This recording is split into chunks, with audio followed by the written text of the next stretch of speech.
All right, folks.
All right, folks. So it looks like these drop packets are resolved. Things are looking good in the diagnostics of the software. We're just waiting on the next match. So while we're waiting, just want to share with you we're out here at the JPNEWT. That's the Northeast Women's Tour. Out here at Triple Nines Bar and Billiards, Elk Ridge, Maryland. This is the JPNEWT Tour Stop #1. So we're just getting started for the season for the ladies. I've got George Hammerbacker in the booth with us here today. Now, George is a BCA instructor and also a just a history buff of pool.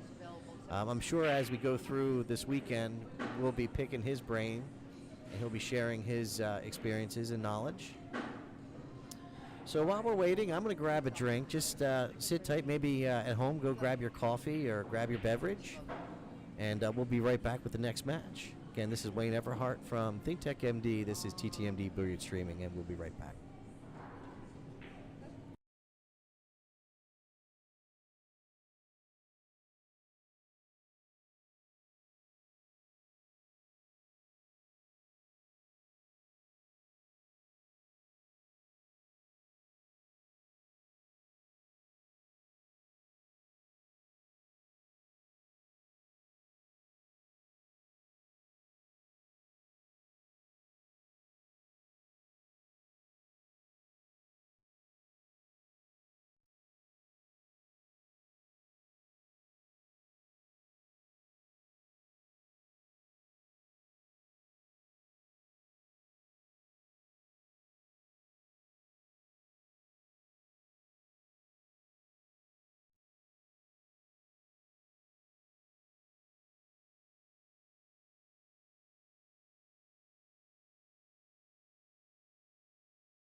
All right, so our our next match is going to be Ada Lau and Melissa Mason.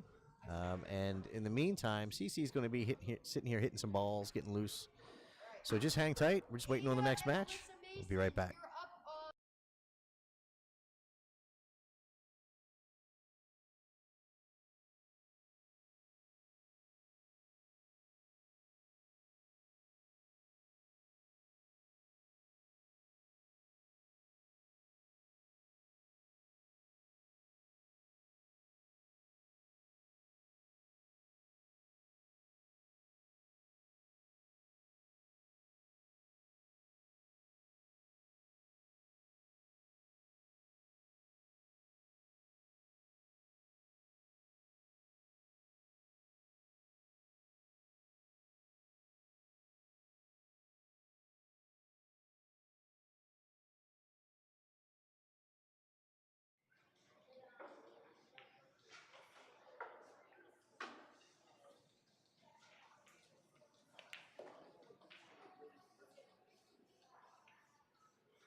Kia Burwell, Sean Lewis, you're going to be on table 10.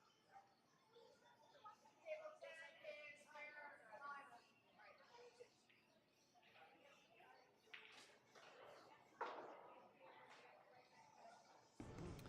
Well, we tried to fix the drop packets, and it doesn't look like that's going to be a resolution that we can fix from my position. I would say that's something to do with their internet connection at this point in time, so we're just going to have to struggle through it. We are recording all the matches in their entirety, so if we start having any issues with drop packets, don't sweat it. We'll get these matches back up here and posted tomorrow or Monday. So just bear with us as best we can. This is outside of our control.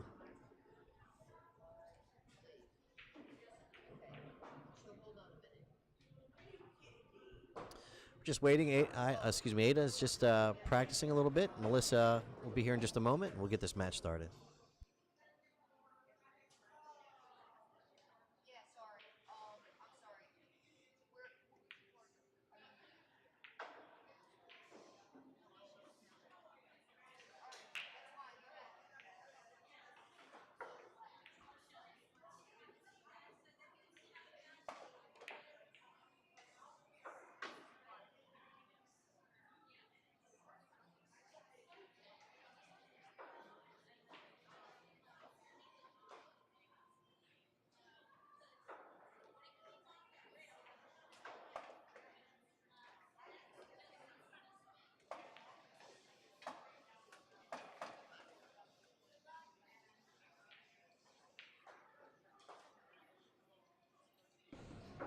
Ada Melissa to lag. Here we go.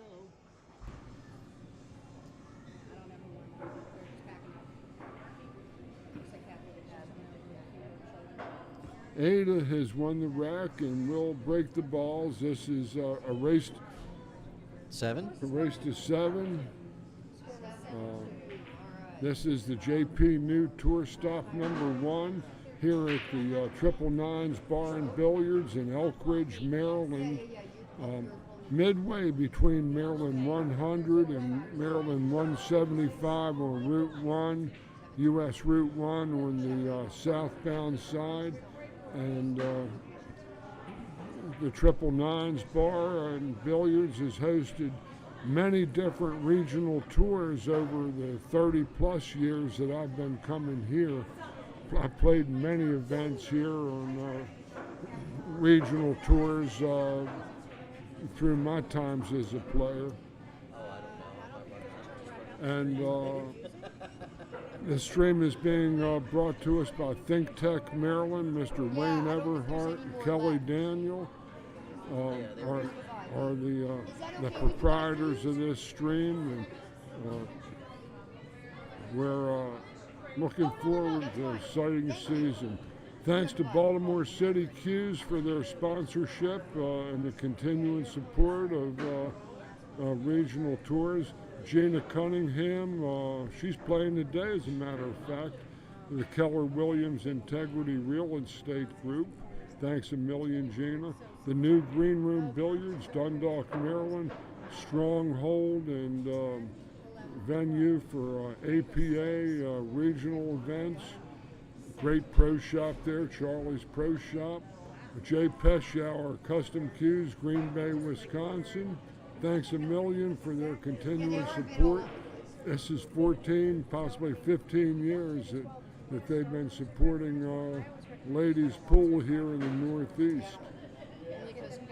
Ada to break.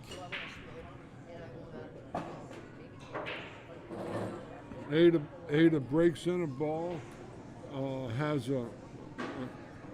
a reasonable opportunity, a longer shot, but it might carry position and a reward if she can knock it down.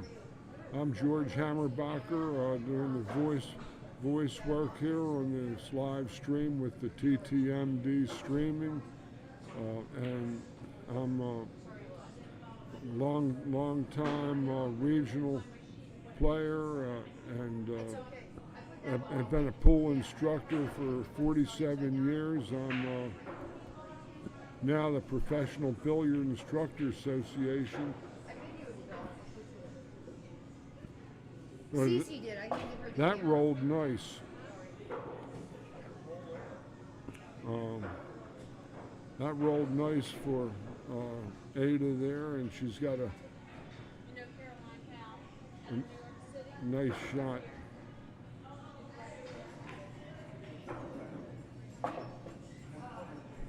Okay. Her bridge shouldn't be bothered by this 5 ball. She should have natural position if she can knock this 4 in and hold shape.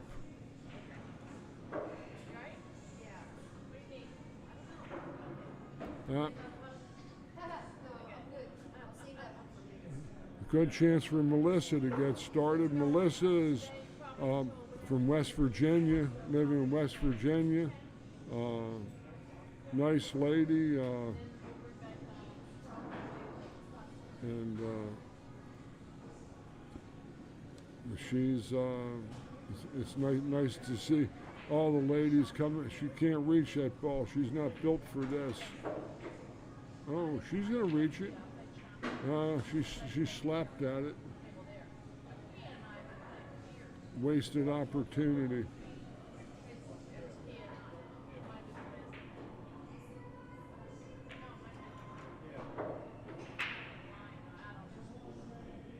Probably just a safe shot for Ada.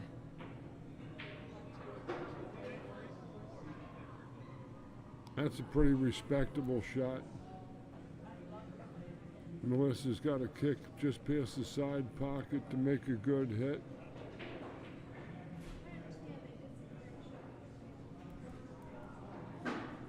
And came out smelling like a rose, I might add.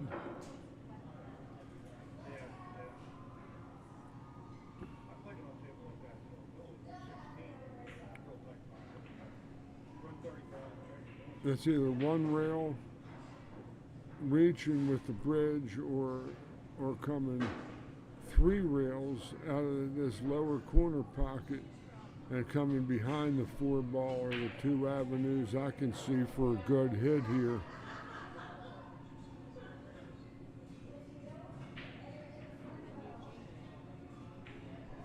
Or she could kick 2 rails out of there too with a left-hand ball. Cue ball hits near that chalk that's on the rail. Ah, she went just past it. Nice try. Melissa to the table.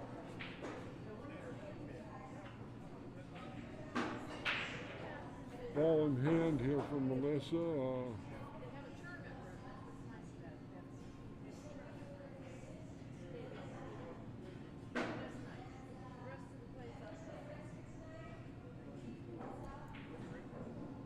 With ball in hand, you always try to give yourself a chance, something you don't have to reach for. If you have a choice, don't ever shoot a ball in hand where you have to reach for the ball.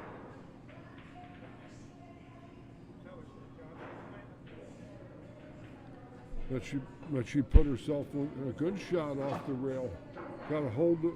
Got to go now instead of ho. 6 in the sides, tough. Got to cut the room rent. Can bank it, it looks like. Good bank. Look outside. Look outside. But she's hooked by the 9.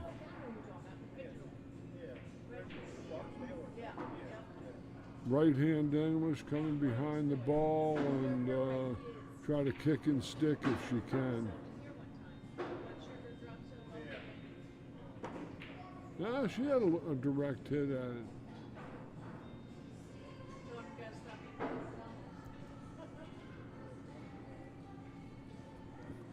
This looks like a safe, rolling on top of the 8 and go way up table. The 7 never reached and neither did the cue ball, I don't think. But I'm not in the game. I'm not the referee. Looks like she indicated it's a ball in hand there.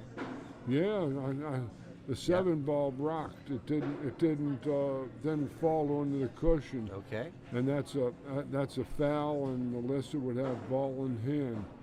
Also, in this tournament, in these rules, 3 consecutive fouls, same player, same game, constitutes loss of game.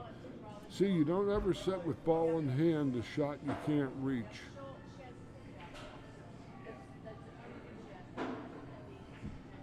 This one makes more sense. Tougher shot. You gotta get the bridge hand a little closer. Hear that thud sound. Technically, and again. Yeah, we were talking about that a little earlier. Yeah, that was probably a foul, but since there was nobody calling that, all questionable calls always go to the shooter. That's a good touch from Ada.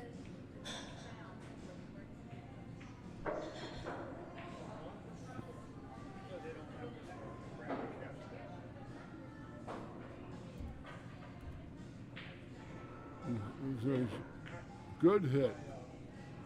Look outside. But she left a shot. Good shot for Ada.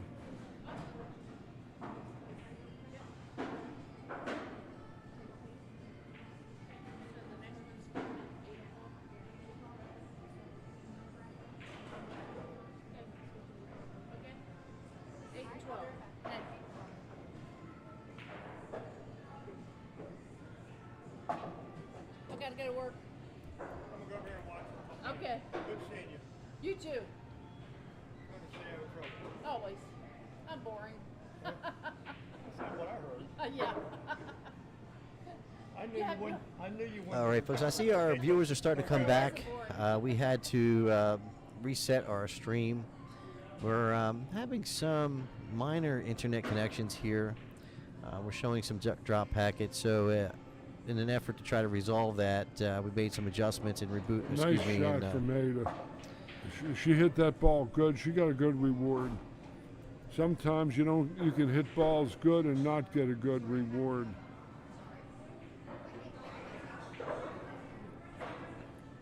The table's rough. We come out of the bathroom and it's like someone's down on the 9 ball. Yeah, It's like, okay. I know why you never play that. I don't know. I get that table all the time. You played it? Yeah. Ada Leo takes it. She takes a 1-0 lead in this match. And we are playing alternate break today for just joining us. So Melissa will be breaking, down by 1. Want to race to 7.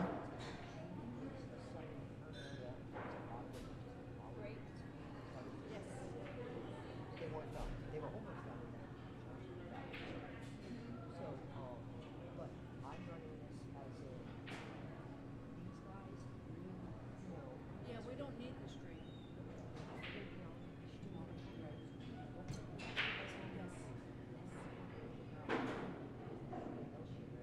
We agree on that.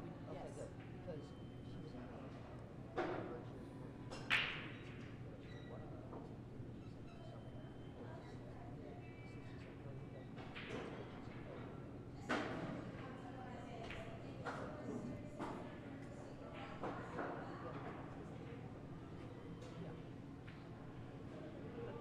okay, good. That's important. Yes. The amateurs want to get their accolade.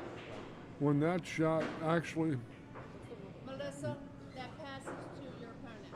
All right. I was just getting ready to say that. And our tour director, Miss Linda Shea, just happened to be on the scene, and unfortunately Melissa forfeited her break, and she's also, I believe, going to be considered being on 1 foul. That's correct. She would be on 1 foul.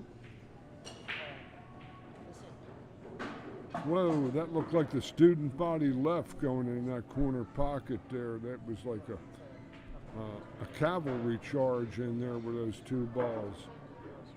So here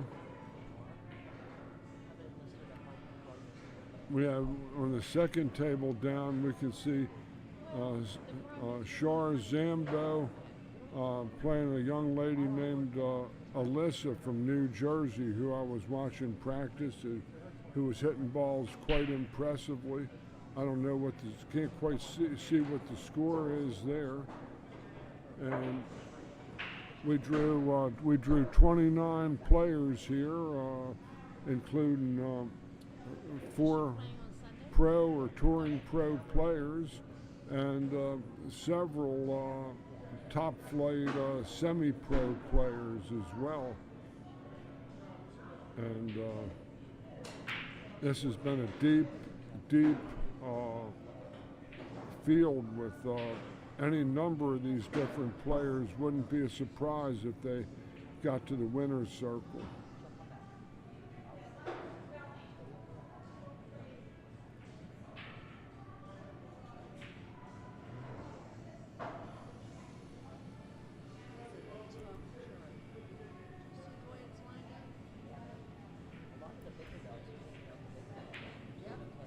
Nice stroke there from Melissa. She might buy herself a potential combination play off the 3-9. I wouldn't jack up on this ball. Yeah, everything's great. It's great. And I know how to She hit it pretty good though. Whether the 9 passes the 5 is the big question mark here. It might. Oh, okay. All right. I just want a picture of the setting. Yeah, Because I started it'll writing it pass. down on a piece of paper when Judy was having me put this and that and this and that, and I want to get a screenshot of it, so I have it. I could just. But she didn't go down, and By entering the names, if it doesn't match up to her bracket, you can remove the names. Yeah, from that's it. That's what I cool. did, and that's Yeah. what I did. That's cool. Yeah, Yeah, that's what I did. that's what she did. Yeah. But we need a mouse, so I need to bring a Yes. mouse. Oh,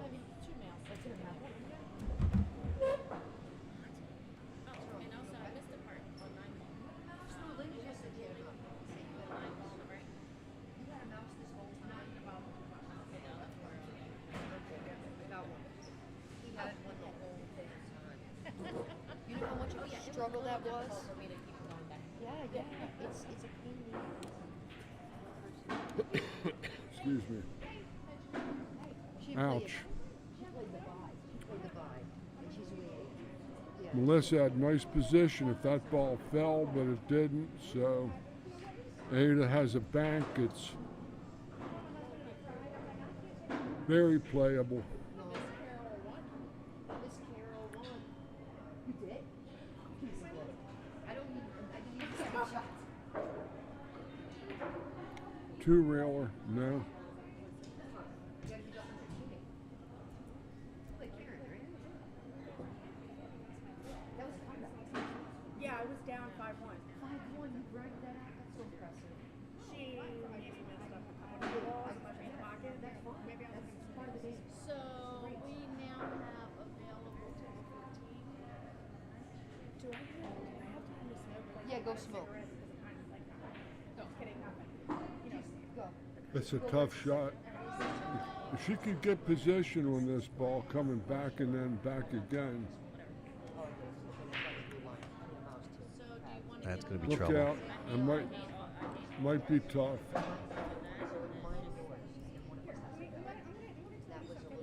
That 5 ball might be tough. Let's see. All right, so we're gonna. She stroked it good. Just tough shot. from Yeah, I 8 think she could feet. see enough of it. Yeah. Oh my gosh. Just didn't pocket the ball. And then blood work done on Monday. I'll let you know. I'll let you know. I'll give you a confirmation. Yeah, she got the shot. Now she has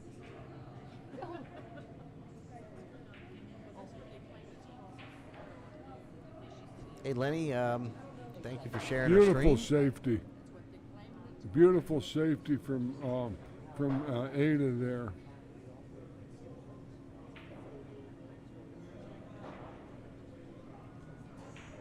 We're here at the Triple Nines Bar and Billiards, Elk Ridge, Maryland. Stan and his crew. Great food. Just nice place to come and play. They have great leagues in here. Weekly tournament on Saturday for the open and super open type players, and it always gets a good crowd. The food is excellent here. John's always trying to get John. Oh, man, how'd she hit it? Almost hit it good. Man, nice effort there by Melissa. She hit it great. We have 8 on the team. And she would have been looking real good at that 5 ball. All right, she played on 8, so which 14 right here? Smooth then. You're in charge then. This is one where she's got to play the 4 thin. She might run into the 6 doing this. She's going to go around the back of it, 50-yard line. Excuse me.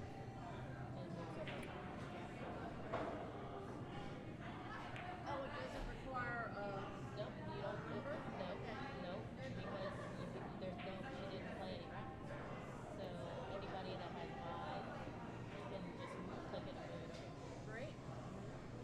For some odd reason, we weren't able to do that before we used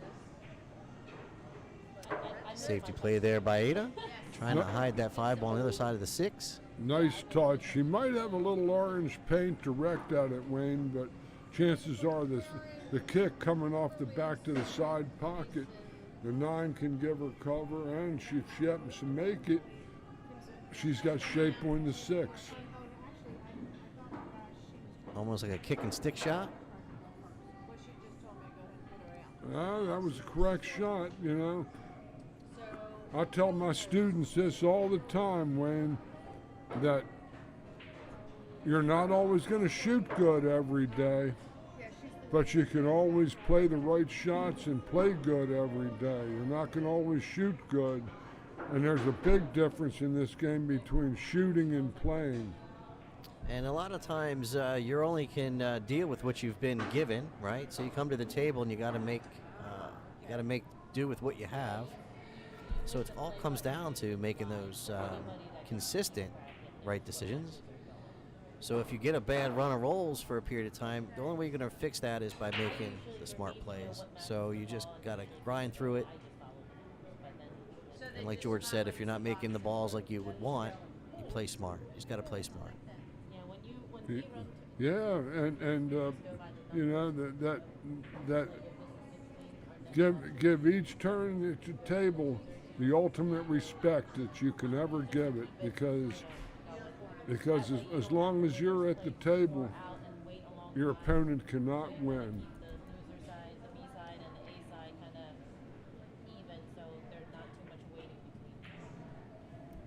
And how do you do that again? Good stroke here. What'd you tell me? You just went. Melissa can potentially make this ball and come 1, 2, 3 cushions back for the 9. Right hand high English, I might say, if she decides to play it that way. Okay, girlie. Alright, my love, where's Eugenia and I going? Oh, over chip to cheddar. But a good safety. Ball and table 8 are both open. You guys want to push Eugenia and I? Ada might try to play her behind the 9. You thin off the 6 and try to put the cue behind the 9 here, George? You try to Yeah. put the 6 behind the 9 over there. No, it's probably easier to kick the 6, play the 6 behind the 9, or the cue ball behind the 9. Exactly. Yeah, that's what I'm thinking as well. Rather. There's a much bigger area, margin of error, I would think. Kim played on 8. No, for Eugenia and I. You guys are going to 14. She shot she went out for at the bank. and hung it up.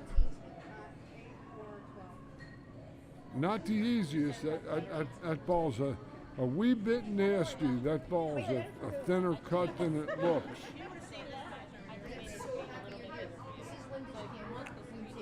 Plus the cue ball is going to be a berserk buzzard coming off of that rail. Click and shoot. What's on your neck? Don't ever lose it. Don't let go of it. Okay?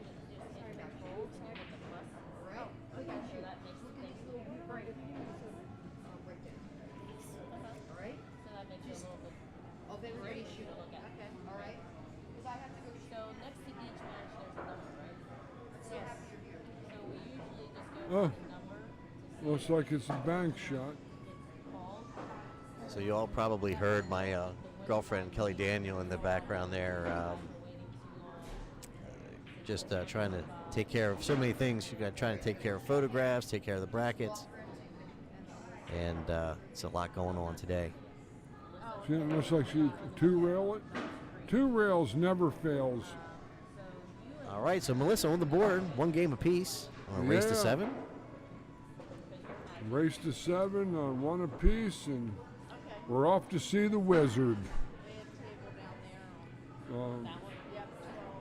Like I said, every turn at the table you have, even if it isn't the greatest shot in the world, you're the only one that can win when you're at the table. And you got to make every shot that you have at the table count. Linda Chung is practicing. Yeah, Nobody's on that table. 9. 9 is open.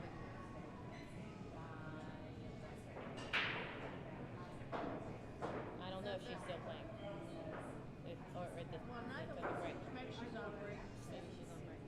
Oh, where are you here? It looks like Alyssa from New Jersey took down Miss Shar Zambo on the second table down. I don't know the score, but we'll find out.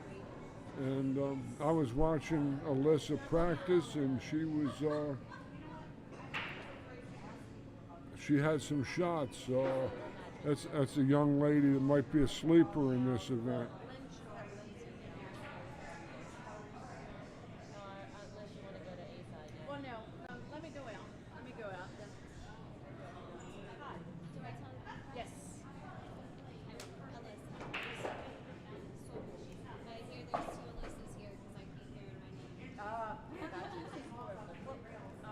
Uphill. What would you? And you want?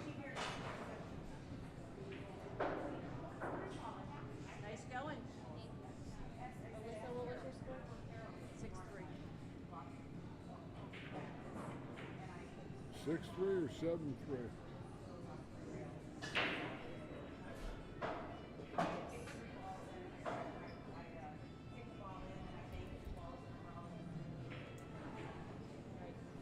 So you're taking a look at that 4-ball there. That's a nice looking opportunity.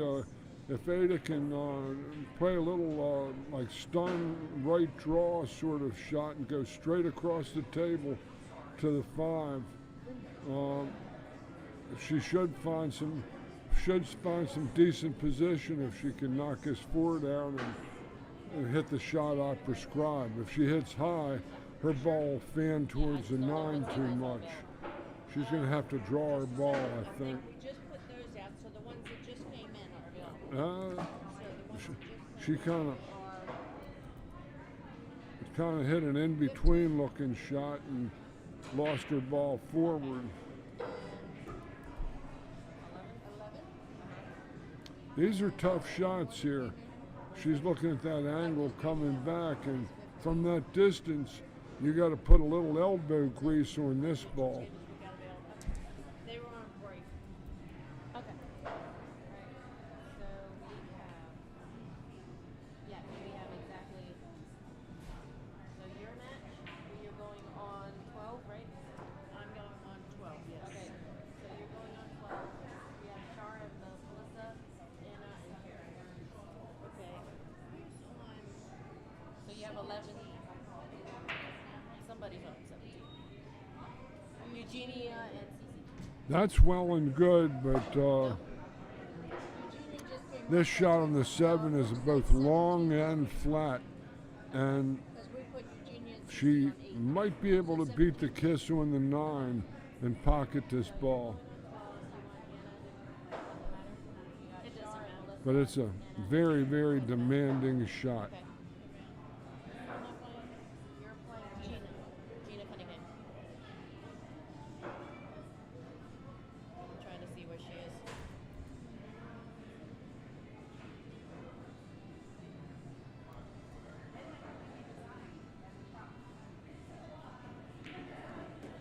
Pockets at 7. Wow, she beat the kiss on the 9, hit a fabulous shot. Got a little straight on the 8 because the angles are everything in this game. That if you get to the correct angles, you don't have to Shara and Melissa Jenkins, table 11. tax your stroke. You don't have to tax your stroke and hit balls Anna hard. and Karen Mundak, That- table 17. That you're going to play a more natural game with the angles.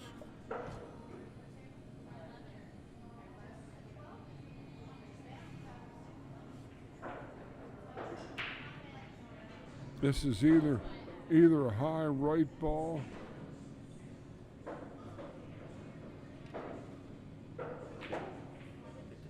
she just tried to fire it hard. But she's got a shot. Her shot here is a quarter ball cut. In other words, if I'm teaching this shot, I'm teaching the alignment center cue ball to the middle edge on the 9, not the bottom edge, which is the half, but the minimum, the medium of the ball. This is a 1/4 of a ball hit. It was in front. The 5 was not in front of the 1 ball. So you'll probably hear George referring to CTE, center to edge terminology throughout the broadcast, and that's what he's talking about now. Okay. It is what it is. A beautifully struck ball from Ada, and she takes a 2-1 lead here.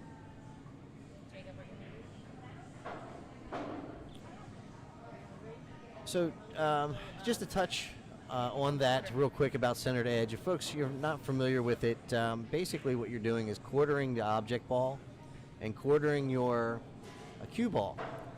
And almost every shot on the table is going to be some combination of a spot on your cue ball and a quarter on the object ball.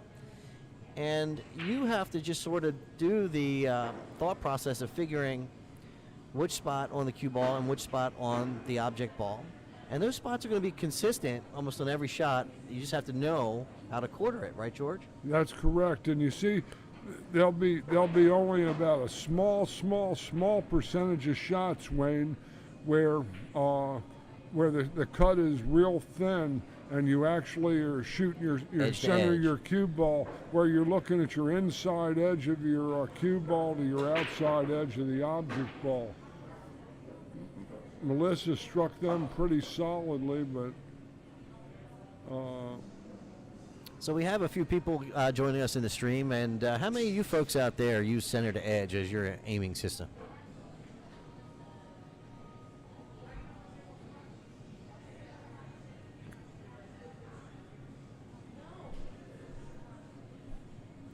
I like the quarter ball, half ball shots the best because I can zero in on an edge of the ball, of the object ball, which is absolute.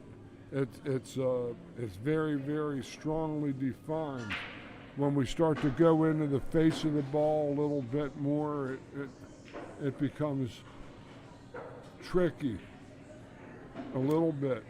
Now, George, I think I've heard CTE more used in the last year than I probably have all my pool career. Is this something that's been around, or something that just people didn't talk about, or is this a new aiming system? Or someone figured something out? This has been around forever, and it's been called different things, and it's had different designations.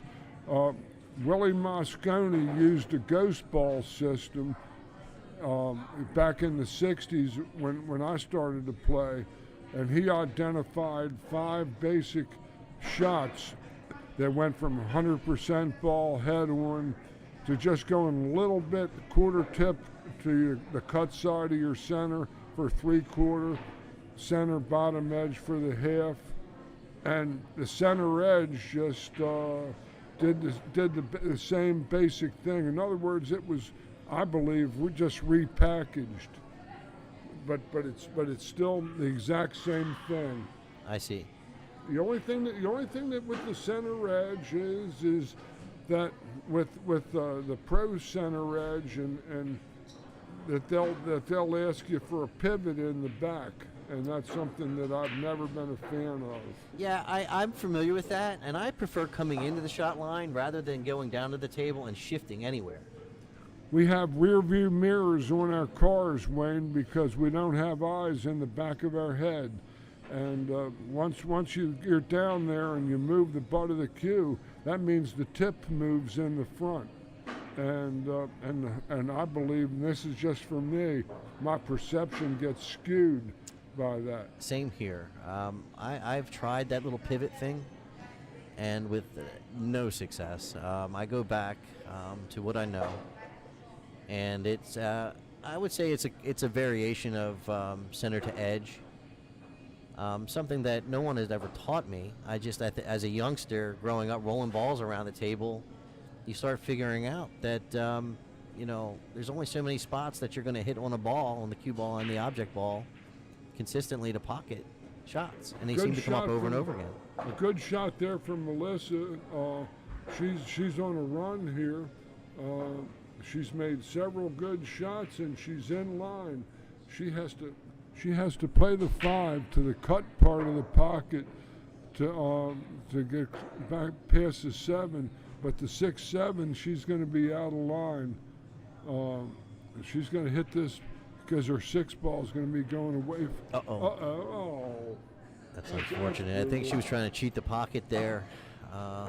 She just had to play to overcut the ball into the cut pocket, so she would have hit by that outside point and had a shot on the 6 ball.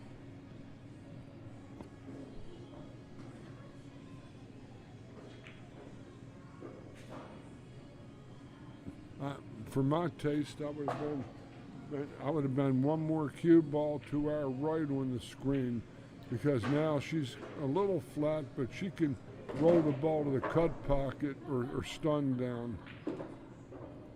She's good. That was a shame.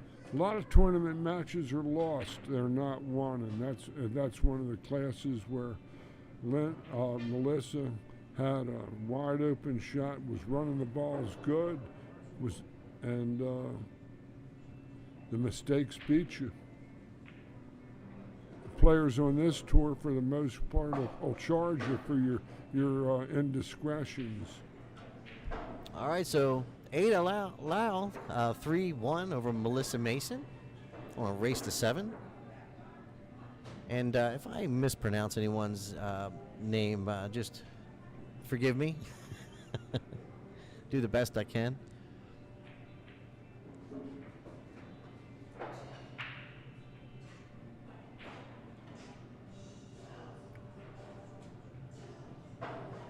The JPNEWT Tour is going to have 12 stops this season in 10 months, which is very nice. One of the stops is going to be in October. We're going to be up in the mountains there at the scenic Scranton Wilkes-Barre area at the Eagle Billiards to contest I believe tour event number 9 or 10. At a room run by Miss Carol Clark, and I'm just putting the plug in for her because she's sitting here. Nice place. We visited there 2 years ago, and we're going to be back there this season. And nice place to play pool. Nice country.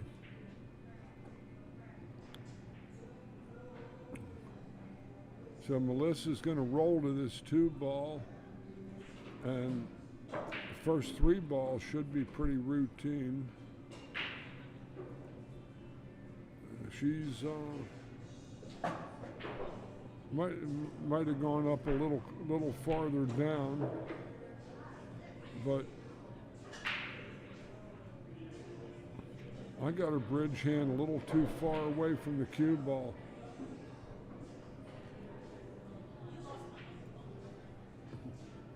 What happened was, and this is just the instructor looking at it, is that her bridge hand was too far back, and it caused her to overswing on a shot that she had to use power on that 2-ball, and she missed it.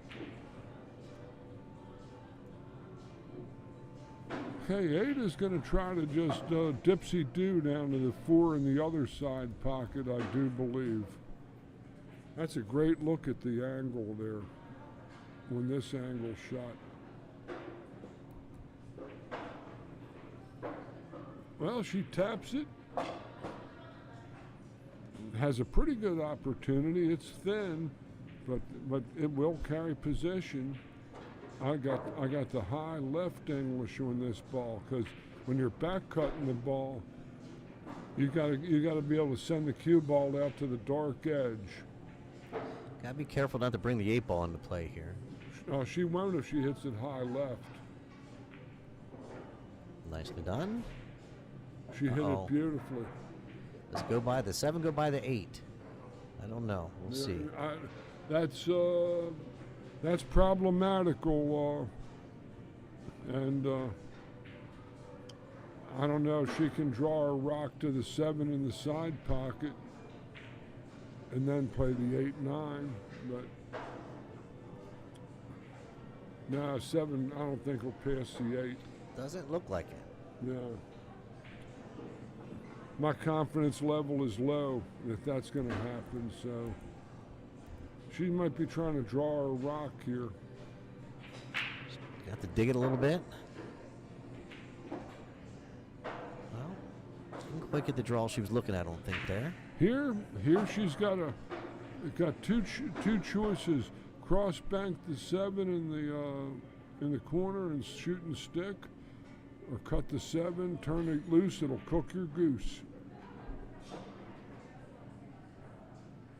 You try to maybe cross bank this ball and try to leave the cue ball in a spot where the 9-ball gives a little protection. There are 2 ladies here that I know of from New Jersey. One is Alyssa, she just beat Miss Sharzam. Nice What cut. a cut. She's got to hurry. Got to hurry. She's giving Boy, it she the, deserved that nice shot. She just got some black paint sticking out there for I think her. she's got enough there, George. I think she does. It looks like Oh it. yeah, yeah, plenty good. That's as good as it gets. We have Alyssa, and she had a road buddy, another young lady. I didn't get her name, but there are at least 2 players here from New Jersey that I'm aware of.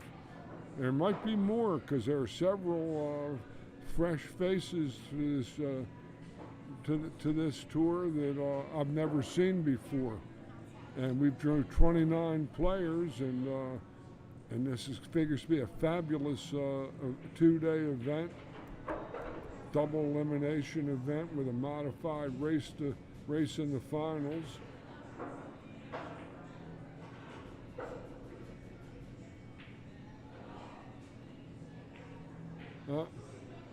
What a chunk of chocolate.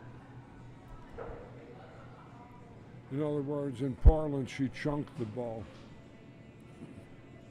What happened was when she cut the right side of that ball, the right side of the ball and the cue ball it had cling, and both balls fought uphill, and they. Okay, let's see if Melissa can knock this down and get back in this match.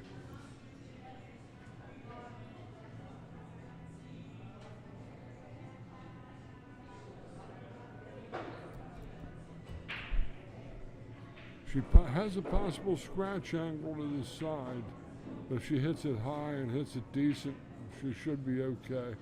Oh, but she missed the ball. Oh. Boy, Ada has had these like 3 back cuts in the side pocket in the same game. Sometimes you don't get this shot for 2 weeks. And if she catches this one a little bit too thick, she could be in trouble here with a scratch here.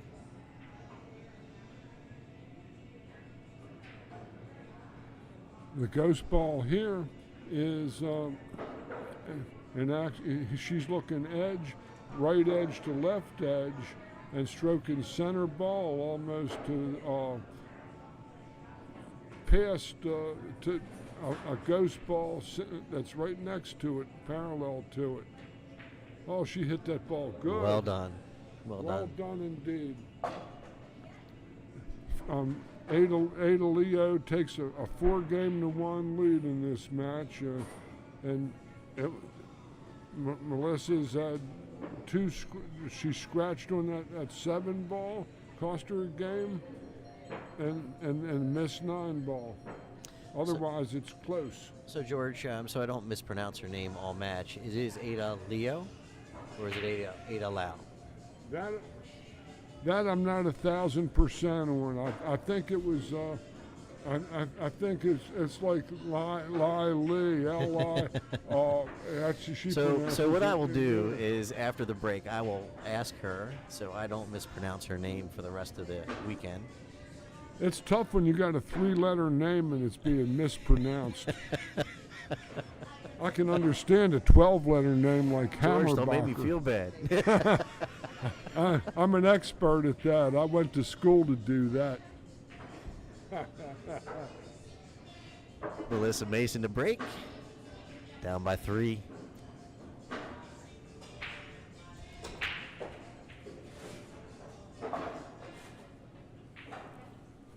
She hit him pretty solid. She parked her pelota in the center of the table, amidships. Has a legit shot on the 1, and she can come straight across and get an angle on the 2 to this left-hand corner lower pocket on the screen.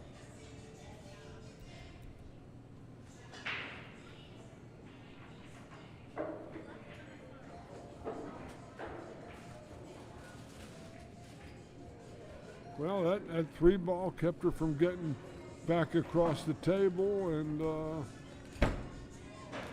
Her angle, though, is looking like she's going to probably strike the 8 ball if she scores the deuce.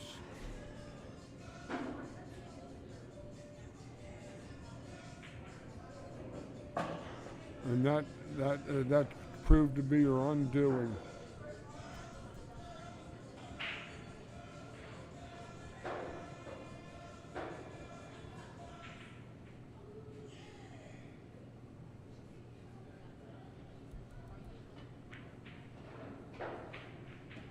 Well, that's a pretty crafty shot.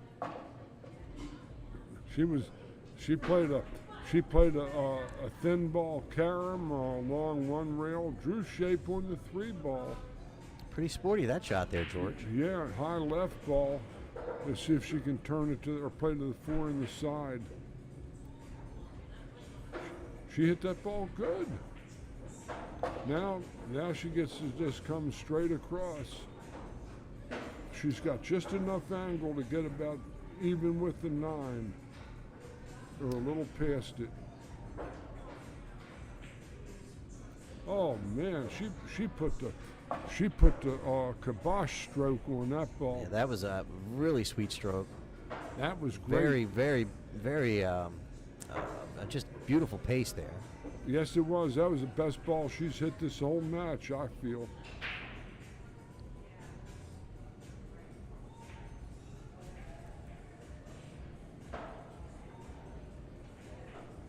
Oh,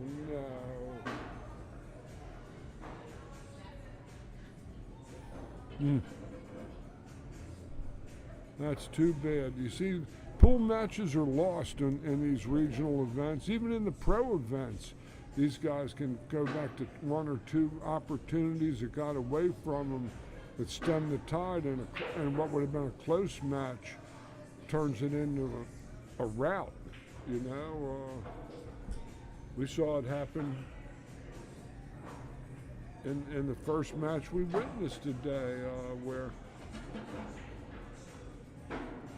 a lady she had 2 or 3 excellent opportunities and got bad scratches and tough rolls, and that's what happens in these matches. A lot of these matches are lost; they're not really won.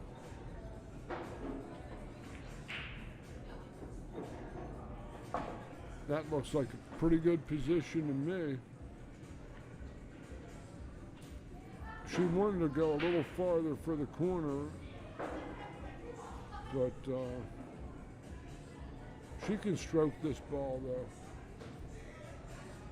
I think she's all right here. Just want to hit a little bit of draw.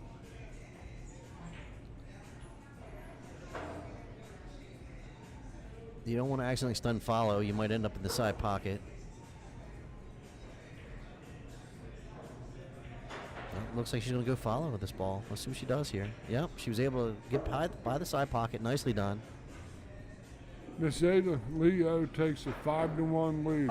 That's another game that got away from Melissa. She's had 2 or 3 like superior opportunities to. This match could have easily been 3-3, Wayne, just as easy as. I agree, and I've seen Melissa come with a couple shots off the rail at distance, so she can stroke the ball.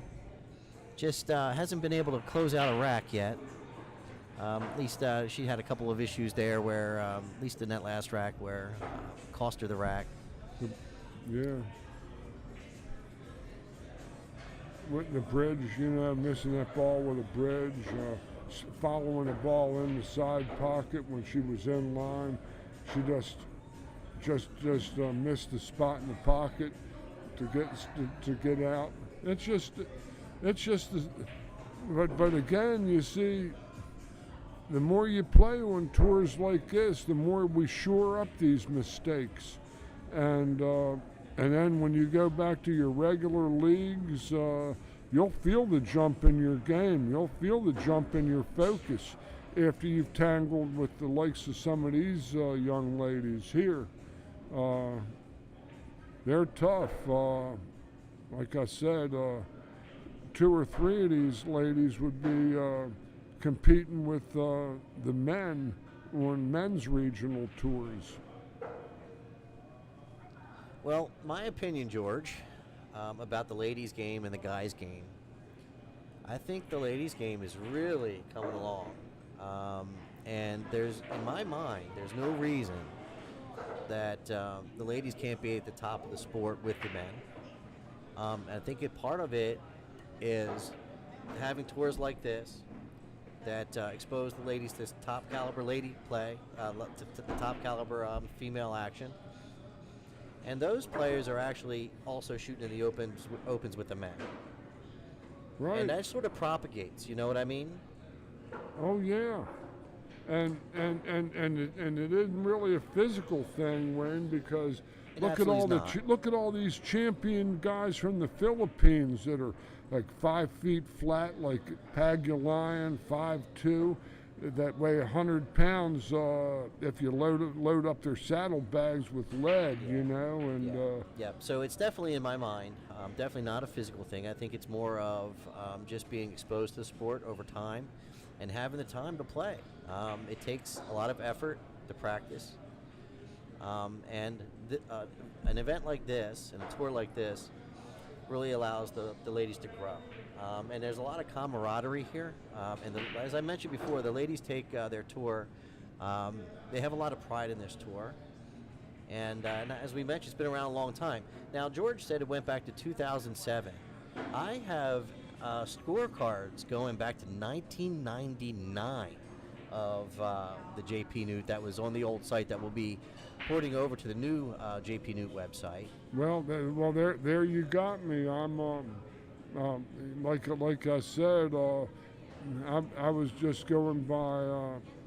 I know Linda Shea has been involved with it for over 12 So years. that's another thing. I don't know what the genesis of the tour is. If it was something else and then it went to the JPNEWT, we'll have to figure some of that out.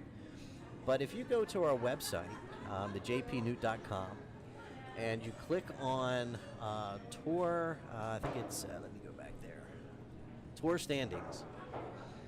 Now, on that same page, there is a link for the history of all the winners of the JPNEWT. So if we go to our tour standings and we go down to previous event winners, we have a history of ladies going back, the winners going back all the way, go all the way down here, I'm scrolling through it, to 1999.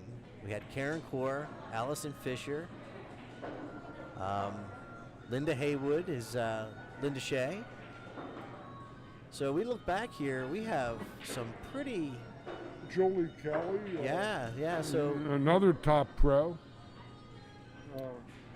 a lot of heritage here, right? And so what we want to do is tap into that and sort of see if we can get these ladies back out here again, Yep. you know? And in those days, you can notice that lots of the events were up in New York, New Jersey. That's right, New Jersey. Yeah, so if you have a moment and you're looking just to get caught up on a bit of the history of the JPNEWT, go ahead over to the tour standings on the JPNEWT.com website, and you'll see a link again for the previous event winners. Now, what we're going to be doing is I will tell you that Judy Wilson, whom put together the original website, and also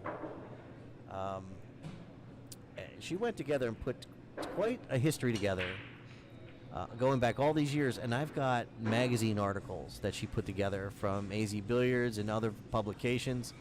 So what we're going to do is I'm going to work with Judy, and we're going to sort of flashback some of these moments, and we're going to revisit them, and we're going to get them out there and share them with our followers, because I tell you what, it's really interesting.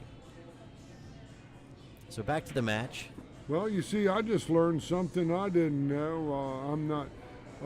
Wayne is our tech guy, and I'm from a primitive and savage culture, and essentially the ballpoint pen came into play when I was in the 4th grade. So, I didn't know that it went back well nigh 23 years. Pretty amazing, right? Oh yeah, I know that there.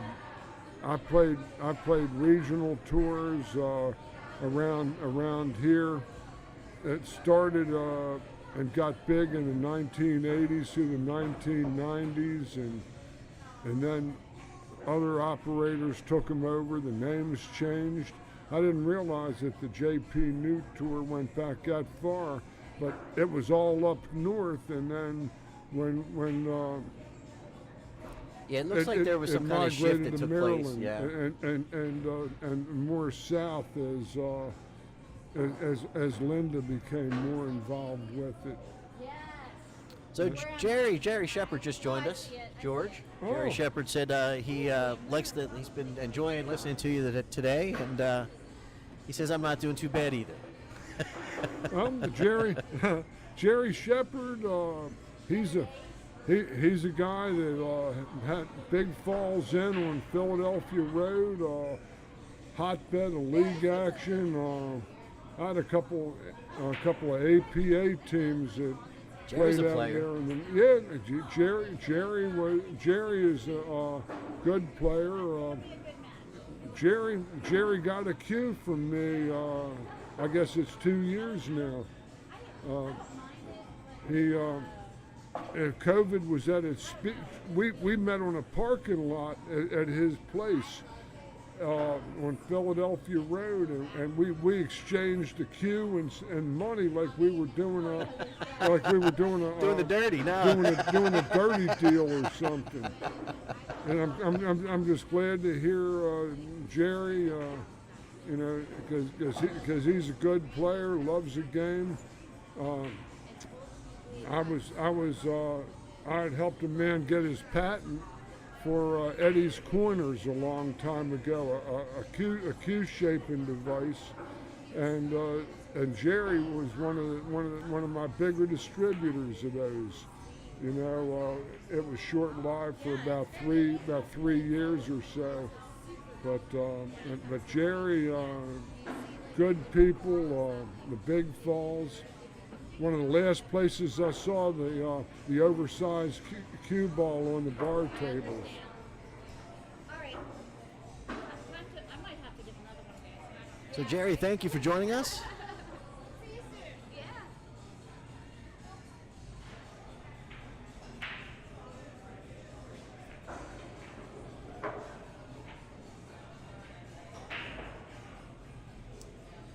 I will say one more thing. I won't beat it up all weekend, but I'm a bit of a perfectionist, and when things aren't going right, it does bother me a bit. And I'll say that we are dropping some packets today on our internet connection, so if you're seeing some things a little laggy or a little choppy, there's not much I can do about it. It is the internet connection here. What we will do is the matches will be reposted in their entirety. We will chop them up. So if at any point you're having some difficulties with our stream today, just be patient. And we're doing the very best we can. I'm hoping it's not too bad, but I can definitely see that we're having some issues. So just bear with us today. Did you win? Yes. What was the score? 7-0.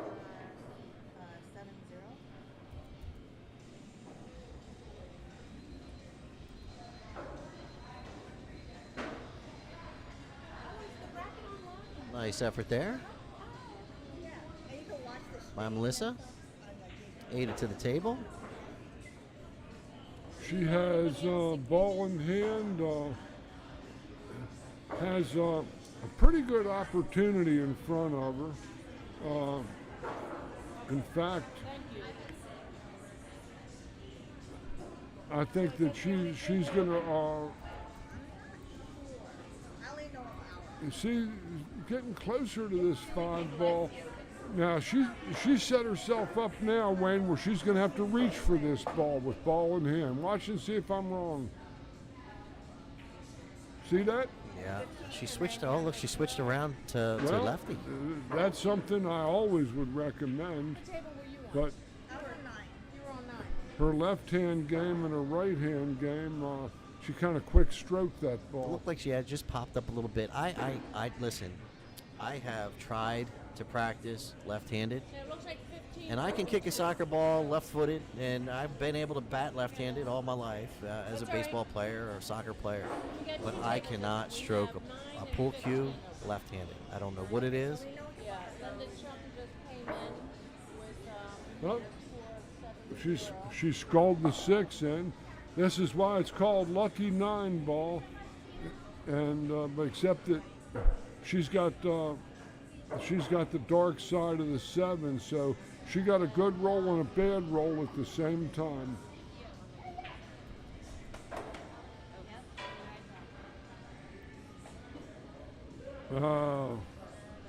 Yeah, I would also recommend don't ever put your hand on the table and interfere with any balls that are moving. Yeah, Let 'em sometimes finish. it's good intention, but you don't realize in the heat of the moment that it can be just a bad look, because you don't want to accidentally impede the ball or bump the ball that may not have scratched. Oh, that's Linda Chum. So you definitely want to keep your hand away from the table, let it continue to travel. Let it drop. Pull it out of the ball box or out of the pocket if you got drop pocket table. Here, you're setting up Okay, we with got ball in hand over a ball. Lynn and Lindsay can go But she did that pretty good there. on 9. That's outstanding line, but she's going to have to get the bridge for this Alyssa one. and Kathy can go to the 7 table there, which is 15.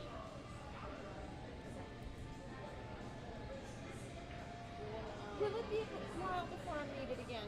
I'm sorry? Yeah, Kim McKenna. Will it be a while before I'm muted again? Where are you at, Kim? Can't reach it. Oh, I have a Can't bag. reach. Can't. Yeah, she Yeah, can this is- barely reach it. Maybe. So she comes out.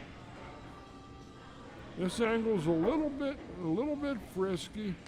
She's going to have We're to. looking at a little bit of a wait then? It's going to go. Lynn You're waiting Richards. You're waiting for the Lindsay loser of this Carroll, match table here, 9. which is going on right over there. That last table on 6. Alyssa Salt, Kathy Friend, table 15.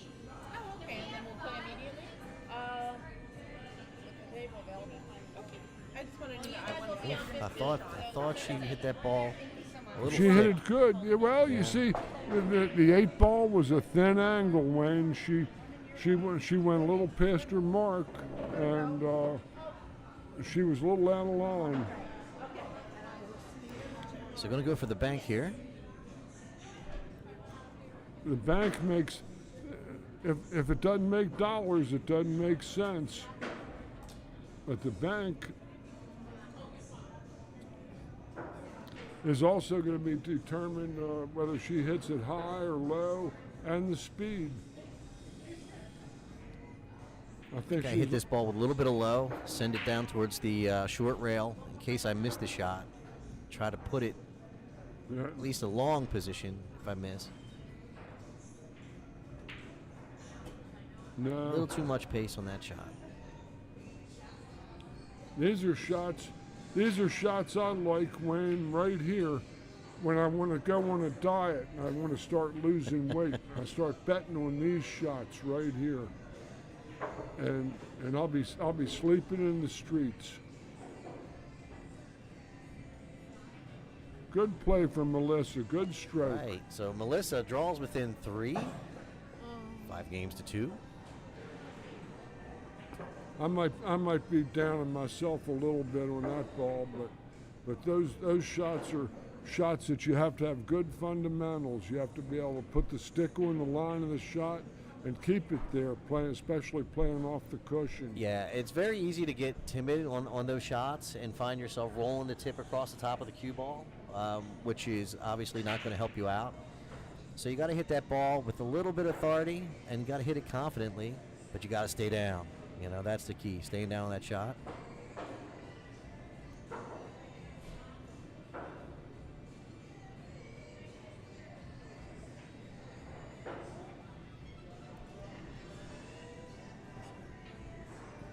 I just saw that Kia Burwell just took down Miss Shauna Lewis of the Breaker Sky Lounge. Did anybody return the scorecard? A scorecard? Yeah, off of 9. Who was Linda Chu was over there. She's straight ahead. Not her best break shot.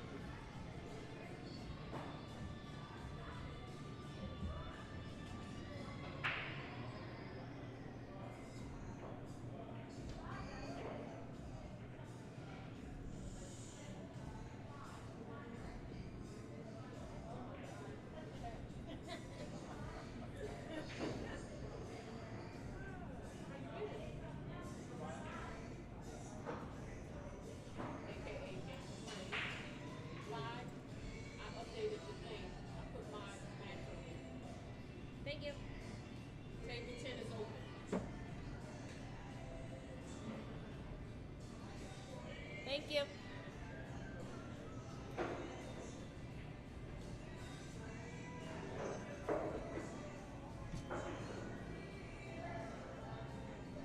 Linda Chung, June, table 10.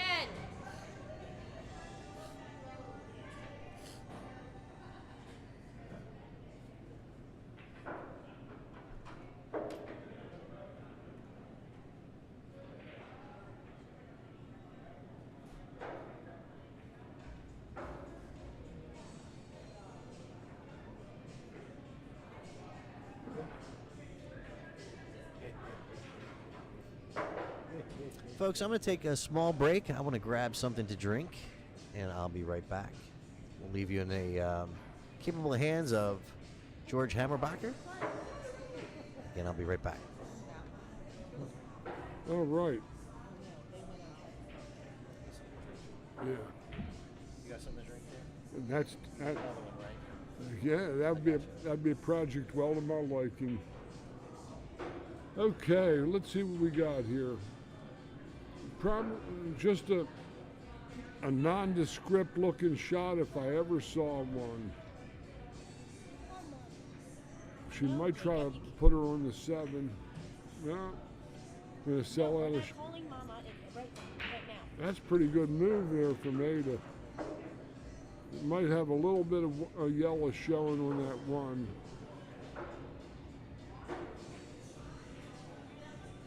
Stop. No yellow. Good hit.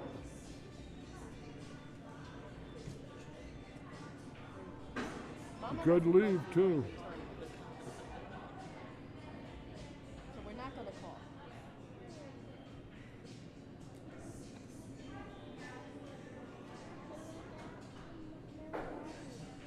He's working. Go play Fortnite and talk to the people there. Oh, that was a relatively easy kick, but Ada fanned on that one, and Melissa has ball in hand and a chance to close the match to 5-3. Keep buying you things and you keep on breaking stuff.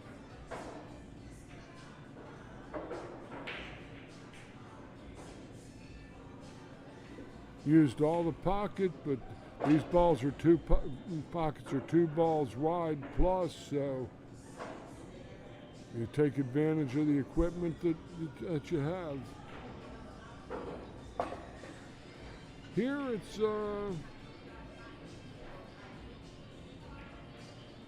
looking like a potential safety, and she's coming in with ball in hand, so if she can play a good safe and get 8 on 2 fouls, might be a quick win for her.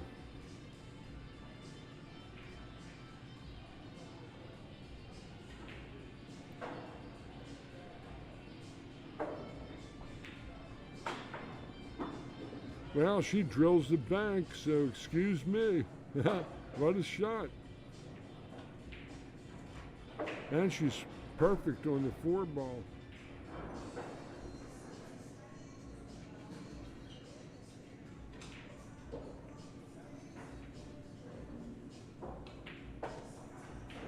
Another good stroke. Nice angle too. pockets this ball, hits it decent. She'll have good shape on the 6 down table.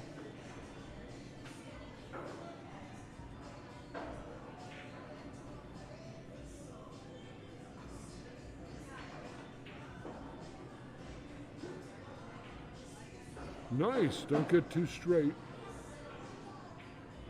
Slight angle. High left ball.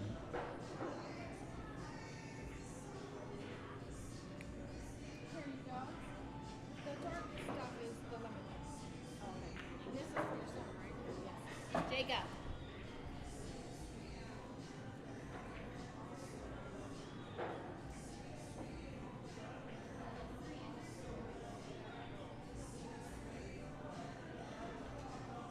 Nice shot from Melissa. Let's see her close this rack out with the statement here. This could be easy 2 rails, hitting right before the side pocket cross. I have no idea. Wonderful shot.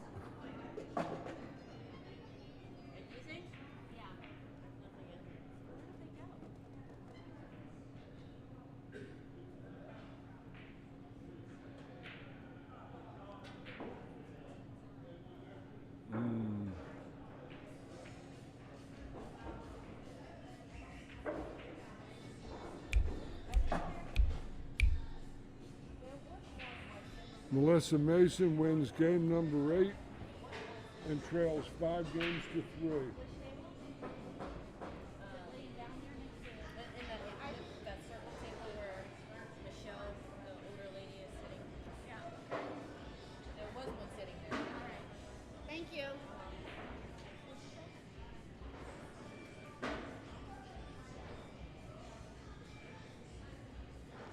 That was nice out from Melissa.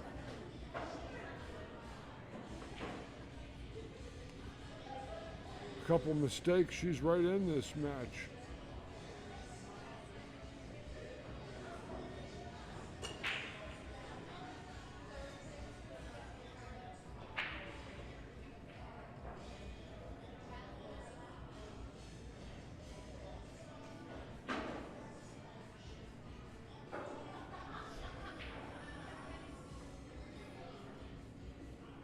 This Triple Nines has good food. I'm watching one of our contestants eviscerate some victuals over here. Cold?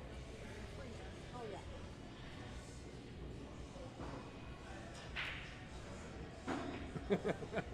yeah.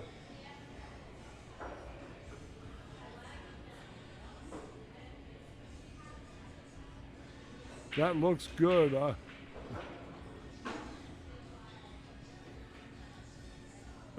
Oh, that was a tough roll there.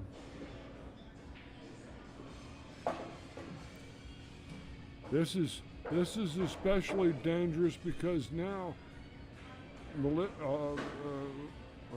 Ada can put Melissa on 2 fouls pretty directly if she can park her on top of the 6, like I would think that she's going to try to do here. This is pretty textbook. That was just fair. Thank you. No ice. No ice.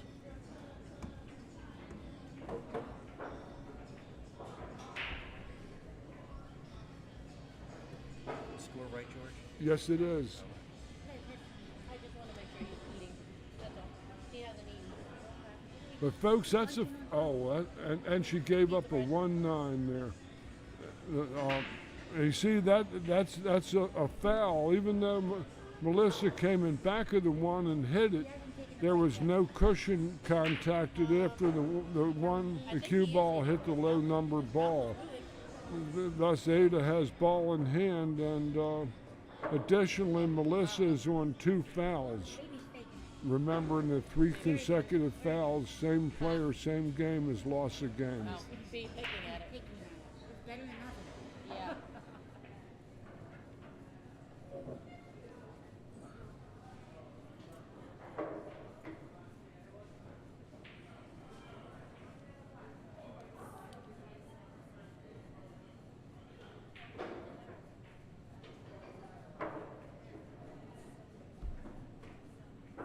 This doesn't look like anything other than she looks like she might be on an overcut line.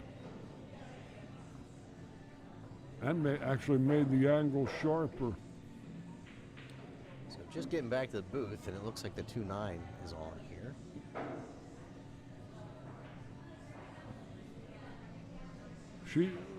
She's overestimated this. I don't know. I might be wrong.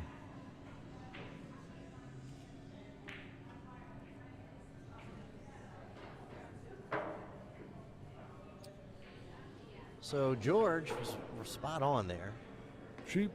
When you move the cue ball up closer to it, you're going to change the angle of that shot even more.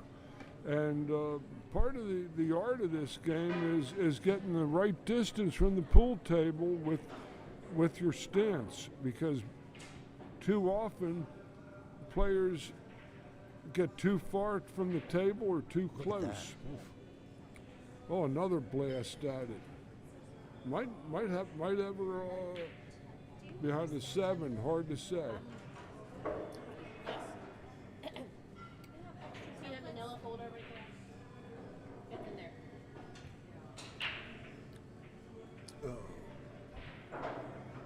So I'd like to give a shout out to Lai Lee from B&L Tournaments. She's out here competing today, doing dual duty, also helping us with the bracket here today.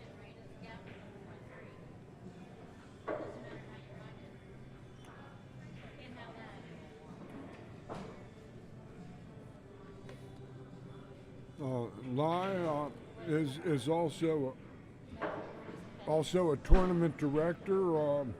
We were blessed enough last weekend to have worked a stream at a pool room in Bowie, Maryland, nearby here, on a 7-foot table venue that had 106 players and was a top flight regional event, which had a similar sprinkling of praise that this does, percentage wise. And they did an excellent job putting on that event. It was very smooth, and so kudos to them. And I'm just very fortunate to have Lai out here helping us today. It's a beautiful game, and fortunately we have a lot of people that are still attracted to the beauty of this. And this is a tough cut if she cuts it. Let's say that Safety was on her mind there. but she's got Melissa has a legitimate hit at the ball, I believe. I don't think she's got to deal with the 8 any. Yeah, I think she's got a pretty full ball to come into that 1 there. And just shoot and stick there and bank it up table. The You trouble think is that's the play, George? Just try to stick that cue ball there where the 1's at and send the cue ball 2 rails back the other direction? Just like that? yeah, she parked her rock on the rail, and also might have exposed a potential 1-9 combination if she happens to get. This is a shot here. If I'm Ada, I'm shooting the 9 in the pocket right now. Can she see it? Clean. Looks like she can. She definitely wanted to get that 9 out of the pocket. She made the most out of her turn at the table, and since she was absolutely hornswoggled on that leave, she had to just protect herself, because now instead of having a 1-9, Melissa has ball in hand, but a very, very demanding, tough layout to be sure. The world champion isn't going to run out from here. This is a curious selection, but she went with what she went. She's got the 1 and can just stay there for the 2, easy. Oh, she tried to muscle. Yeah, muscle it with inside. Try to muscle the mineral. She tried to muscle her men. Yeah, up. that was a tough effort there. But you know, if she can cut this ball, she's going to run into the 4, and the birds will be singing if she makes it. Oh, she Get makes in the, there. Oh, no. She sold out. So open table now for Ada. Good scoring opportunity now.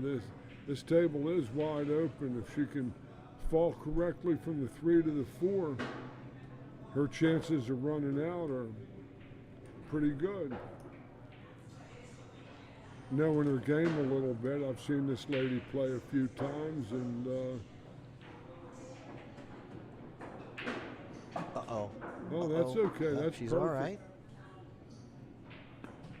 She's in a good space there where she can reach the ball okay, and she can draw her rock a little bit, I think. This picture you can see Ada. You got Kathy Friend there. You have Linda Shea in the back. Playing Real top shelf pool playing players Lynn, here today. Playing Lynn, oh no, not Lynn Richard. Lynn Richard's playing, and on the next table, Lynn is in the maroon type.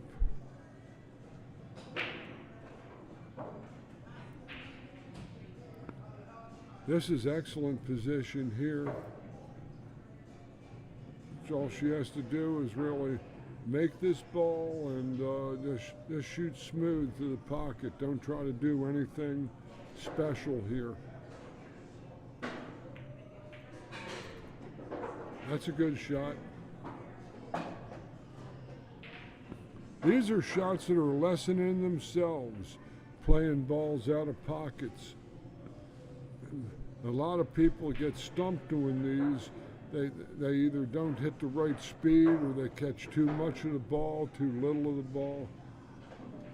She's doing something I like she's doing. She's got her finger on the rail, and I believe Ada is looking to play center cue ball to her outside left point of that pocket. That's what I believe she just did. Instead of trying to muscle or draw the ball out of there like that. That was, you see, that's all she had to do is touch the ball in order to score it. And she could have just rolled off that rail nicely to the 7. That was opportunity that she let get away. And if she's watching this on the video, on the replay, she'll maybe hear this.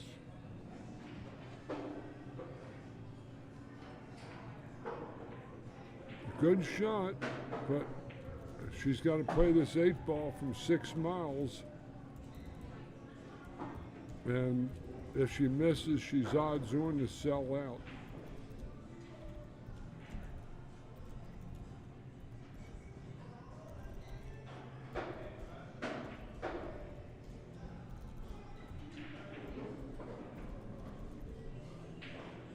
This is a huge game, because if Melissa gets this, it's 5-4 instead of a 6-3 on the hill situation.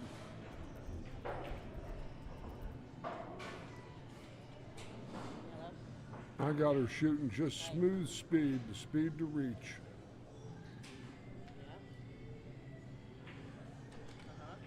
Wonderful shot, wonderful shot.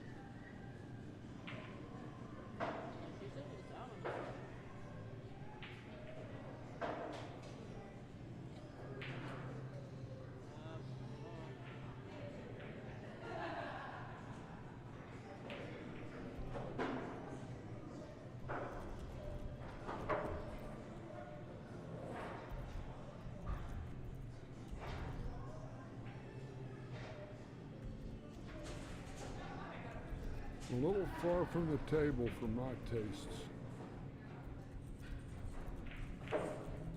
But she drilled it at 6 games to 3.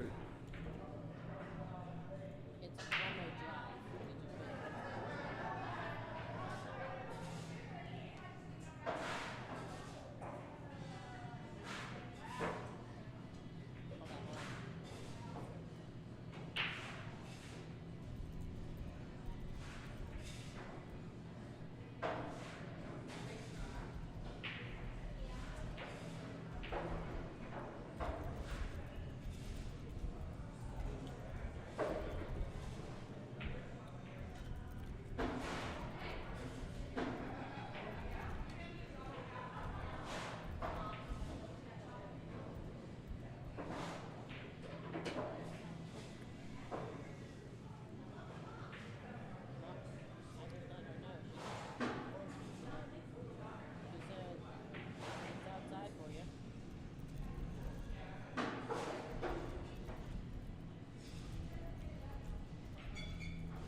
Well, we gotta, yeah.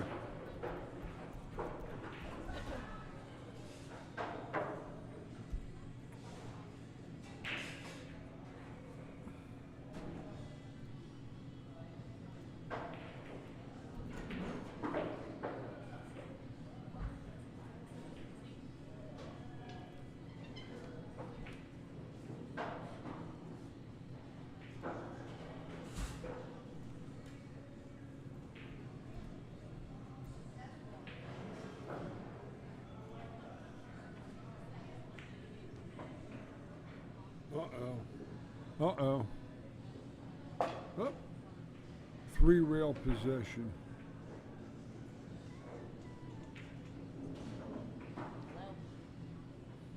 The three is a viable cross bank that carries shape to the four.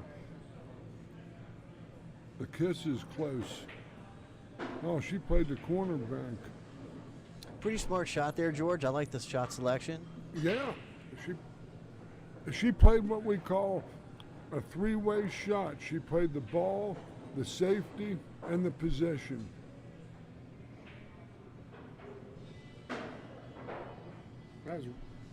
That was a real good shot. But you see the fly in the ointment's at 7 and 9. Those balls are locked up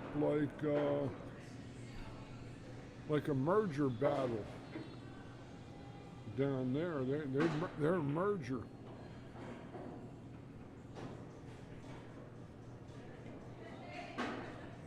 Oh, and she broke him up. Uh-oh. That was Definitely not what was in the cards there. no. And the part of playing good is when you're going to kick, making sure that your cue ball isn't going to go towards any balls that could be tied up, because Yeah, unless you're very certain that you're going to make the hit, right, George? right, You not know. only make the hit but make the ball and we can remain control of the table, because if you don't, what happens is usually that you're going to be in worse shape than when you started. And here is like maybe playing the 7 to the same side. I played the corner. She's hitting balls good here, Melissa. This could be the 9 on the carom. She cuts this ball inside English. Might catch a 9 a little full.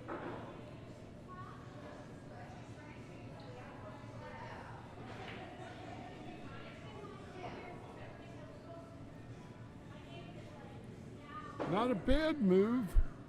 Put it down near the cushion.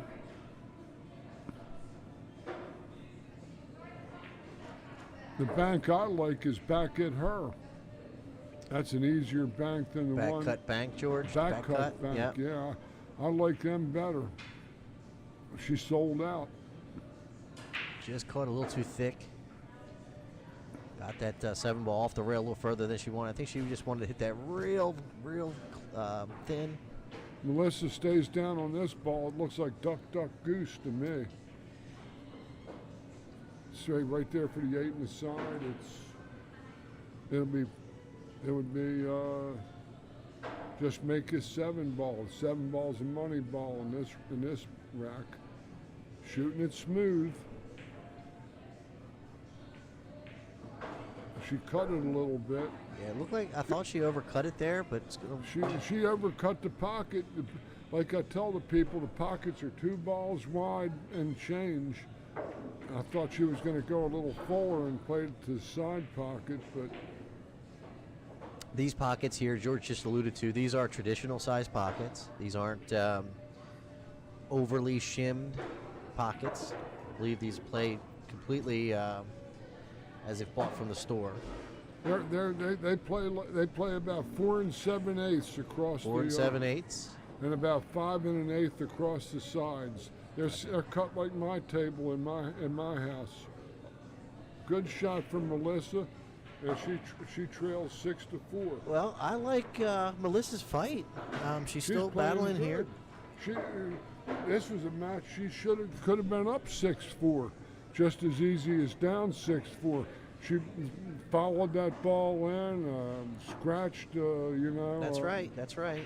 Early She in the get- rack, early in the match, rather. She's been battling back ever since, and she's really stroked him smoothly the last 7 or 8 games here. The first 2 or 3 she was real shaky, but then this was a first round match for these ladies, I believe, and they were sitting for the first round, which was an hour plus after they'd warmed up, and that's part of tournament play, that you have to get up and jump right out of the box and start firing. Because, Get out of there, 8. Get out of there, 8. Ugh. well, Is it wired up, George? no, think so. the one's a little off the cushion, and Yeah. she's and if she cuts the one into the 8 and gets it on the line, she might hit the point of the pocket, the side. You just trying to, like, just hitting the edge of the one ball, trying to put the cue ball down by. Well, forget that. Cross side the bang. one- yeah, well, 9 ball is you hit the low number ball first. You don't have to call anything, and very seldom with better players are you going to see too many balls what we call either slopped or sculled in. Well, sometimes it's an educated decision. Like, right, she knows that ball's going to squirt over towards the side pocket. She's thinking that she might be able to play the 8 ball in the corner, so she fires at it, gets rewarded with the 1 ball going into the side. That was a shot there that is a shot that I like to teach people when the ball's frozen on the cushion to be able to go inside and go 2 rails rather than hit that wishy-washy slap shot that scratches cross corner. So you would spin it down rail there, George, with a little bit of inside there? Yes, indeed, and I got a measuring system for it too. Well, if you're interested in learning about George's measuring system and how he would hit that ball, we've got his contact information on our website. I'll go ahead and put that up. George does do lessons, and so we're going to go ahead and put his information up in the chat. George, how long have you been giving lessons and been an instructor? 47 years. 47 years. A lot of knowledge with this guy. You'll notice throughout the event, George's just a fountain of knowledge. And if you'd like to tap into some of that, let me go ahead and put his contact information in the chat. I'm semi-retired and I'm flexible, and I have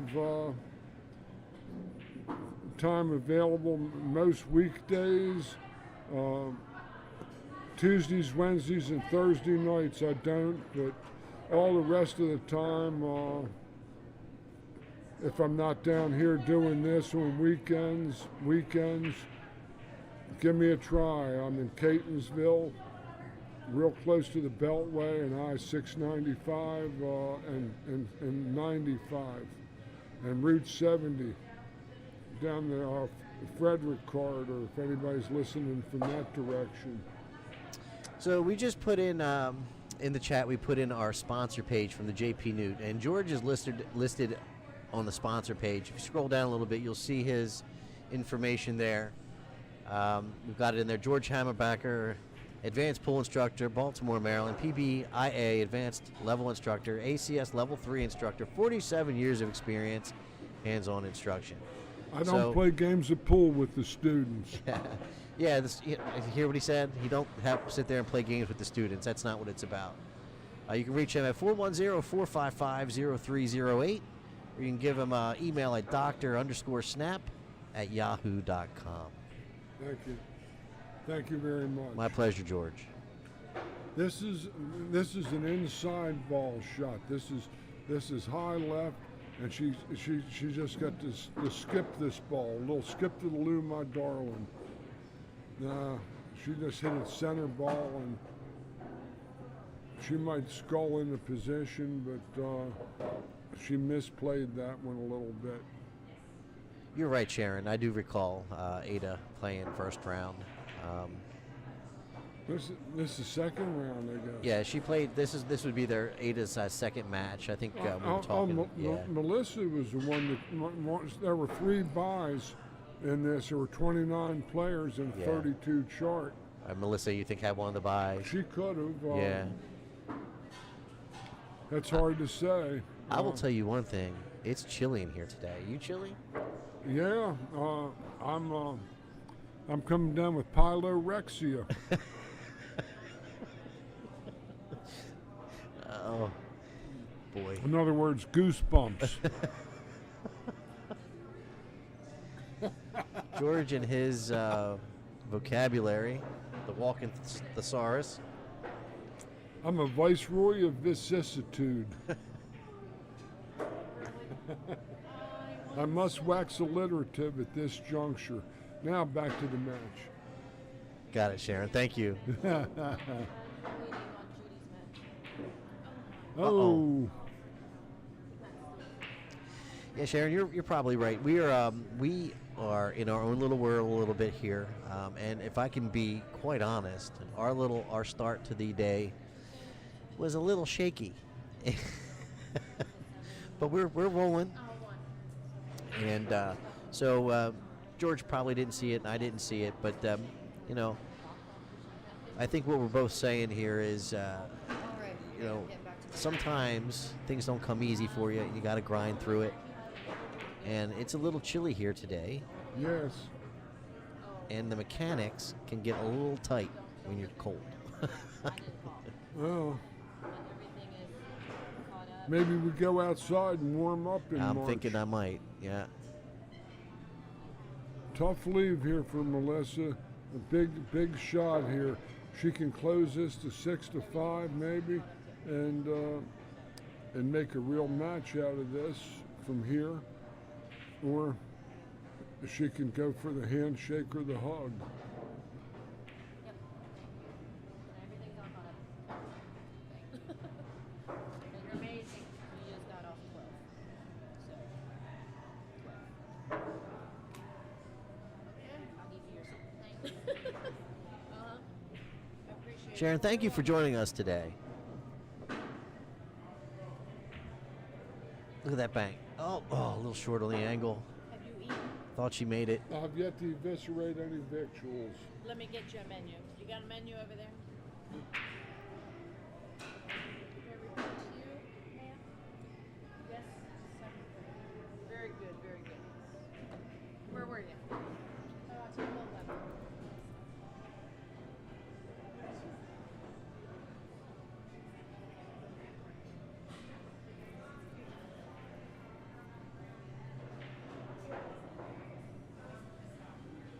Well, unfortunately for Melissa, Sharp. she It's rolled not her over cue with yet, ball on George. the rail. Yeah, not over with yet. That was a little sloppy. And she took her time, in all fairness. She was deliberate. She's made most all of her balls on the rail. I hope I don't put the announcer's curse on her. She's got about a 3/4 to 5/8 ball shot. She's looking center to about a quarter tip to her left to center on the 9.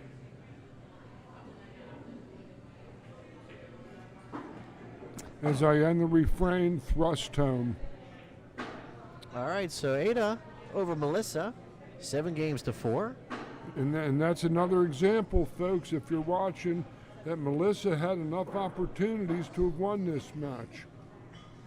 And she lost that one in the beginning, Wayne. Yeah, but what I do like is her competitive spirit. I think we'll see her back again. I think she showed a lot of heart here, and it's not the last of Melissa. So we're just going to take a small break, waiting for the next match. And while that's happening, I'm going to grab something to eat here, a little bite. And I'm just going to put up a little short here and say thank you to our friends at TTMD Billiard Streaming. We'll be right back. That couple.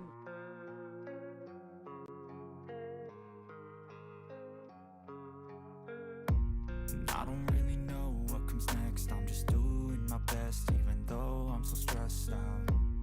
Everything just feels like a test that I fail, so depressed when I can't seem to get out. But something deep inside won't let me quit. I swear that I'm inspired by all this shit. Tell me that I can and I won't, that's what guides me the most. Fuck your lies, I'll do what I want.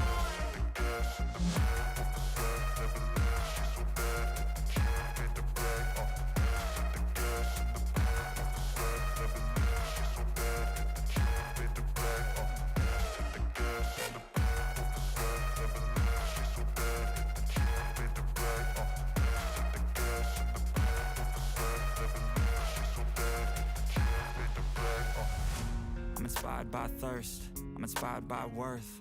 I desire your worst, so you can just hide while I work. I ain't tired, you first. I'll write a second, third verse about the lies you go disperse. You never did shit, I know it hurts. Something deep inside won't let me quit. I swear that I'm inspired by all this shit. Tell me that I can and I won't, that's what guides me the most. Fuck your lies, I'll do what I want.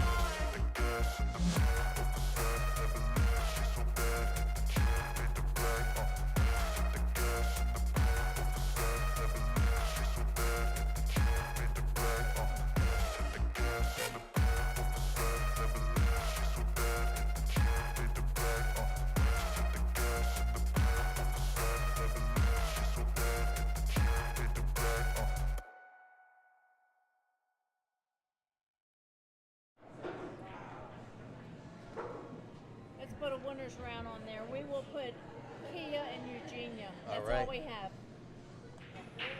All right, so next we have Kia and Eugenia coming up. So stand by. I'll go ahead and get that lower third switched over. And stand by. My name is Wayne Everhart from ThinkTechMD. This is TTMD Billiard Streaming. Eugenia! And we'll be right back.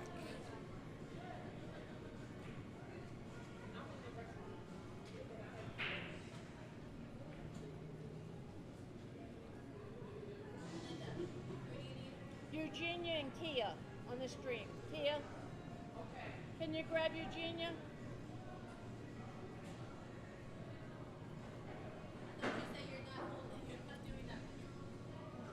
Well, that's all we have. I can't leave it sit bare.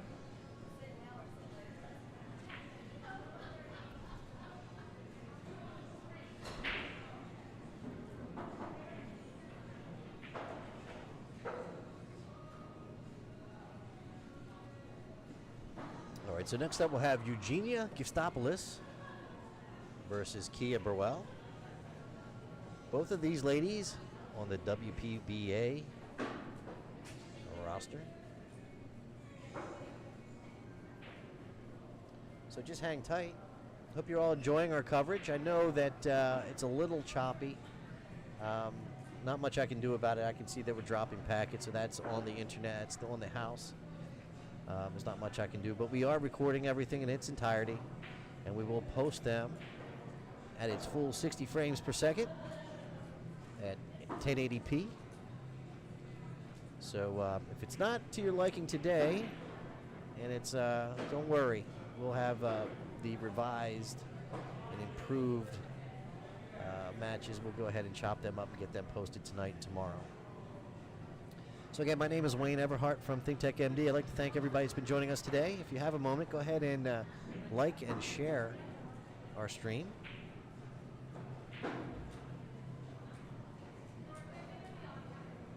And I believe the ladies will be here in just a minute. So just hang tight. We'll be right back.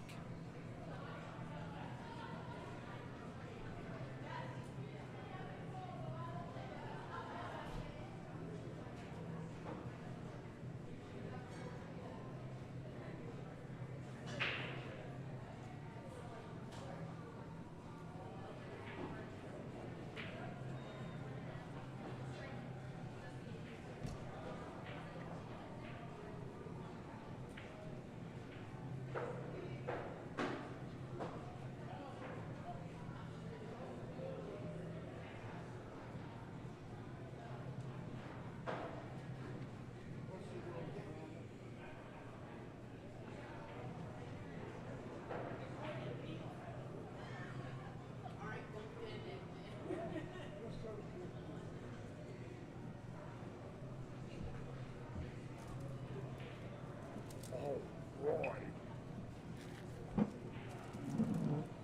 Orphean robots, attack, attack. Let's see.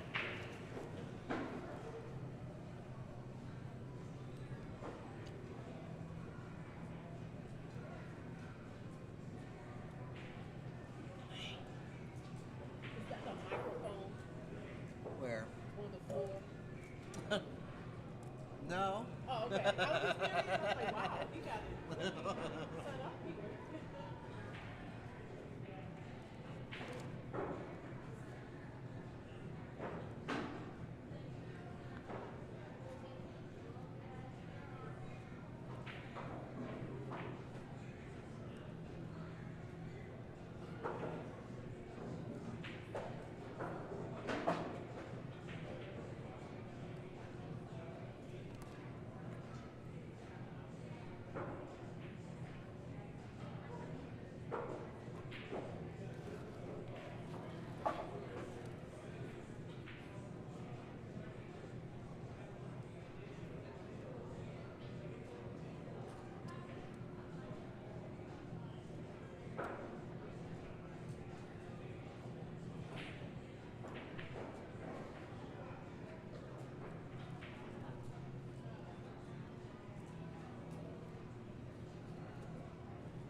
Number 6, chicken and shrimp quesadilla.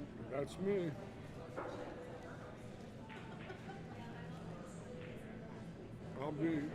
I'll be like Jack Nicholson and Michelle Pfeiffer. In other words, they starred in the movie Wolf. Oh, Wolf, that Joker.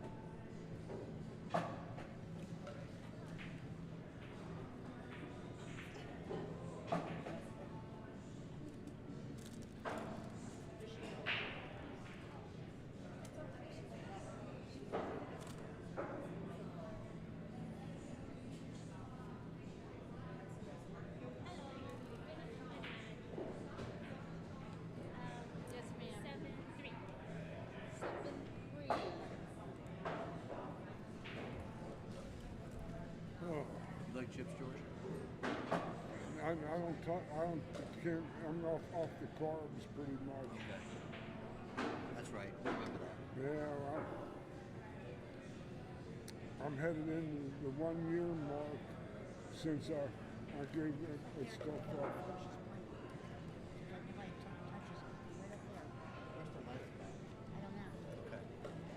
Kim and Susie.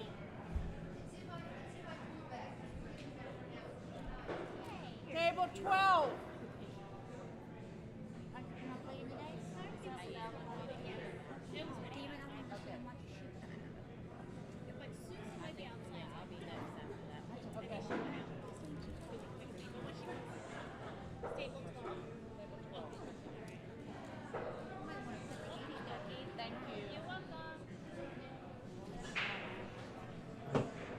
you. Okay, we got action here.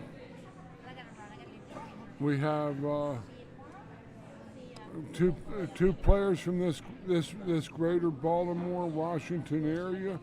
Miss Kia Burwell, PBA.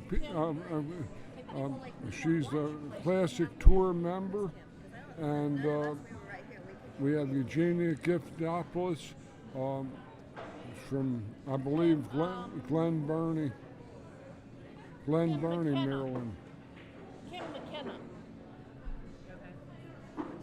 On Table the 12. corresponding match, Third one down. table next to it, we Kim see McKenna. Kathy Friend getting ready to shoot a Kim 9-ball McKenna.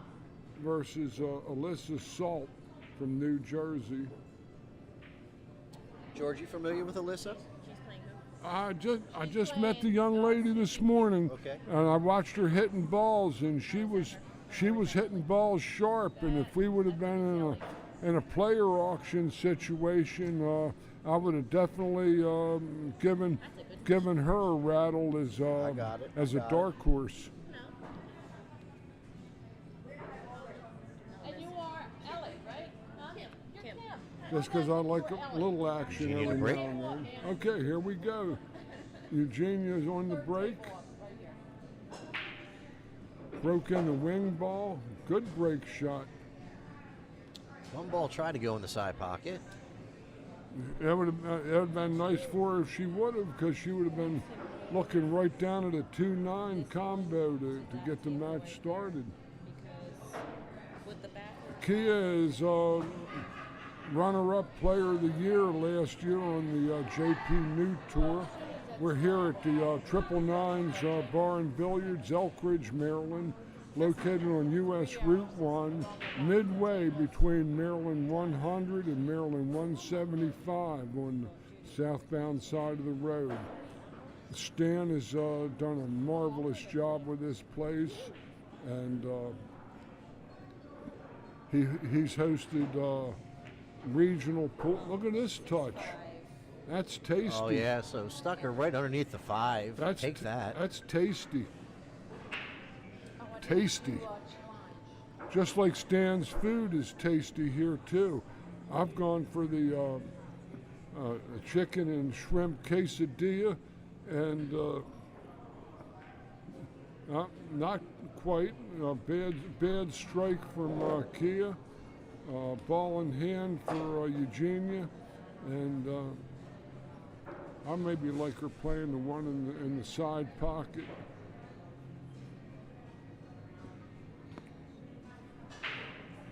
Looking at a potential 2-9, I think she could roll her cue ball with the one in the side pocket. So George, you would set up for the 2-9 here. You would play this one, so you can set up for the 2-9. You see, the nine is in this spot in the middle of the table where you have to get the correct angle to go up from the 2 to the 3, and you stand to run into the 9 going down table, or you're going to have to play hillbilly hardball and muscle this ball. Yeah, so that's what you're saying. You're going to have to muscle up on this shot if you're trying to draw it back, because you really can't go forward because of the 9. Oh, she hit that good. She hit that real good. Eugenia is one of these players that is when she plays good, she plays really good. And I've seen my share of regional players that when they either play real good and they're in the final 4, or they're not wasting too much time in the place, that they're 2 and done and they're out the door. But her top gear is real strong. Just reaching for that ball a little bit and poked it. Right, look at that. She's got Kia incarcerated on this 4 ball maybe. Not the way you want to come to the table after just being hemmed up on the last shot underneath the 5. Oh, she can hit it apparently. Yeah, she can hit it. She can probably pocket this ball. That's correct. Hit the 9 and stay there. Look at that, huh? Yeah, that was a beautiful shot. Had to come with it. It's not an easy shot, especially after your first shot you were kicking. Perfect position. There's no person I've seen in my last 20 years or so that worked any harder on her game than Miss Kia Burwell. And she handles herself with dignity and respect, and she's a total professional. Kia is good people. I worked with her briefly near the beginning of her journey. And Well, some might say that Kia is a bit no nonsense, but I think she takes pool very serious. Oh, my- and yeah. she doesn't like the shenanigans that might come about with people that are less serious about the game. Oh, she's serious, but she does have balance. I've known her like I said for 15, 18 years. I hate to put the little time I've known ladies on the clock because otherwise I might get slapped, you know. But some people I've known even longer than 15 years, and hopefully they don't slap me if I say how long. Oh, go ahead. Don't bother me any. Well, I take my age with pride. sure. The fact we got ours now. You got So to get Linda's yours over here second. chiming in saying that she's not offended. Well, you know, like I said, you know, a long time ago, I was going to be a diplomat and go to diplomat school. Instead, I went to hustler school. I think George went to filibuster school. That's Phyllis, I knew a lady named Phyllis Buster, and she had Philip Buster as a twin brother. I knew them both, knew them well. They were good people. So the question in the chat from Sharon was, how did the Calcutta go? Well, this morning we decided we were giving out some awards and stuff, and we wanted to just hold off a bit on the Calcutta. And frankly, we were talking with the gentleman last night that were here, and that's another topic.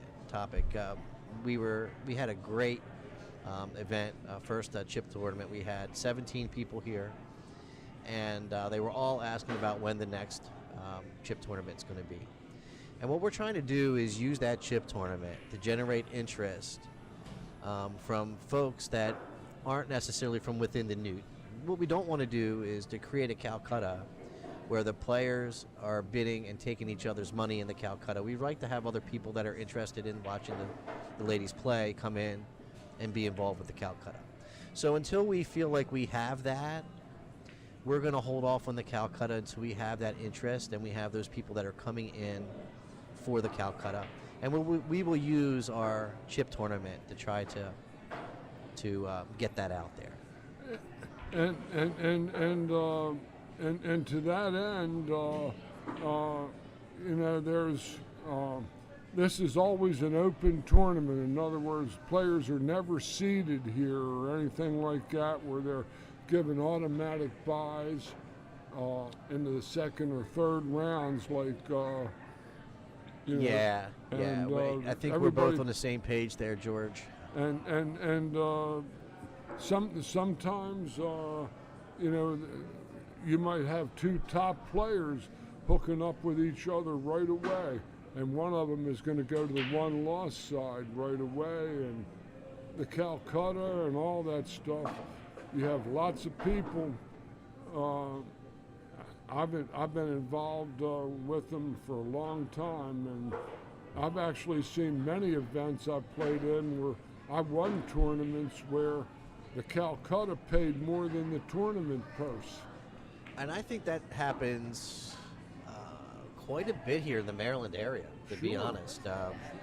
It's a pretty happening spot here in Maryland, Virginia, Pennsylvania, D.C., and I'm just speaking from my experience because I don't get up into the Delaware area much or the New Jersey area. But, man, the Calcutta pots around here can be pretty significant. So if we can get Good the interest, hit there from Eugenia. yeah, if we can get the interest from some of the other folks here that are patrons and at the venues, we will certainly pursue that Calcutta. And I think it's good because it allows the purse to grow a little bit, generates some excitement, and it brings some other people here that aren't necessarily here to shoot pool, but here to watch the action. And here to get in action, you know, and what might happen, and now I'm going to just kind of try to ring a little funny here, is that Stan sells great food. He sells some pool cues, some equipment, cases and all at the Triple Nines Bar and Billiards. But he could get a rack of deodorant sticks up here for the people who want to sweat the action on this Calcutta.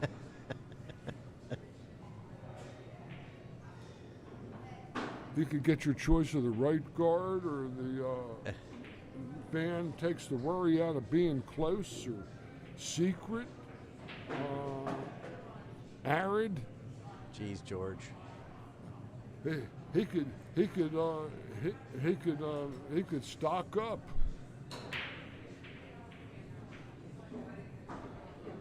So 7 ball's the problem here. The shot I like is she can draw her ball back with the low right back into the 8 and somehow kick a shot to the 5. This is all well and good. This has got possibilities. Yeah, maybe draw it over there a little bit. She can punch her ball into the 7 and 8 Yeah. and stay on the 6 for the side pocket. Hit the 7. She's going to have to stand up on a soapbox and jack up on this ball a little bit, which is what she's going to do. I'd say you called it, George. Didn't quite get the separation she was looking for. But she made it a playable combination.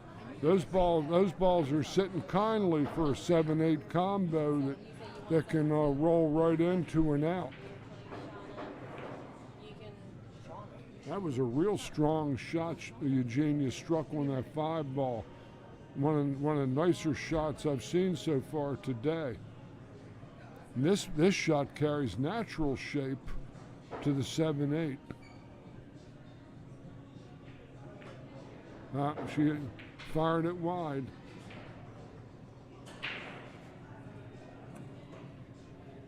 That's too bad. She worked hard and got into that rack and got a real desirable chance to get to the back end of that rack, but Kia should fall good on this 7 and 8. Thank you, Dylan. Is Dylan that Dylan Spoor? Yeah, Dylan Spoor popped into the chat. Good player. Top notch. We just him and I just was competing in a under 1200 Fargo Scotch doubles event, and I'm sure his back was killing him by the time the event was over with. But man, what a strong partner to play some pool with. He is an excellent, well, a student of the game, but a teacher as well. And I think that Dylan Spoor is going to be around the sport for a long time to come, not only as a player, but as an advocate for the sport, no doubt in my mind. I got to see Dylan maybe a year and a half ago playing down on the boulevard down there in Glen Burnie. Yeah. And he did some things that I saw that they were between mystified me but truly impressed me. Beautiful shot from Kia, takes a 2-0 lead. Kia did get on Eugenia did make that 7-8 combination a play, and unfortunately just didn't quite knock the 6 ball down, and it cost her, like it will with the better players. You generally get one good shot a game against players like Kia, Linda, Eugenia, yeah. These players can play some. Kevin, I agree. We are lucky to have George in the booth. No question. In fact, we just agreed to have George in the booth for the Bob Stocks Memorial. That's coming up. He said, I've got my room all ready. So he's looking forward to it. We just had a couple more players added. We just added Fedor Gorst and Kristina Tikac, if I pronounced it correctly. I'll go ahead and put the players list and the sign-up list. We do have a few more openings for the Bob Stocks if you're interested. I have one of my students. If Donald is listening from Delaware or on this stream,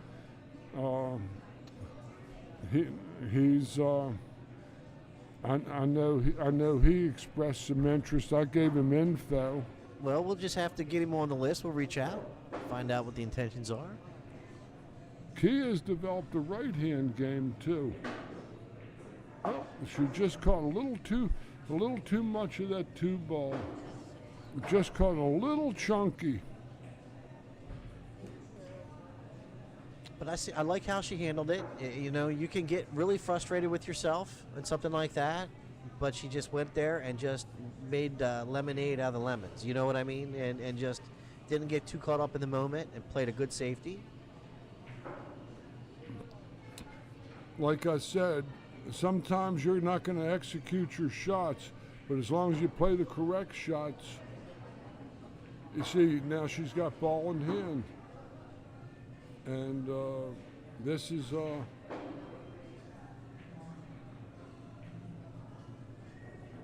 she's going to, I don't know if the 3 passes the 6 to that corner, or she's got to go upstream with the 3, or play the 3 in the side pocket near us.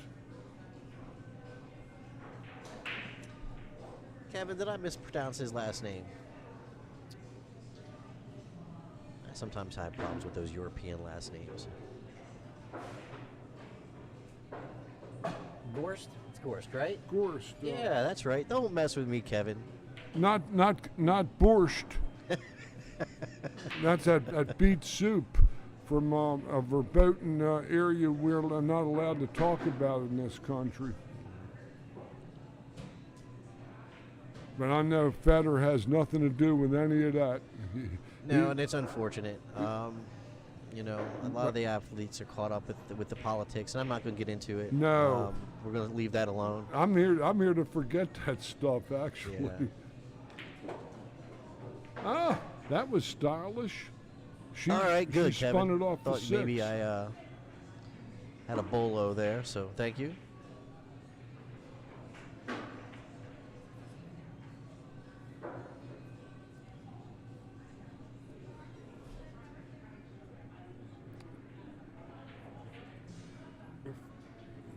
It's problematical. I think the 5 might go past the 7. Or she might have to play it in the side pocket and bump the 8. Oh, wait, that's wide. Oh, she had it. Man, But she hit that good. now she's got a high Now right she's got a ball. little bit of a problem. I think she can see the 6.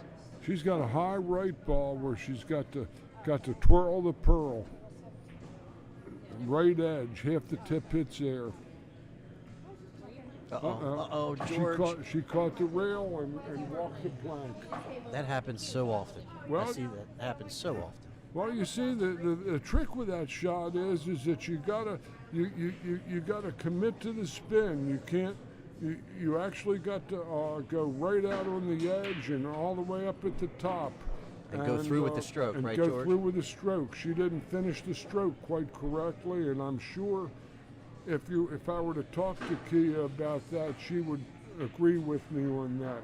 And I know she watches all the matches back on tape when they're. No question.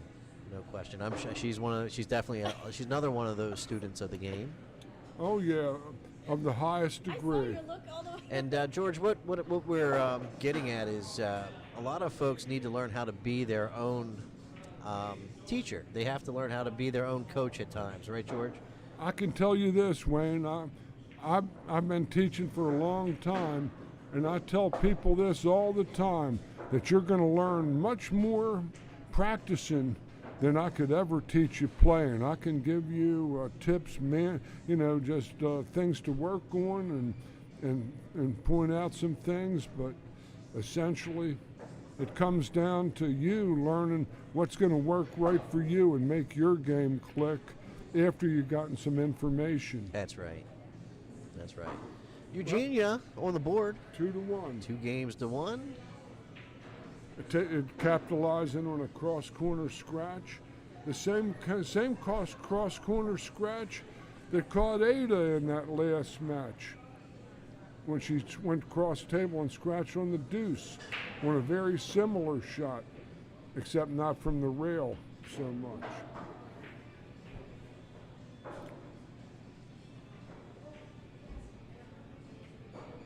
right, so Kia to break, leading 2 games to 1 on a race to 7. There's a real good match going on right next to us with Alyssa Salt out of New Jersey playing Miss Kathy Friend from the Dundalk area, Dundalk outside of Baltimore, and very, very going to be a hotly contested match. So I found Kathy, friend on the list, going back some years. Sure. She's been on following the tour for some time, right? Kathy has been a good regional player and all for the better part of 20 years. This looks like I'm gonna have to take a timeout. I'm gonna go on the side and flap my jaws in anger at this Lunch break for juncture. George. So we'll cut that mic off here for just a second. All right, you're stuck with me for a while.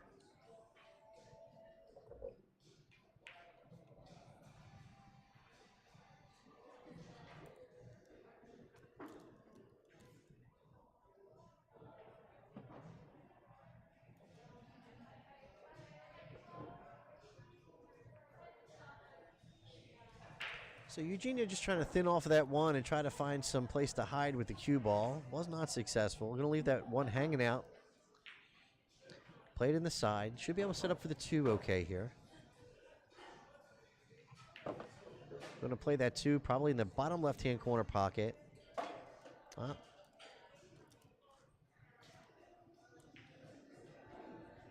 think she likes the angle here.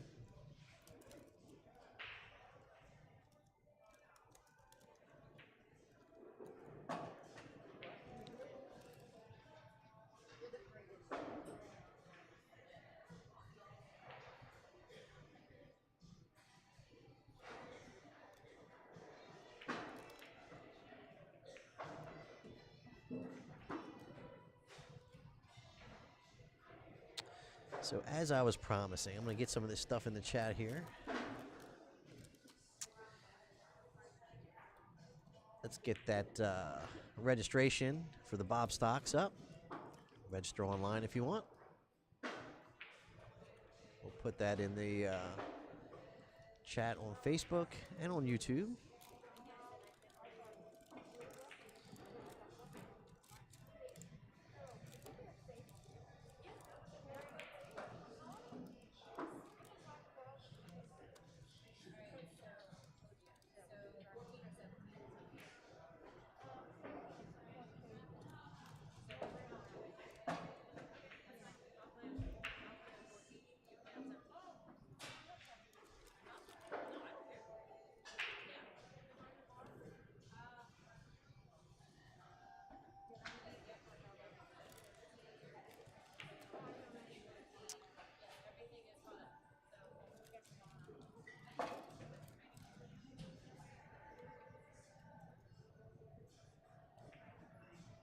Yeah, so I popped on over to the YouTube channel and the Facebook channel to make those posts in the chat. I can see that we're definitely dropping packets there.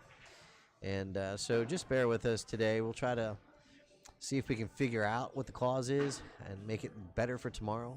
But we're just going to have to make do today. It's not on our side. It's definitely on the house side. We'll try to track that down.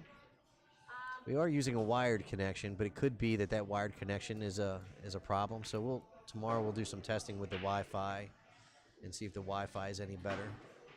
90% of the time, a wired connection is going to be the way to go. But that doesn't mean that cable hasn't been beat up. It looked like I had seen better days when I had got my hands on it. So we'll reevaluate the situation as far as the connectivity goes, see if we can improve that.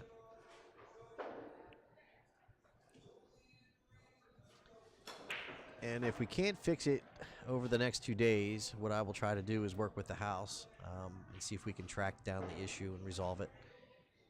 27 years in IT, a little bit of connectivity problem isn't going to scare me, so we'll get that sorted out.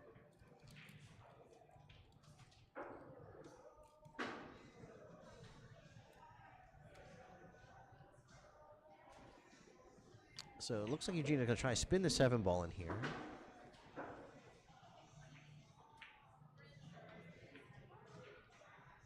Oh. Wow. I thought she hit it pretty good there.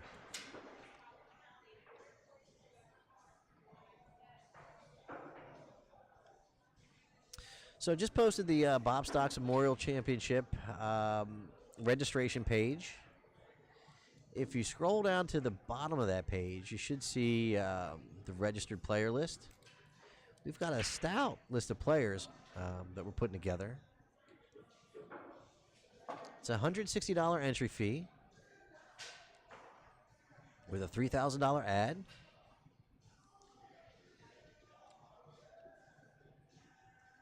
And I believe at last check, I think we had 6 or 7 spots open. Edward, thank you for joining us. Mr. Hoffman.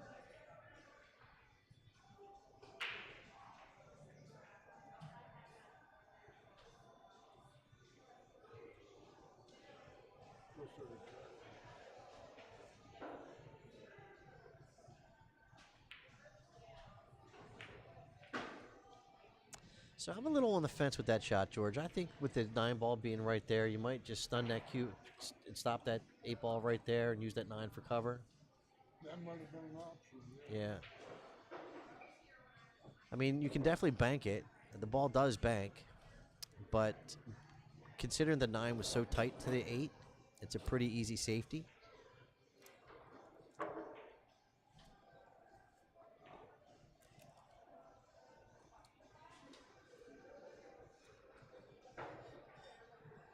Edward, our pleasure, and thank you for sharing the stream.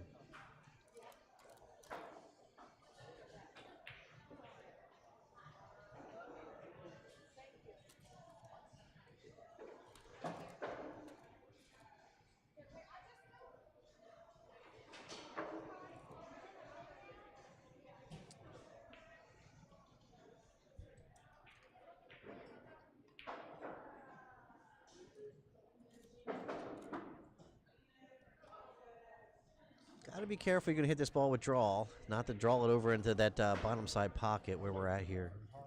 Yeah.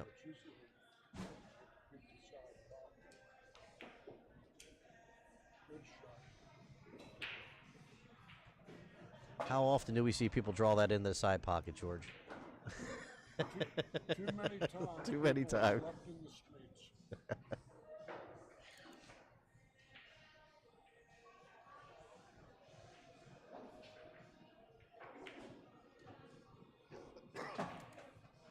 All right, so Kia takes game number 4, leads 3 games to 1. We're going to race to 7.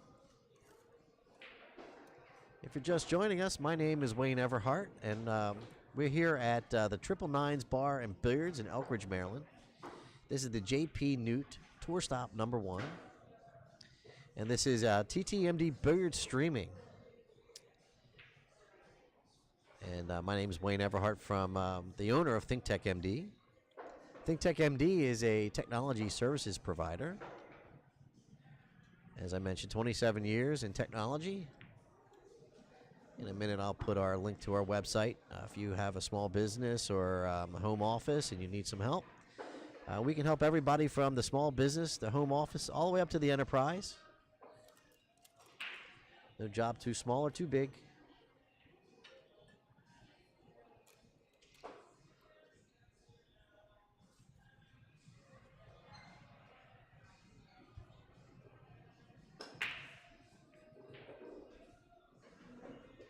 I like what you're thinking there, Edward.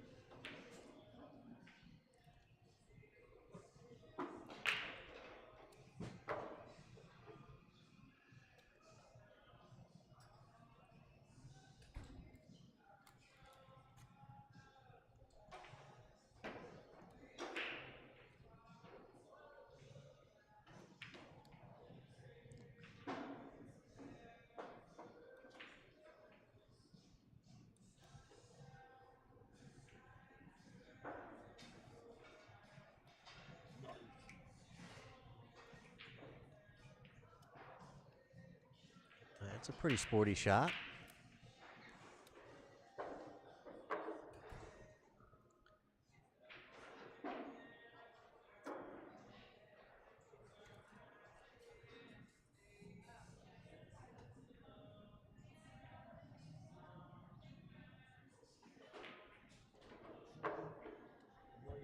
Yeah, good hit, but opens things up here. So Eugenia has a chance to get advantage. If she doesn't finish off this rack here, she should be able to maintain advantage. Oh no. Spoke too soon.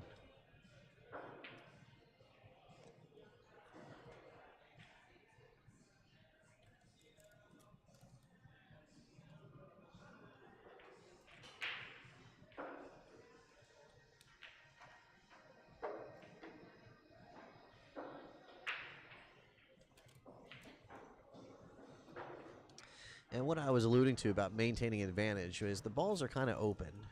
So if she was to get bad position, maybe not like this, you'd be able to more than likely find a way to maneuver out of it and play a safety, because nothing's really hidden.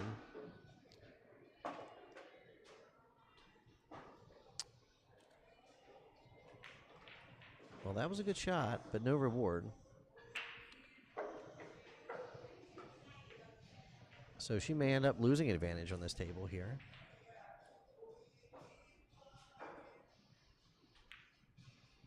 She's going to go to the jump cue.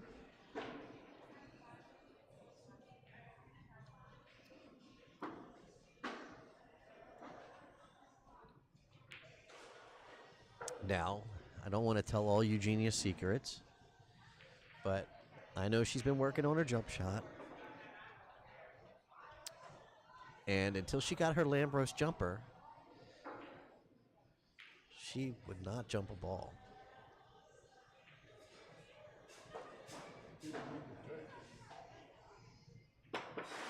She did. That's a nice jump. Nice jump. I tell you, she's been working on it.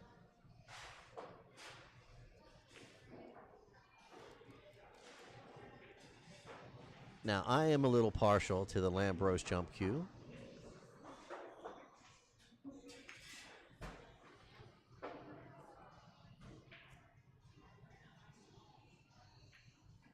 I am a player representative for Mike Lambros, and I spent some time with Mike helping him develop his jumper. We spent a lot of time working together, trying to find the right balance. A lot of times you can get a real aggressive jump cue that's really easy to jump, and you can jump across the room, but that doesn't help you settle the cue ball down, right? So there's a balance of trying to find the right energetic jump, but also have the ability to settle it down. So we spent a lot of time trying to find that balance.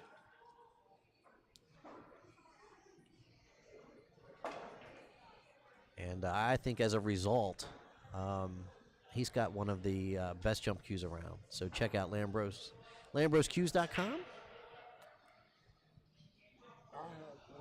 have one of the three break jump cues that he ever made that were Sneaky Pete Deluxes that were break jump. Mine's the only one left in existence. Yeah, George was just making a comment about there was a few, I guess, break jumps, George? There was a break jump cue. I'm going to turn his mic back on. Go ahead. It was a break jump cue that was, in his early days, he made Sneaky Pete's, and he had made Sneaky Pete Deluxes that had pieces of hardwood on the butt piece as well as the Sneaky Pete. And he made three break jump cues out of the Sneaky Pete Deluxe. One of them went to my dear late friend, we called him Chris the Greek, and he ended up selling it to me when he moved away and went down south. But I still have that cue today. It's the only one left in existence. Hang on to it.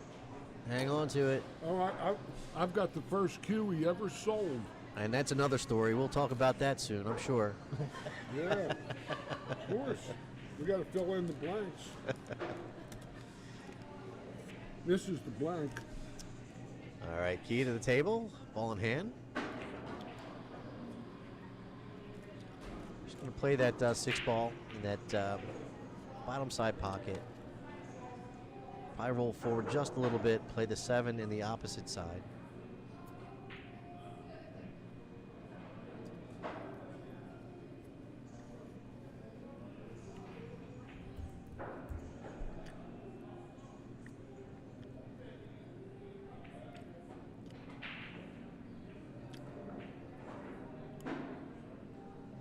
I hear you, Edward.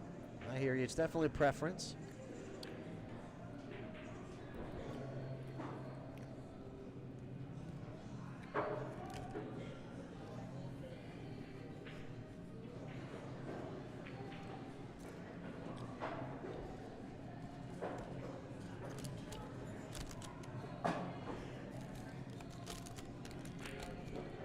Uh-oh. Shoot.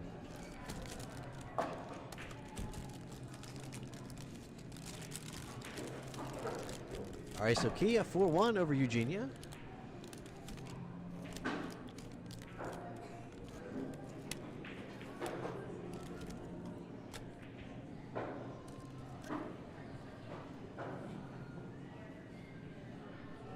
So tomorrow, if you're one of those ladies out there that are watching watching this event thinking, hey, I might like to get involved with the JPNEWT, but I'm a little bit nervous about trying to compete with some of these big dogs.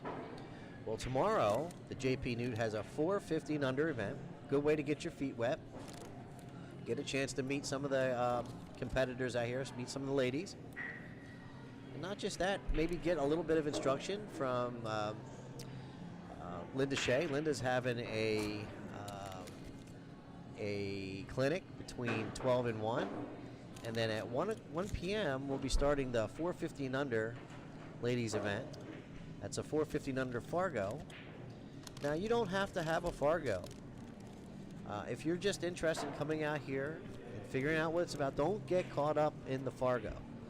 Just come on out, sign up, have a good time. So that's tomorrow at 1 p.m. under 450 Fargo ladies event at here at Triple Nines.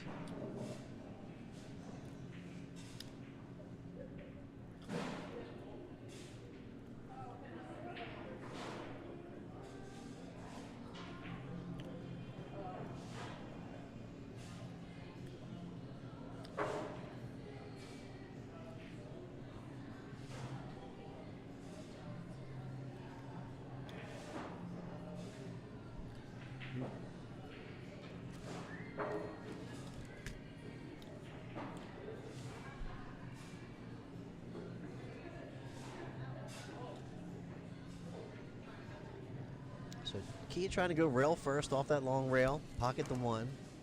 Just missed the 1 ball. So looking at the rack here, 7-8 is a little tricky.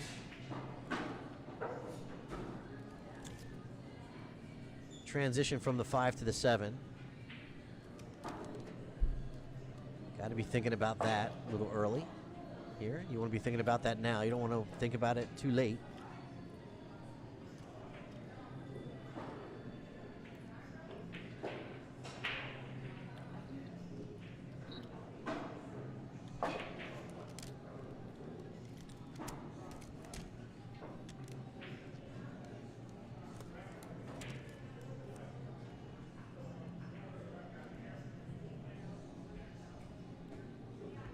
Good pocket speed there from Eugenia.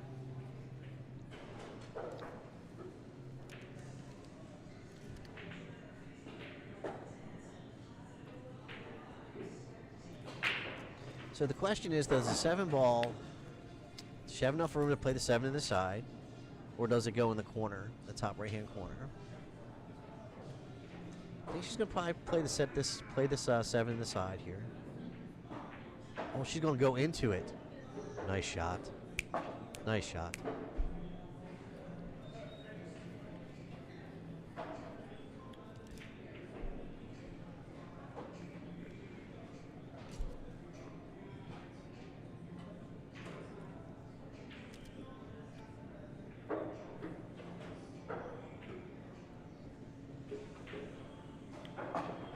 Well, I really like how she has navigated this out. She played a real nice shot from the 5, bust up to 7-8. Play the same pocket. Play the same pocket. Uh-oh. She killed that ball okay, but wasn't her best percentage. Now she's got to stand on one leg to shoot this ball. You can't reach Could have it. really easy ended up on the 50-yard line with that shot, right, George? You're supposed to go across to the other pocket. Right. She got out and all that stuff, but every once in a while you reach, you lunge for the ball and miss, and sign over the paycheck.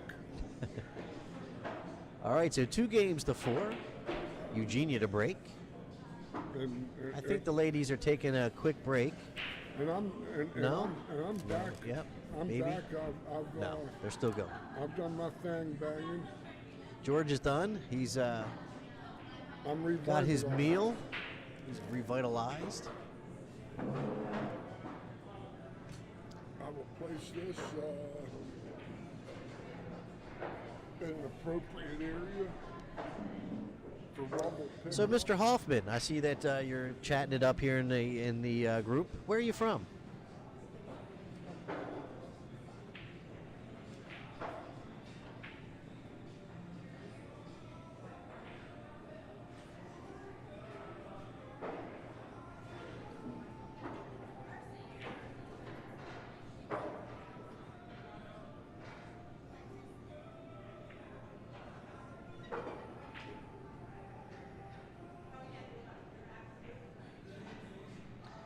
Edward, he keeps them rolling, buddy.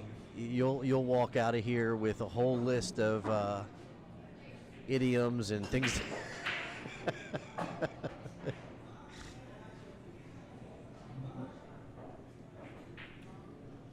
Definitely a fountain of one-liners, Mr. Hammerbacker. Well, I may not be quick of foot, but hopefully I can still be quick of quip. So, George, Mr. Edward Hoffman here, he's from Seattle. He's been following our stream today. He said he's going to steal you that line about the paycheck shot. I told him that hang tight because there's more coming. We've only just begun. Yeah.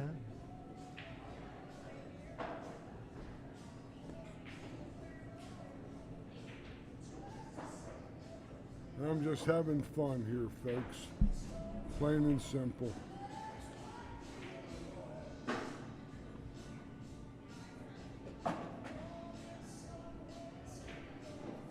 I'll tell you, it's a joy to have George in the booth, and he probably feels the same way.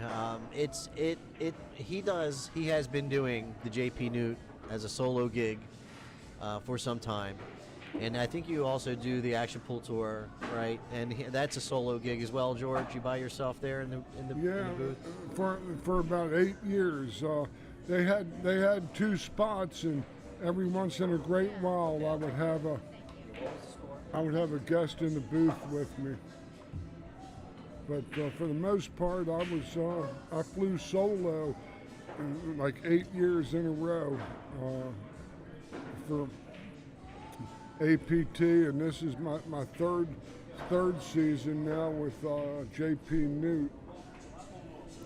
I came on in the middle of the pandemic in 2020. And I was losing my mind, and Linda saved me.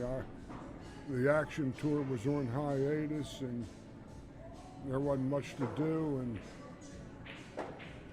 yeah, so that's what I was alluding to, is that it can be a grind when you're here by yourself. And I also do streams by myself, and it's really nice to have someone in the booth that you can chat with. But you have to have the right person, and I found the right person. I'm really excited.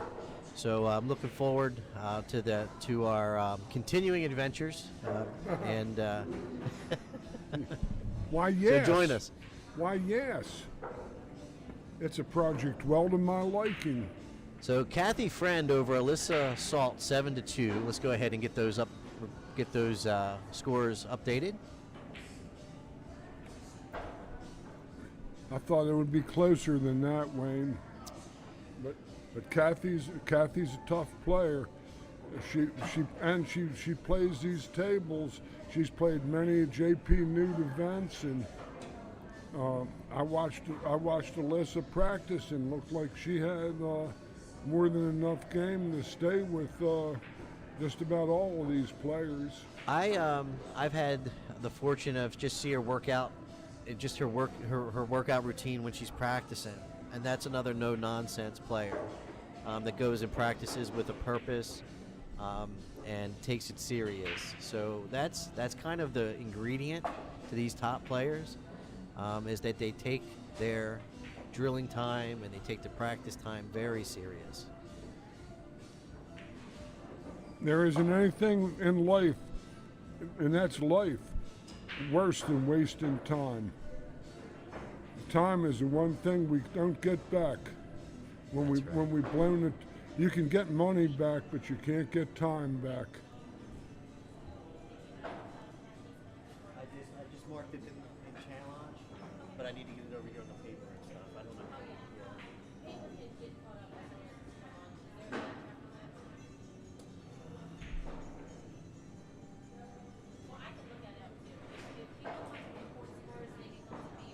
Yeah, it looks like Carolyn Powell and Kathy Friend are going to be available.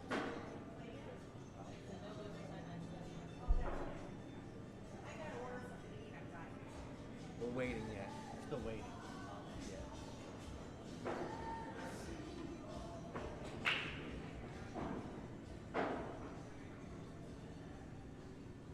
Yeah. Okay, we got ourselves a tough match here. 4-3, Kia on the break.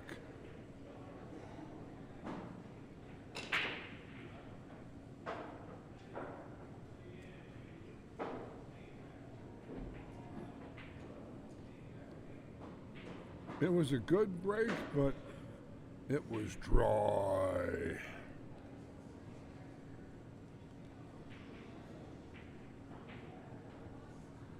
We could call that the Sahara Slam or the Mojave Mash. So the question, George, in the chat from Mr. Hoffman, he was saying, so what are you guys' thoughts on carbon fiber shafts? And I'll start first, and then I'll let George complete the thought, because he's probably got a much more analytical thought process behind it.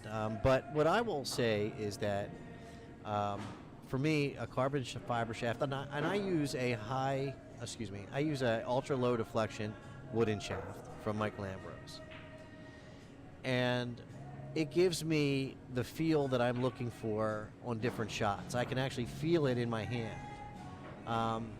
You know, there's a lot of data points that you get in your brain when you're making a shot. Some of it's feel, some of it's pace, you know, and some of it's what you're seeing with your eyes, right?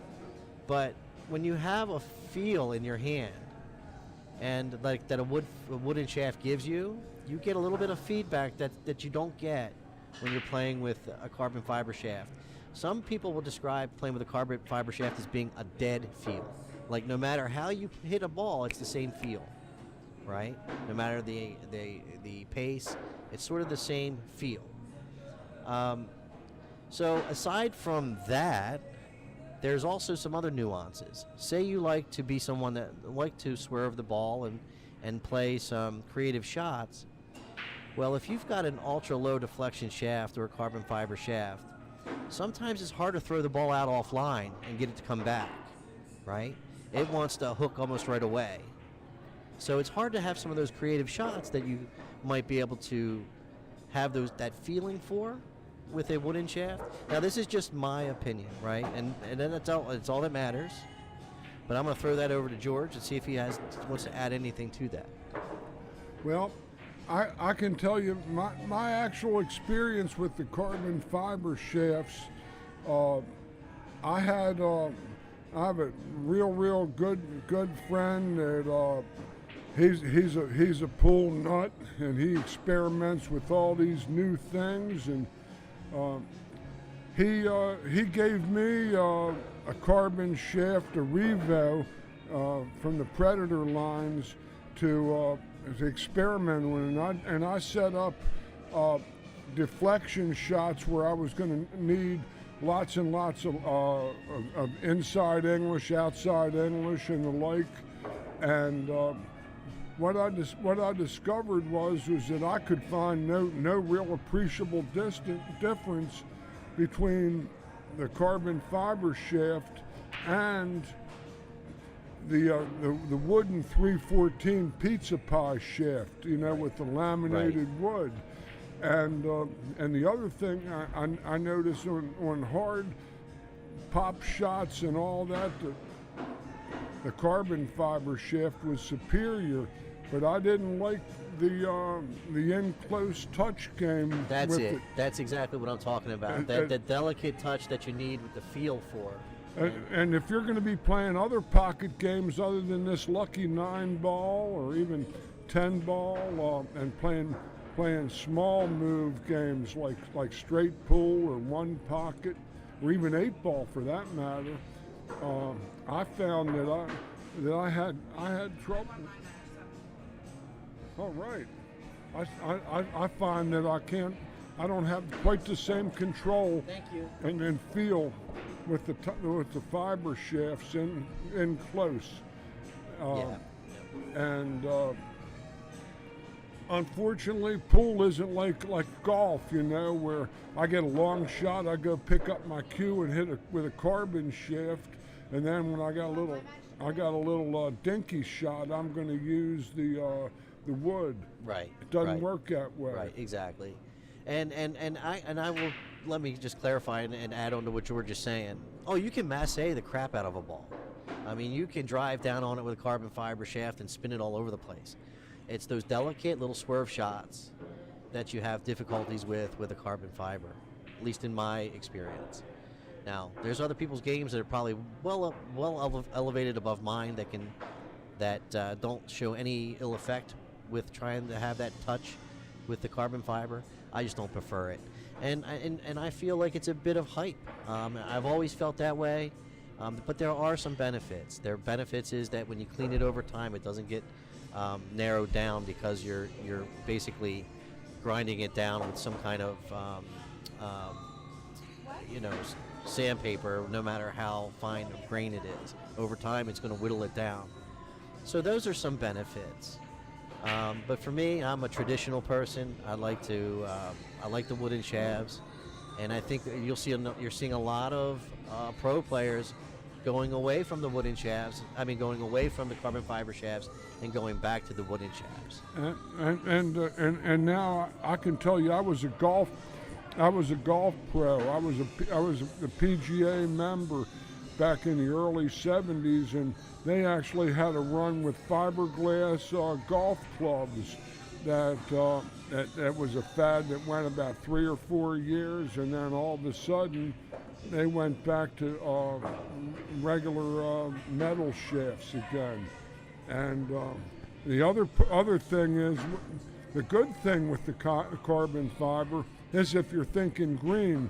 And the cue makers all tell you, as a one single voice, that there isn't that much good shaft wood available. That's what Mike Lambros tells me all the time, and I'm personal friends with Mike Lambros. He says for him, sometimes the biggest difficulty is finding good quality wooden shafts. With the long tight grain, a straight grain that goes down, and that.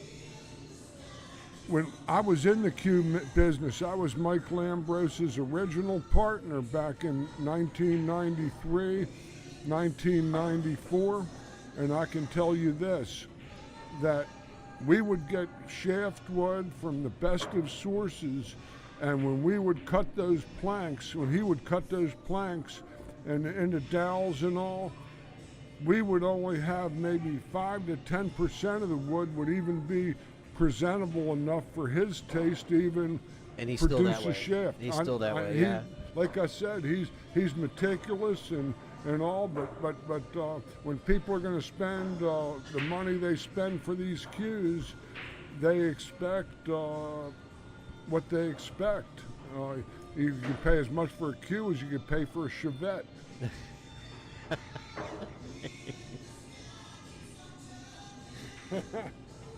Oh, George. I can't help myself. Oh. So unforced error there by Eugenia. I figured her for pocketing the net ball all day long. I don't know why she didn't flip it in the side, but I stood back because I didn't think there was much to commentate there. But I can't ever predict what's going to go on in any game. That's what makes pool what it is. So George, we had another question in the chat. It's from Q Gardner. I know Q. And he says, hey, George, are you still giving lessons? So I'm going to go ahead and answer that question for George. Yes, he still is. And give me 1 second. I'll go ahead and put the link up in the chat, and you can reach out to George. All right.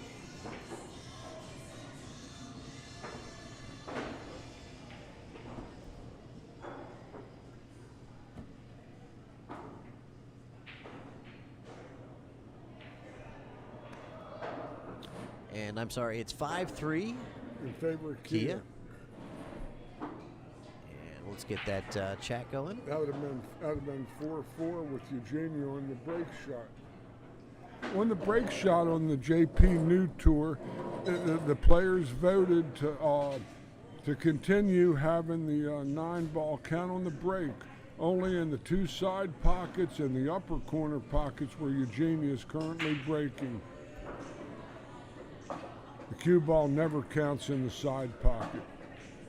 All right, Q. So I went ahead and put in the chat the JPNEWT sponsor page. If you scroll down to the bottom there, you'll see George's contact information. Thank you. And George said thank you, Q, and just reach out to him. I'm flexible. I'm semi-retired. The only evenings I don't have are Tuesday, Wednesday, Thursday. All the rest are possible. Weekends, if I'm not doing a tournament like this, all weekends, Mondays and Fridays all day as well. Sharon, we are dual streaming today. So we're streaming on both Facebook and YouTube. So that's why you'll hear me sort of repeating the question when someone poses one, so that everybody sort of has a perspective and frame of what we're talking about. But we are dual streaming. I normally try to push our folks over to the YouTube channel because it's a little better quality. However, the YouTube channel is a little better quality. However, today we are struggling with some dropped packets and frames, so you're not going to see that much difference between both platforms. So just choose whatever's best for you today.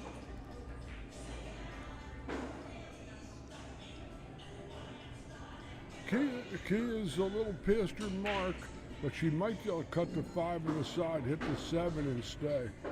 Well, the hit the 7 and stay part was good, but she didn't make the 5. I don't know if Eugenia has any piece of this 5 ball, or whether she's going to have to go to the air. It looks like the short rod is out. She can get up on this. No, she can't. Not quite. She Good hits job. Good job. it. Going behind the 9, it looks And like. no. No. From my perspective, and watching Eugenia develop her jump, I'm impressed. She would be hesitant at that shot in the past, and that just goes to show you, just putting the time in, and you can get it. And I'm proud of her. She's doing well.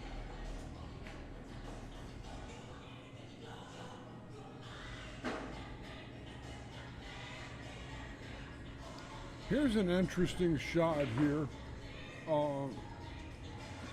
The bank plays the 4-rail position, banking it back where she's standing. She played the 7 on the carom, and it didn't go down and sold out. Wow. But the 7's in there deep. It's on the shelf. How did on it the stay inside. up? Man. That's on the inside of that pocket. Yeah, absolutely. Let's see what kind of shape Kia gets here. Well, she hit it good. The shape I like for Kia is on the long rail, so that she's got the ball exposed. She can't. It's so deep in there, George. This is, like I said, a lesson in itself.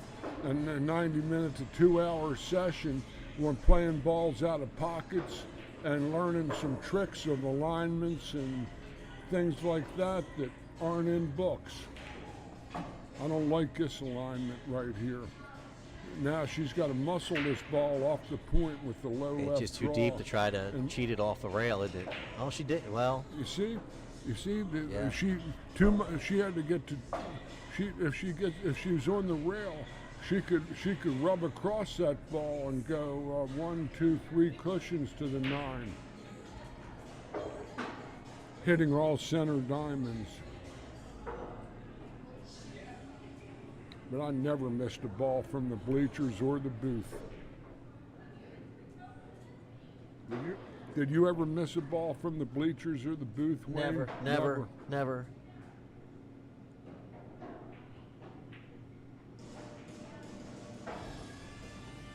Well, Eugenia's getting chances. Yeah, and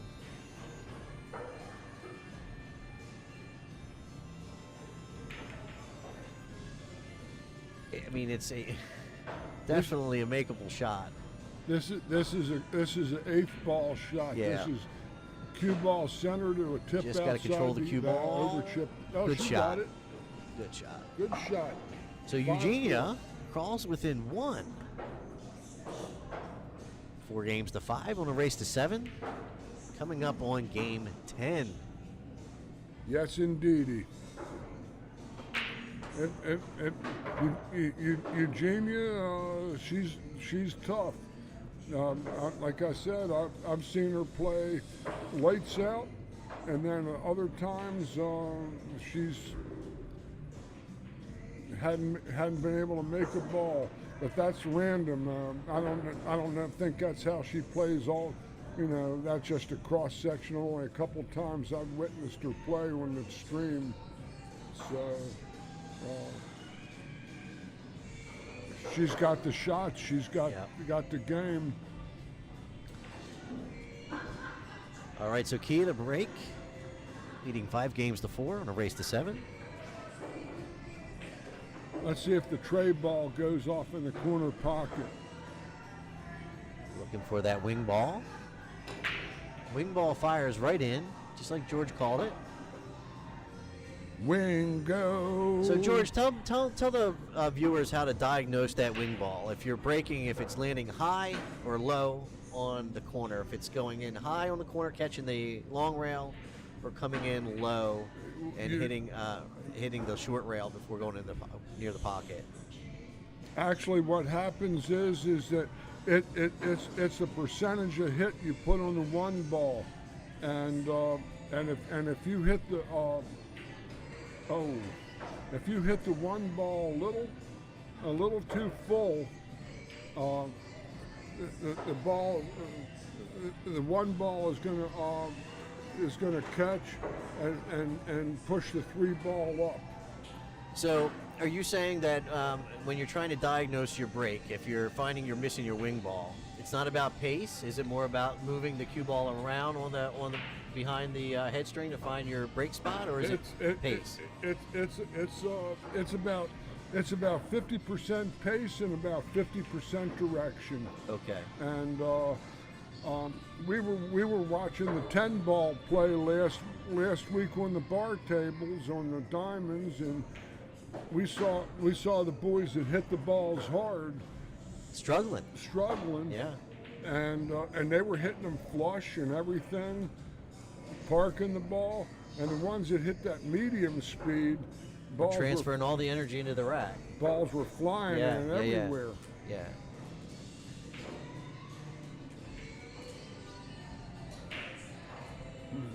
That was hit a little roughly.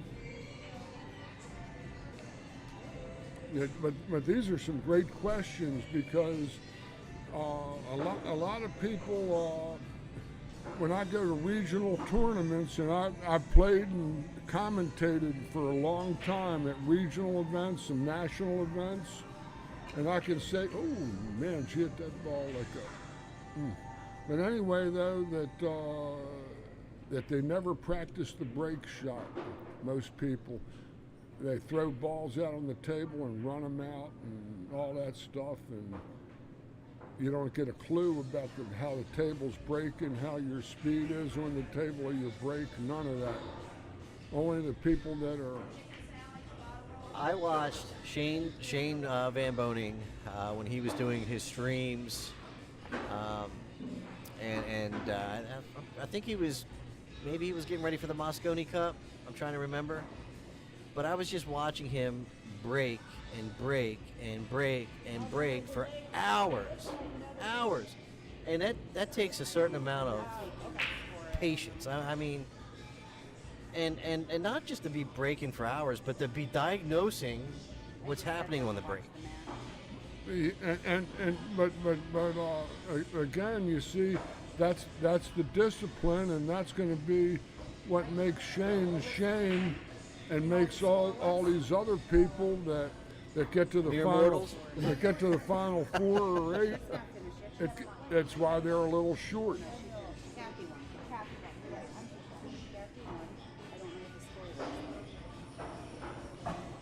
Right on top of it. So both of these ladies have missed a couple of balls that are uncharacteristic, I would say. This is third round winner's side. Third round winner's side. Yep. Field of 32, so 32 player chart. So essentially, oh, look at that. That ball just kind of grabbed and rolled under the belly of that 5 ball. That was, you call it bellied up? They're bellied up? Bellied up.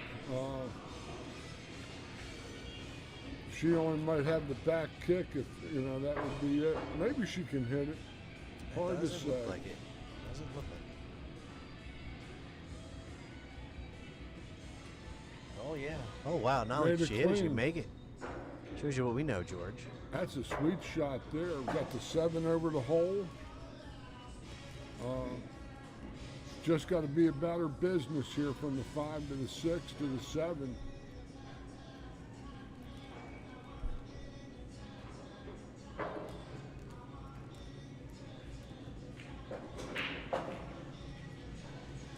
That won't hurt her, that little rub. In fact, might help her, George. Yeah, she comes off 2 rails and goes back on that side rail where the 7's set and past it. Yep. And she's got the right angle to go to the 8.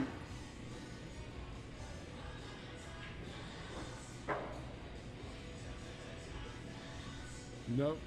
Oh, heartbreak. Yeah, I would have expected her to have overcut the ball, if anything, not chunked it. Yeah. Because the cut ball takes her back across table.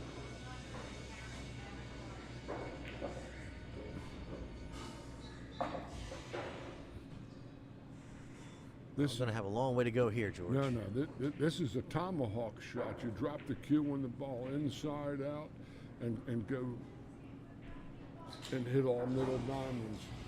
You go high right here and try to go around the table? I would hit it high left to center. High left, okay. And squirt it. And she's going to play it low and go deep. So she flattened it out off of that. It's in the hole. Oh, man. That's unlucky. No, you see, you couldn't go low on that shot. That was the wrong path. Yeah. You see, when you played the shot I described, you hit all middle diamonds. And you can never scratch when you hit middle diamonds. Well, that's a fact, George. But I love this. Watching good players compete here. This is just music to my soul to be here. I'm so grateful. I'm having fun. And so Skip to My Lou. That's one of our viewers here. Skip to My Lou. Skip, you were asking about the level play and are they any good? these two ladies are some top-notch players. They're both in the WPBA, albeit probably down in the middle to the bottom tier of the WPBA. However, they are still there, and they've put their time in, and they're certainly at the top echelon of the local ladies here. All these ladies here that are here. Eugenia evens the count at 5 games apiece. 5 apiece. So the point I was making is the ladies here are either aspiring to be pro, or they're on the semi-pro level, or they're just coming out of the league atmosphere and pursuing their career, moving into more of the advanced or upper level tournament play, if that's the right way to say it.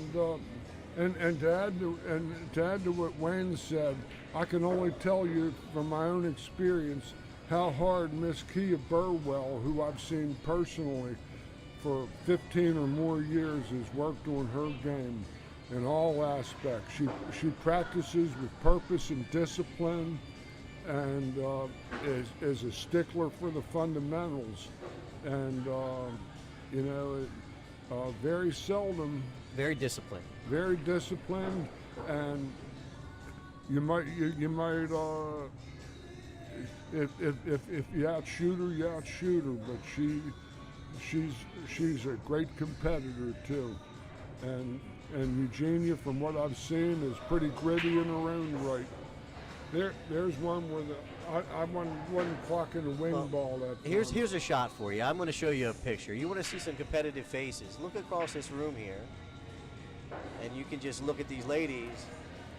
That's some intensity out there. That's why I'm here. Intensity knows no gender. That's right. And you got ladies that came from New Jersey and places like that have made this commitment to come and take a weekend 150 miles from home to come down here and compete. Or 2 ladies from Pennsylvania, from Scranton, right at the very top of the state, almost in New York by about 20-25 minutes. They're like 200, 500-mile round trip to come here and play. The likes of Miss Melissa Jenkins and Carol Clark out of Scranton, playing out of the Eagle billiard room up there.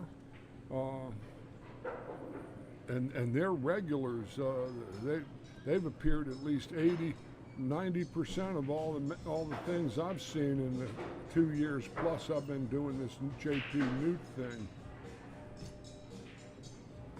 And they love the game, and they love to compete. Oh, that was a Fortunate setback. there. Pretty fortunate. Well, she's okay. She can dump this 4-ball safe behind the 9 and go up table, or cue ball behind the 9. That was Lots easier of options shot. there. Yeah, lots of options there. That's a good shot because Kia doesn't necessarily have that side rail to get to the 4-ball. She's going to have to go to that short rail down table, come back down for the 3. Yeah. That's a good shot. A good shot in a 5-5 game and a match to 7. 2-railed it and tried it. Don't knock the 9 too much into the hole there. A lot of folks might say, well, why would you 2-rail that instead of going 1 rail? And the answer is the ball is bigger when you go 2 rails. Bigger ball. You got that 1,000%, Wayne. That's correct. But here Eugenia is shooting for the meat.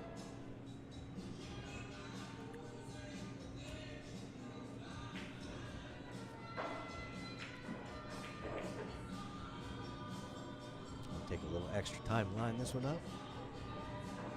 See, from here, you see the other part of the thing is I'd be giving myself a slight angle to drift behind the 8. Instead of, if you So miss George it, is saying, play a little two-way here. Try to cover the 8 ball, cover the cue ball up with the 8 if you miss. because you expose yourself to a shot if you don't make it like Right. that. And with ball in hand, when you don't get a positive result, it'll usually weigh on you. It's going to cost you, just like this cost her. She might have a two-railer to come behind that ball. Middle diamond, cross table, So a little Right up shout in out there. for. Go ahead, George. right up in here. Playing a middle diamond. Now she's down too low. Oh, she played the one railer. That's good play. She got her semi hooked there, if not hooked. So I'd like to say thank you to some folks out there supporting us. Thank you to Kyle Berger for liking and following our stream. Mr. Hoffman, thank you for sharing the stream. Charles Besmer, thank you for liking our stream. Appreciate that. Every bit of support counts. It doesn't have to be donations. Likes and follows, shares, that's what we need.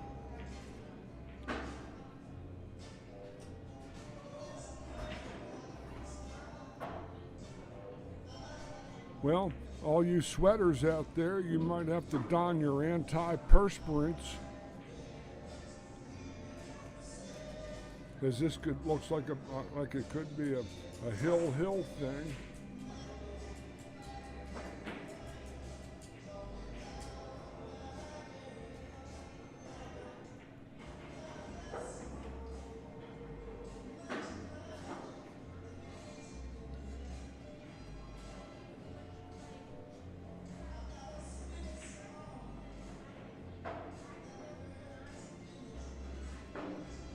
That's tight whether Kia has the two railer just to get past the 9 and come 2 rails in the back of the 4.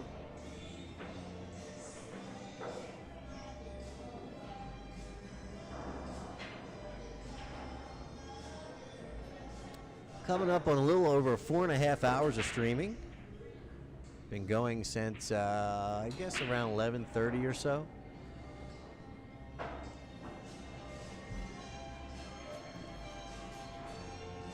A wonderful event. Well, I guess closer to noon if you figure 4:30 now. No, Yeah. no chance. Oh. I don't think she had the two railer down at the out of this bottom corner where the 4 ball was. It was tight. She couldn't get past the 9.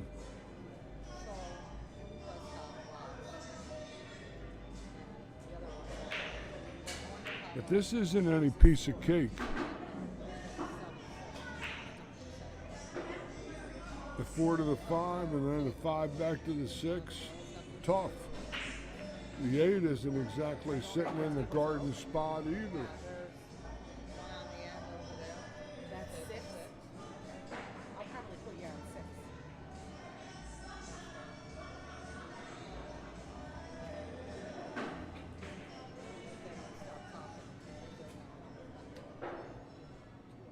Wow. So this is definitely some uncharacteristic cue ball control from both of these ladies. And they both played some matches too, so there's no George saying no excuse. well, no, it's just part of the randomness of things. Yeah.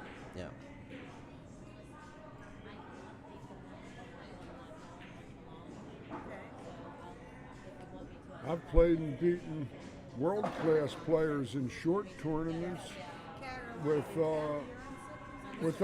them uncharacteristically missing balls, where I got lucky and missed balls that rolled behind balls and stuff like that. That's all the randomness of this game. And the thing of that is, it can in a short race, it can really. I've been on the side where every time you get to the table, you can see the ball, you can hit the ball, but the safety and the make are almost as difficult. And it goes on for shot after shot after shot, you know. And that is the randomness of things. I guess what George is saying there is you just got to keep within yourself, keep your head in it, and try to. She's going to park her on the 9. Yeah, this is. No. Oh no! Sold out. See think- these, you see, but these are all within the standard variations. And if you're into math, statistics, logic, these are all part of the general flow of any kind of fluid situation such as this. And yeah, I have a little education about flow and statistics. Uh-oh. She should be all right, but That was man. just a shoot and stop and play the 9 crossing that left-hand corner pocket. This is a monster game. 6-5 won the hill. The other lady has to win them both.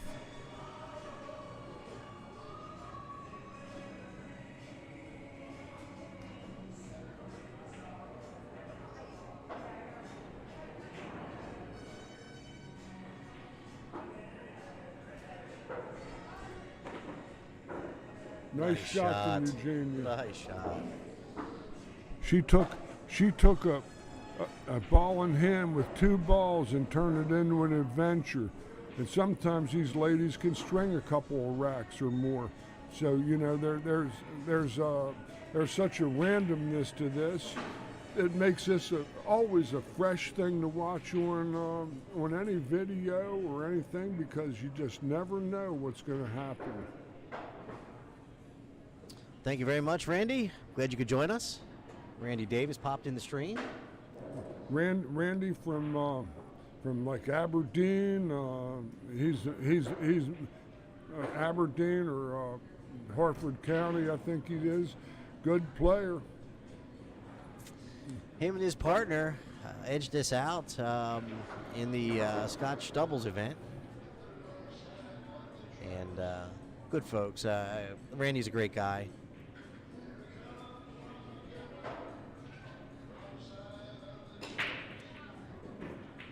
Good break shot from Kia.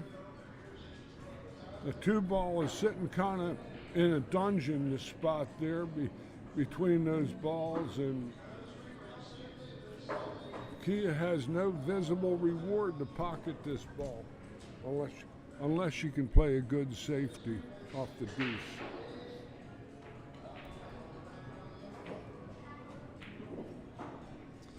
I think she might be okay. She's a straight angle into the 2, George. She might be able to stick that cue ball there. Yeah, I think she's got the shooting stick, and Same type of play. correct. It's a nice shot there by Kia. Looks like we're going to have some more meteorology going on. Why she isn't jumping.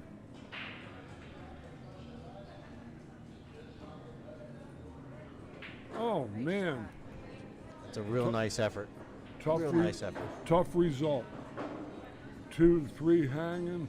The 4 ball is the prize here. Yeah, that's it. This 4 ball's going to be a little trouble. It's got some blockers hanging out in front of it. Got the 6, 8, 9 guard in the 4 here. That's a good path. She can come in between the 8-9 gap on this.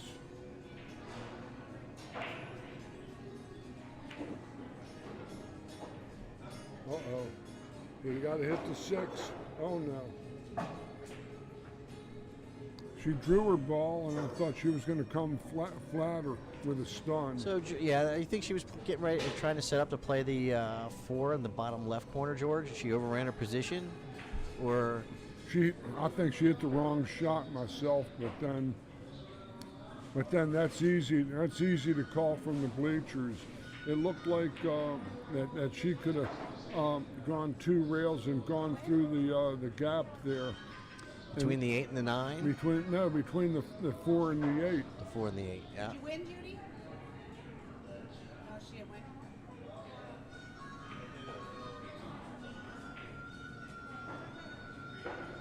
All she things didn't- considered, not too bad. That's a gnarly looking lead. She's got a jack up reach. The 4 ball looks like it's about froze. She's got to get the rake for goodness sake. And she's got a twister cookie.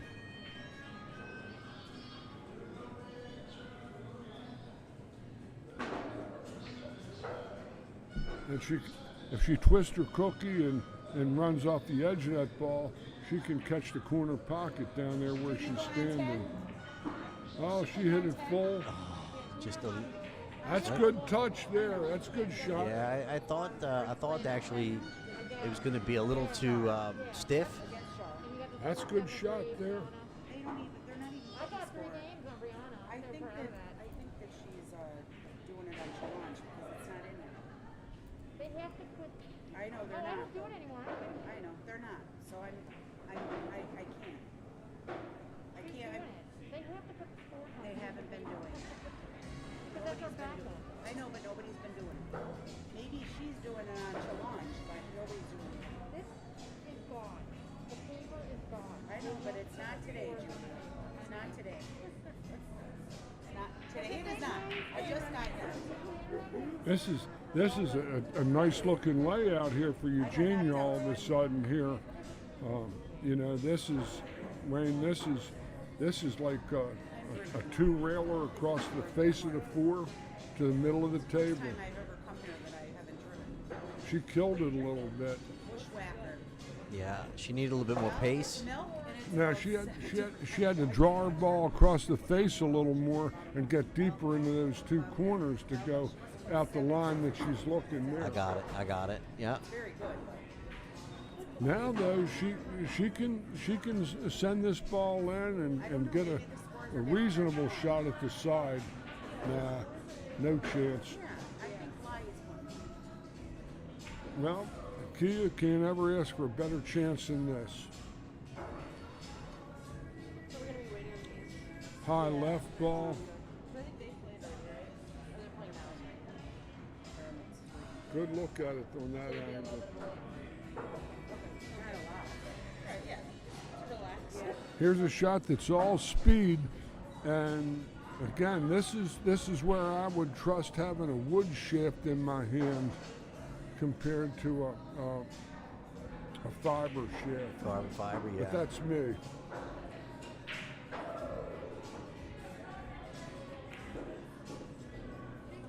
Look outside. She looked like she hit that ball so smoothly and delicately, and it just went forever.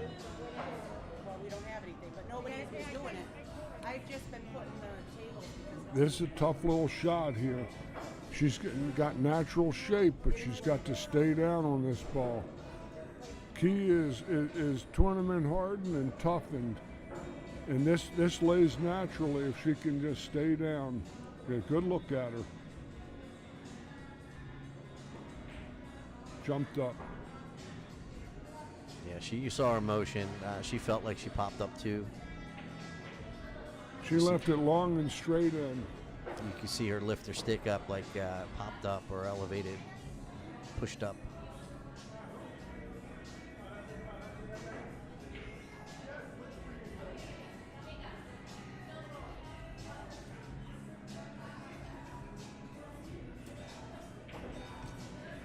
The shot I like,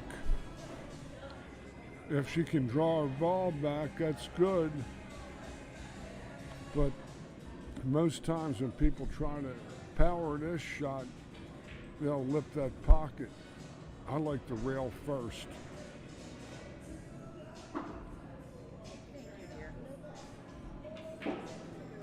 Because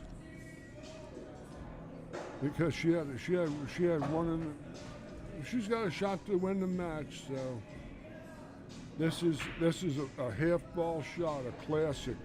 She's looking center cue ball to bottom edge, 9 ball. That's her. That would be my alignment on this shot. Perfect look at it, Wayne. Over chipped the cheddar. She jumped up too.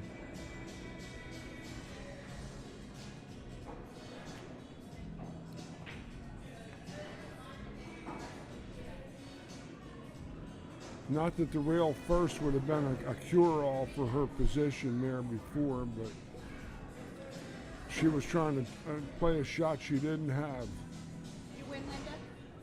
Did you win? I didn't. You didn't? On the hill. I did. You did? Yes. Okay. So Oh. both ladies having a little bit of difficulty finishing out the match. This is, and Wayne is correct. It's uncharacteristic. I've witnessed dozens of matches that Kia has played, at least 2 dozen in a couple of years on this tour, and I've seen her play personally a lot. And that's going to scratch, and they're going to go hill.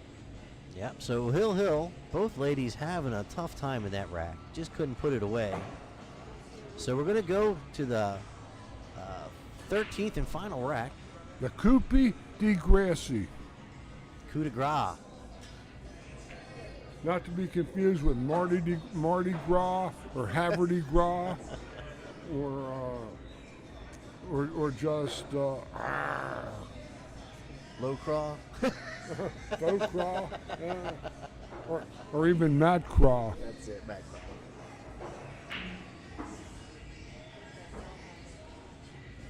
I'll just keep coming up with them as I go. No question. All right, so we're on our final game for this match. Both players have mounted the precipice.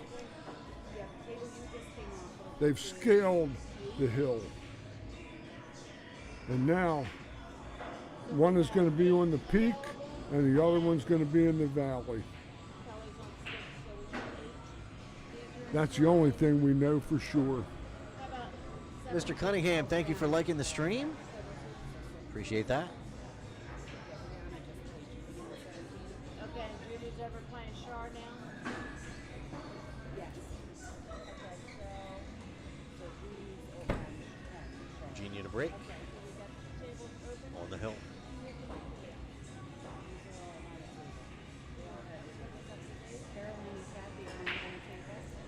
There goes Wingo. There was a basketball player named Nate Wingo out of Wichita State, played for the Knicks a long time ago. But it wasn't Johnny Wingo or Wingo Star. None of that stuff. Looks like a 2-railer safe behind these balls to me.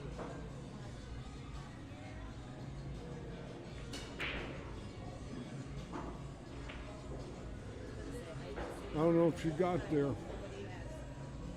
Might be a little full on this ball if she's got it. Mr. Carroll, indeed, Team TTMD, thank you very much for joining us in the chat. His wife Lindsay, I hear, competing today. Lindsay Carroll.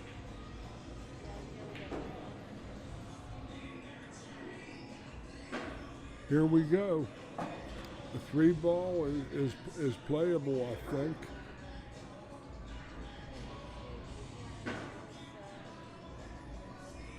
She could even draw her ball into the 9. If she can't make the 3, she can draw a carom into the 9.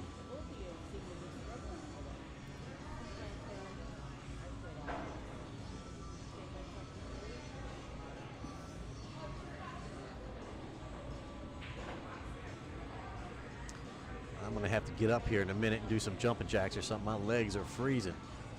A little chilly. Jumping jack flash, Jumping it's jack, a guess. something. I'll do something.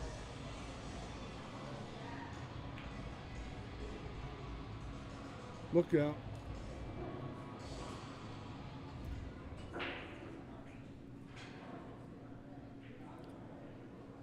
But we had 29 ladies post for today's event, and wonderful turnout. I only think it's going to get bigger, George. I don't think it's going to get any smaller. I think we're going to keep growing the event. Plenty of interest out there. I can tell you this. I'm not. I haven't been this excited behind the mic in years. Man, that's exciting to hear. That's exciting to hear. Here's a good looking shot. If she can follow that with the high right.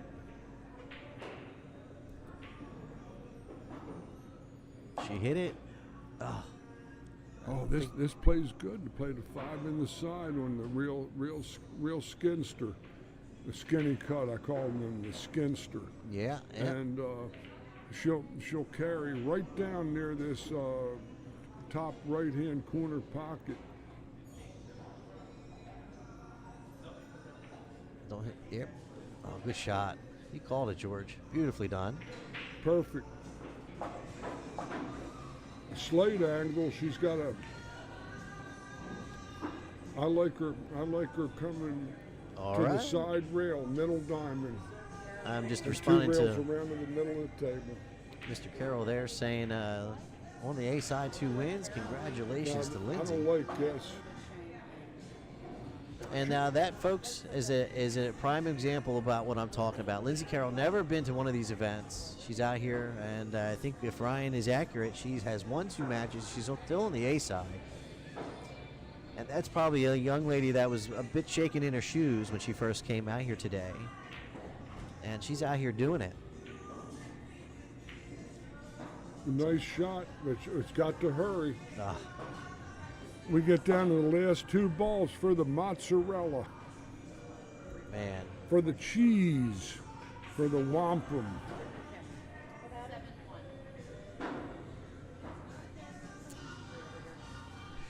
So even if you hit this ball with low and pocket it in the top left-hand corner, She's coming sometimes this down cue low ball will with drift cue ball. underneath the 9 here.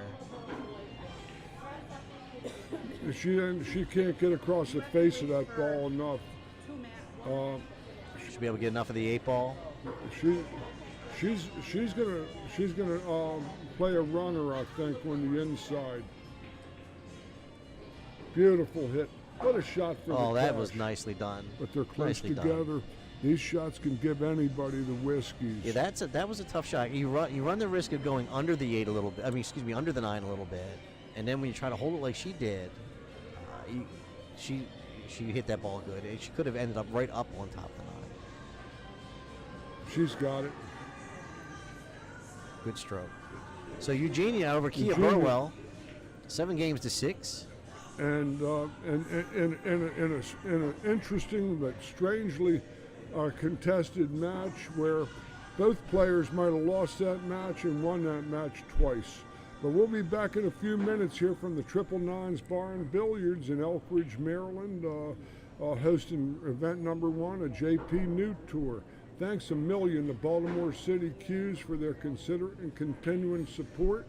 We also got to thank Gina Cunningham, who's also competing here today, I might add, the Keller Williams Integrity Real Estate Group, the new Greenroom Billiards, Dundalk, Maryland, stronghold of the APA and regional events for a long time, great and holder of Charlie's Pro Shop, and we have Pechauer Custom Cues, the title sponsor of the JPNEWT Tour, over 20 years sponsoring women's pool in the Northeast.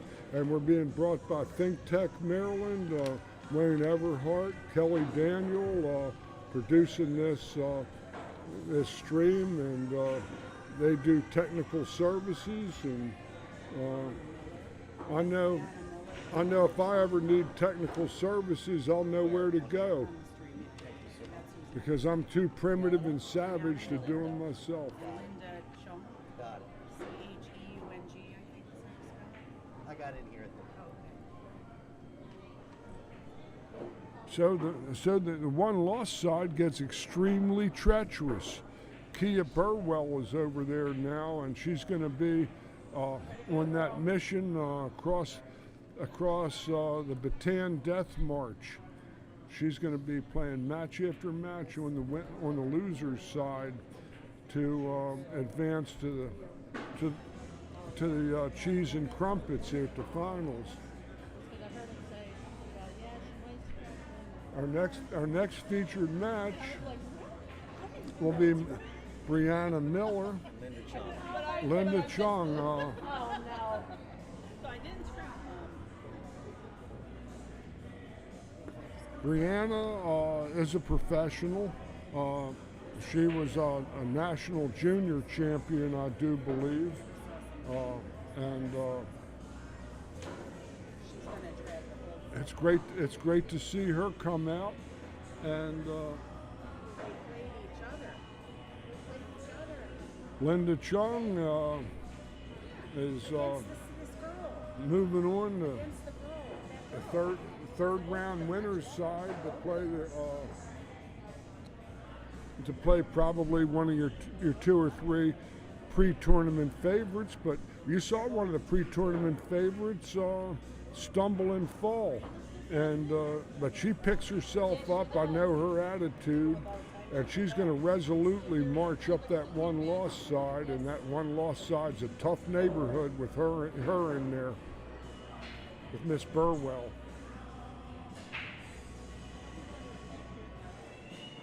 All right, folks, I'm going to step away for just a second. I need to warm up just a bit, and I'll be right back. Something where you didn't use taping down the cord. I'm going to take a few steps myself if I may. I'm chilly. You're chilling like a villain. It's a bushwhack. Hiya.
Back in the saddle.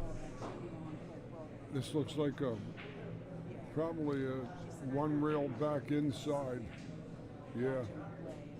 The 9 ball was in a bad path to go 2 rails. So, folks, apologies for being a little tardy back to our stations. Had to step outside and warm up a little bit. Warm up and go outside. It's kind of odd, right?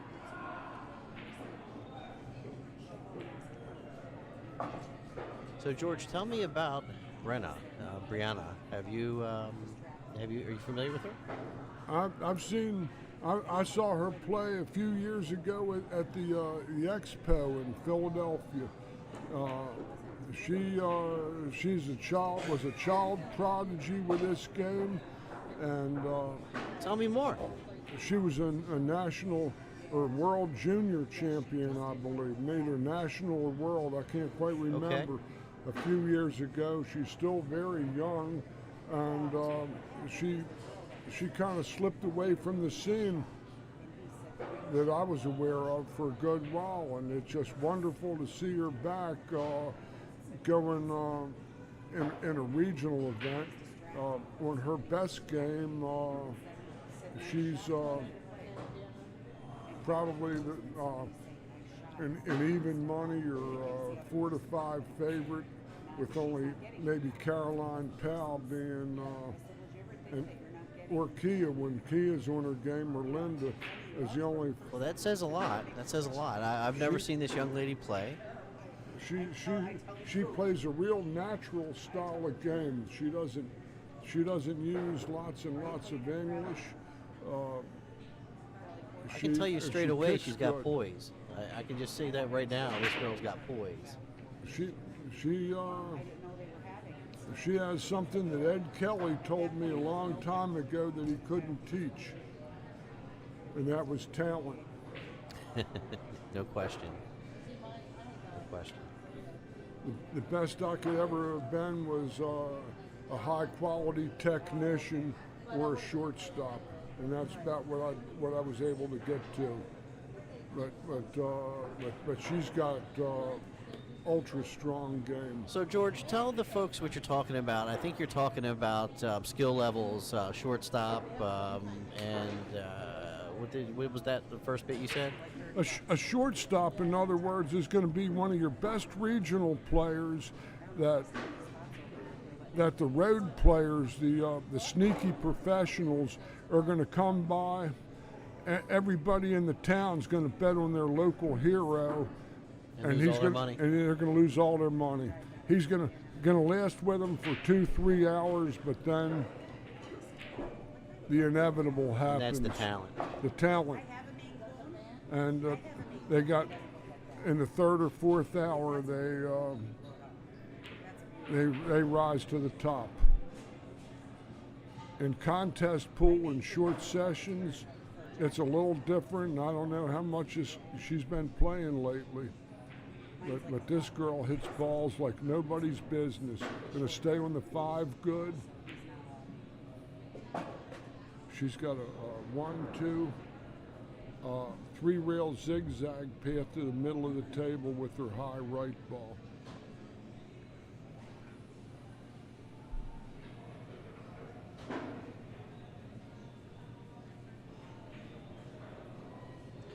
So, folks, if you don't mind, go ahead and share the stream again. We're trying to get the viewers up. Sometimes when we have a little bit of a break, some people drop off. But let's try to get people to rejoin the stream. Share the stream.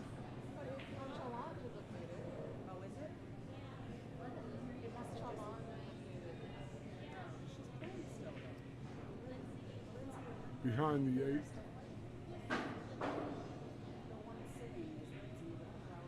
Oh, that's a gruesome shot to step into, trailing 1-0, and how late was I getting back to the booth, George? Is this her first go at the table? I know this is second rack, right? No, you only missed about the first 6 balls or okay. so. So that was not a real. Not what you're saying is She hasn't had much effort, much opportunity yet. No, she not at all. And when you're coming in, you come into, you know, a kick like that. She can shoot a left-handed stick good too. Watch her stroke left-handed. Finished it real good. She's kind of like the female version a few years later of a John Mora of Canada. I'm familiar with John. Yeah, he's signed up, I think, to play in your He Bob is signed up. Stocks. That's right. John will be there. And what you were saying about how John plays, George? Comparison. He played right-handed and was a good force for a number of years. And his neck started to bother him, so he turned around and played left-handed. Isn't that amazing? And he's playing like at 780 or something like that. I don't know how you do that. I mean, not without being ambidextrous to begin with. Ambidextrous, yeah, to begin with. Mora's father was a good player in Canada and schooled him and taught him how to play with both hands.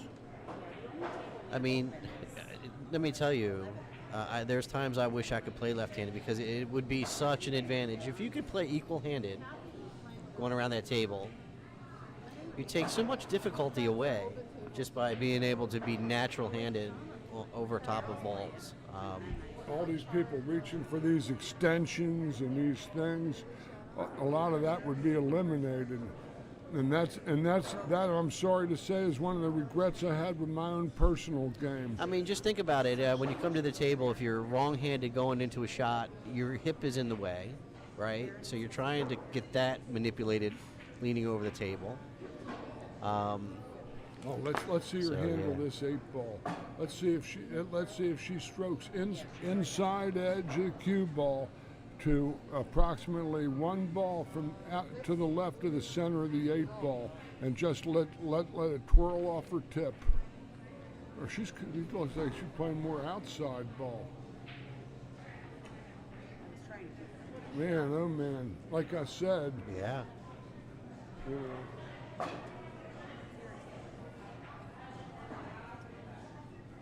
this could be a long weekend for this crew. Well, she looks like she's ready to play, no question. She, like I said, national junior champion.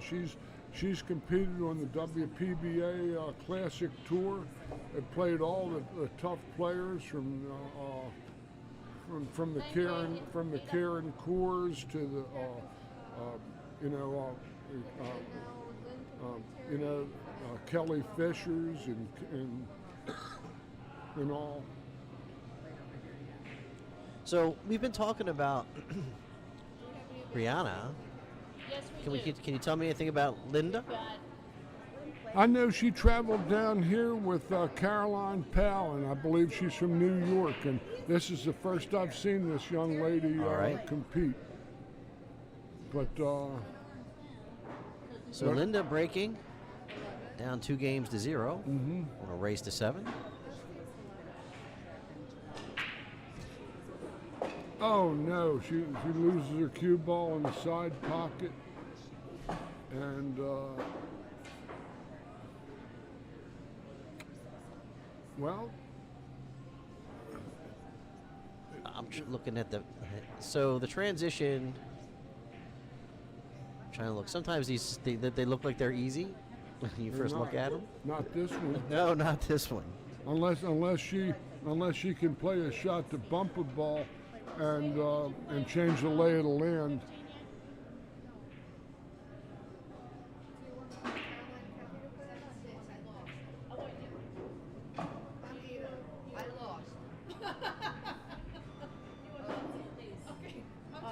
She's going to play the thin ball in the side pocket and come 2 rails to the 4-8 combo to get on the 5. She might be able to play the 4 clean off the, get straight in on the 4.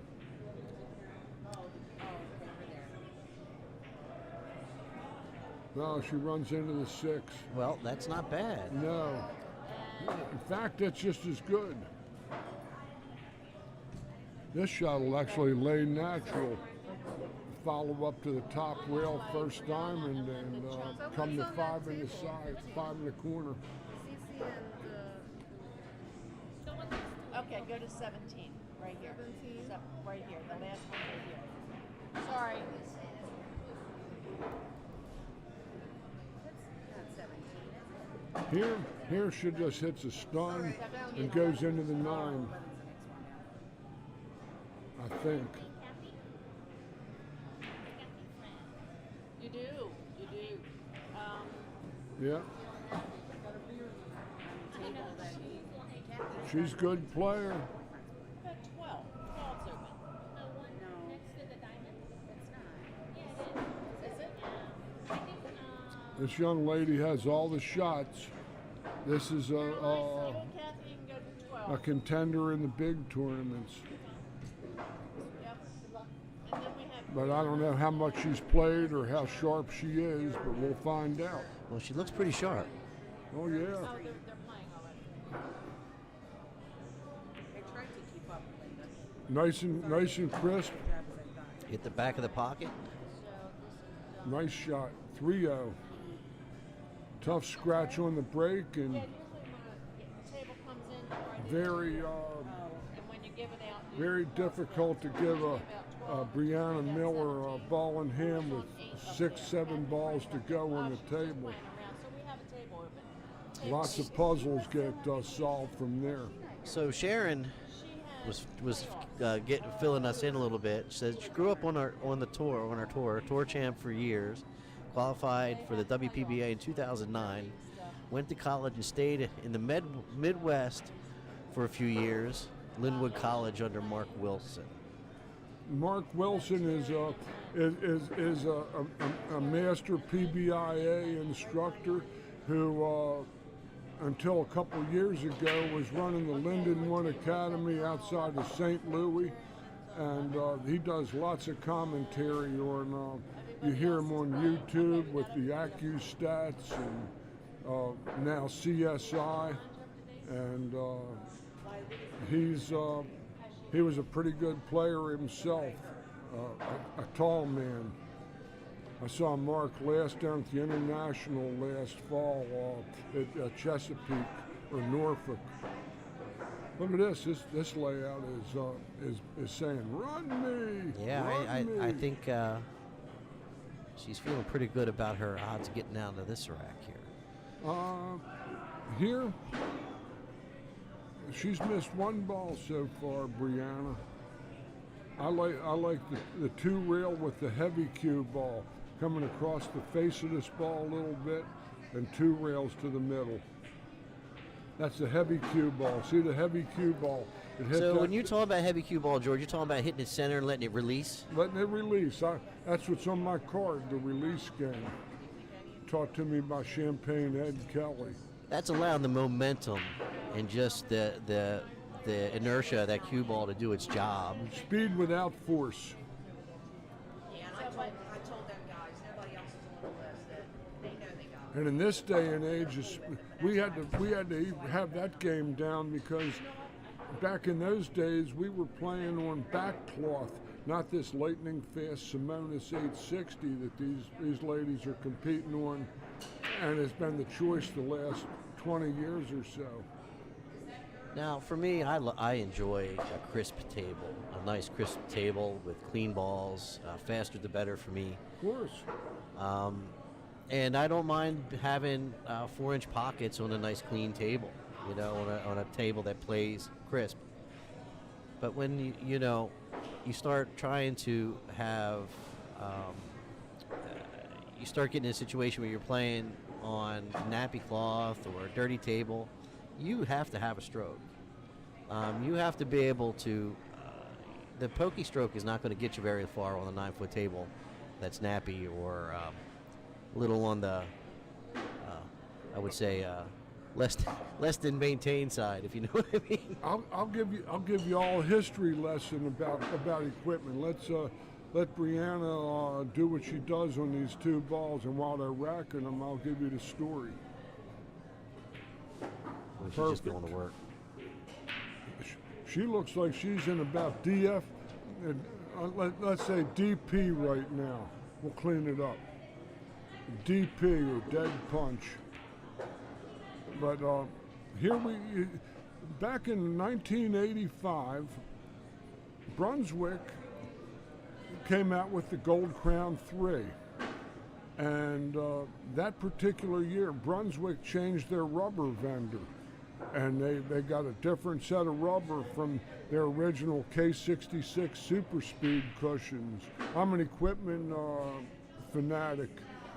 And I can tell you that the old tables had much faster rails because the cloth was very slow. That's why when you get these old gold crowns that have the Simonis on it, the cue ball just flies off the rail. I've got a 1963 gold crown with now Artemis or diamond cushions on it that plays like that, and but you don't have to hammer balls. And why they went to the Simonis 860 in the first place, this is a secret. That what happened was that guys like Earl Strickland couldn't get the ball around the table when the Gold Crown 3s with the new rubber, because with the back cloth, he couldn't get around the table. So they had to develop faster cloth to compensate for the dead rails. And then they corrected the rails, and then the game got really fast, and the whole character of the game changed. And you see people can draw the ball 25 feet now. You try to do that on one of those tables, and the cue ball sitting there spinning at you, sticking its tongue out at you. But that's what I saw. You know, I watched the equipment evolve from the 60s to now. I'm a student of that. There's no doubt George is just a wealth of knowledge, and man, I just love hearing him break it down. And so what it did was it brought more stroke, more finesse into the game with not as much power needed, and it created many more evenly matched great players, where before you would have 2 or 3 in any generation. Now you have dozens.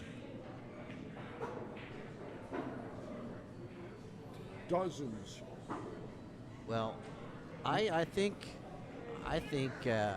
you know, it's great for the sport having you know, the ability to have, you know, not everybody can have that wide open stroke, and to be able to move the cue ball around with some relative ease for some players, I think that helps open it up. Certainly as you're progressing up and learning how to play, it does give you a chance. I almost kind of like to punch rail first off the 8 to a good position on the 4. Like that. I agree. That keeps her in line, and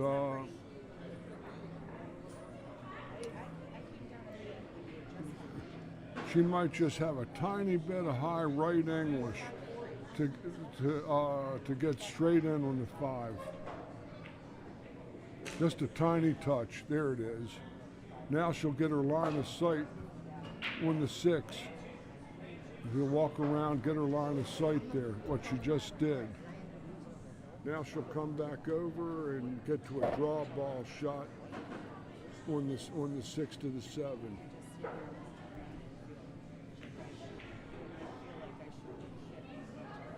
She'll come back back to her cue ball now, or a little short of it. Can't get in a drop of trouble.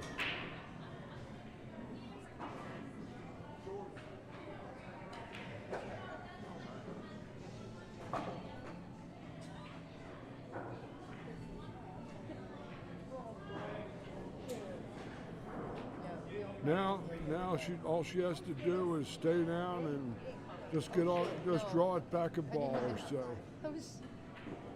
Like there we go. I like the ideal two cushions, the high right, go to the mid diamond and out, player's choice.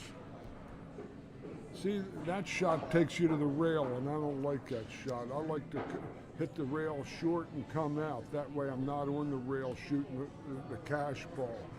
Old guy like me could get the whiskey strokes on the ball. And like I this. just had it happen to me last week.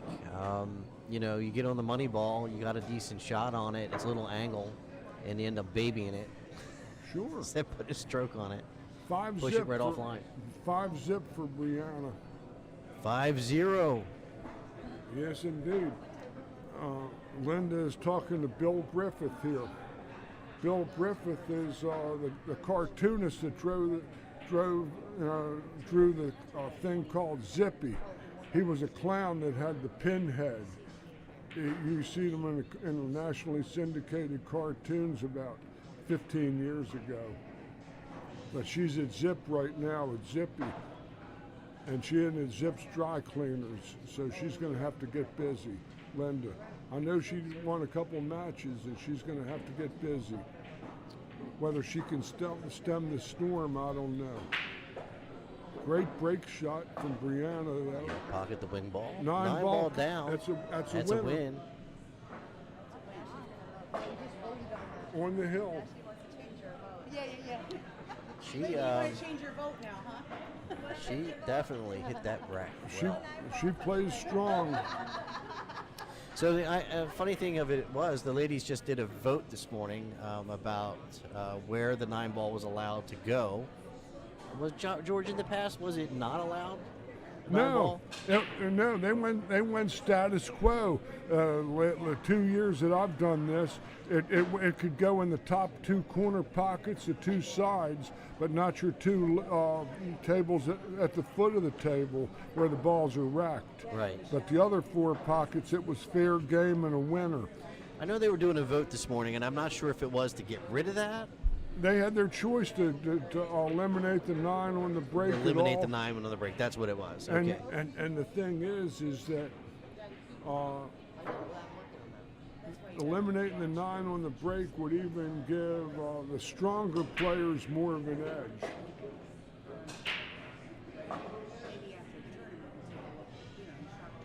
Because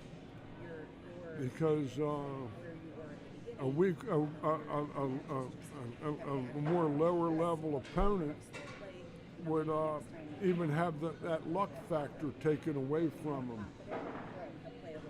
And even though they say it's the same for both, it isn't, because the break is going to be one of the quality shots that an underdog is going to get in a match. I played Mike Siegel in an exhibition at a place called Kelly's in Parkville back in 1986. Kelly's Cue Club. Yeah. When it first opened, when it was a 6-table room, we did a charity exhibition, and I won either, he beat me 10-6 or maybe 10-7, and I had 2 9s on the break, and I broke and ran two racks, maybe 3, but I only had 2 other quality shots. You know, so I actually played about a perfect set for me. I just couldn't win. And here, when you're playing a quality opponent like a Brianna Miller and you're a Linda Chung, and I don't know Linda, and she might be a tough player in her own right. She just hadn't had a chance to get going. Yeah, you know, this isn't representative of what might happen. This is just a random spread here, and So, folks, if you're wondering, there was a little bit of a pause. I think maybe equipment. Yeah. she got herself the. Went and got her bridge. Leave. See this shot here. I got Brianna drawing the ball out or coming off to get parallel with the 4 ball, so she can come one rail and go between the 6-7 off of the 4. I'm starting to get warmed up here.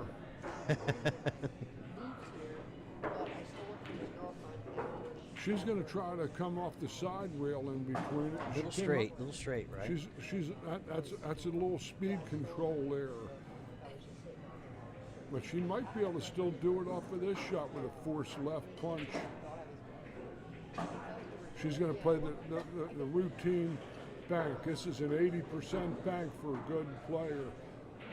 And Just she's off gonna the edge come- of the 6, it'll come back around table. She'll just go around the 9. Yes. Oh, she hit the 9. If she made the 6, she would have beat the kiss on the 9.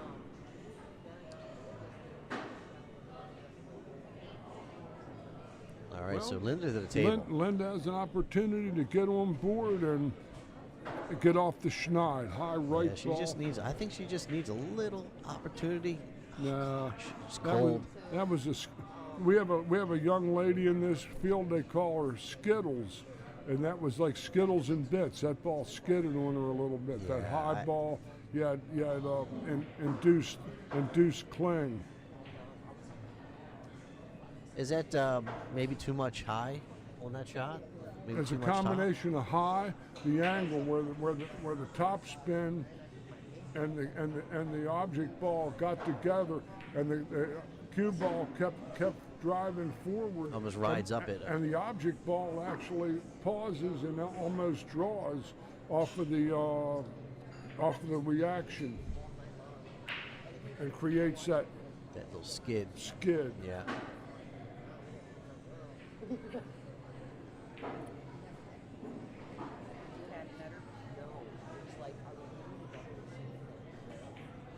Yeah, I wore 'em down. Behind the 8, she even played her ruthless. I don't think she can make the 6. I mean, she might. Yeah, I think she can see the full 6 actually. Well, she can roll flop on the rail if she hits pocket speed. I know. I mean, but how do you like that shot after you're kind of cold? You really haven't had a chance to get going. Is the national You're on the rail, length of the table. I Gotta roll it. like it as much as I do with wrestling an alligator. That's how much I like that. I used to ask you how you liked it, when you were steaming. That was old pool room on Needle. You can move over there. They would ask them how they liked it. And then when you really liked it, you loved it. Okay, well, you put somebody on 1 if you want. Back here. So if you're just joining us, you can go over to the JPNEWT.com. We have a new website set up over there. You can check out our stream. You can check out how to get involved with the JPNEWT. And you can also see the history. We have a link over there. If you go to the tour standings, there's a history there. You can go back all the way to 1999. I like to cut on the 6 to the side and back to the billiard. Yeah. Sorry, man. No worries. She's going Trying to the pitch the other way. website a little bit.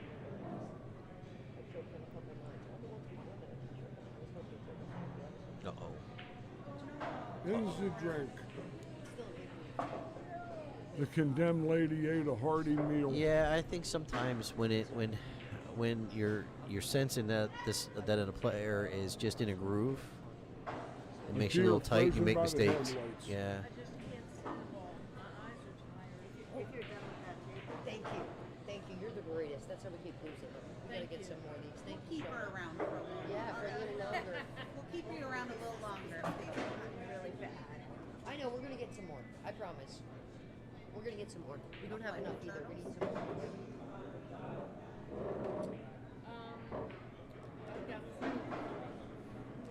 Little past her mark, but it ought to be close enough. Been sold, but he still works here. So, Mr. Shiflett, thank you for joining us. I had saw that you joined, and I've been meaning to say hello, I've already offered to do the. but this match is going by in a flash. That was kind of indifferent position, but it shouldn't matter.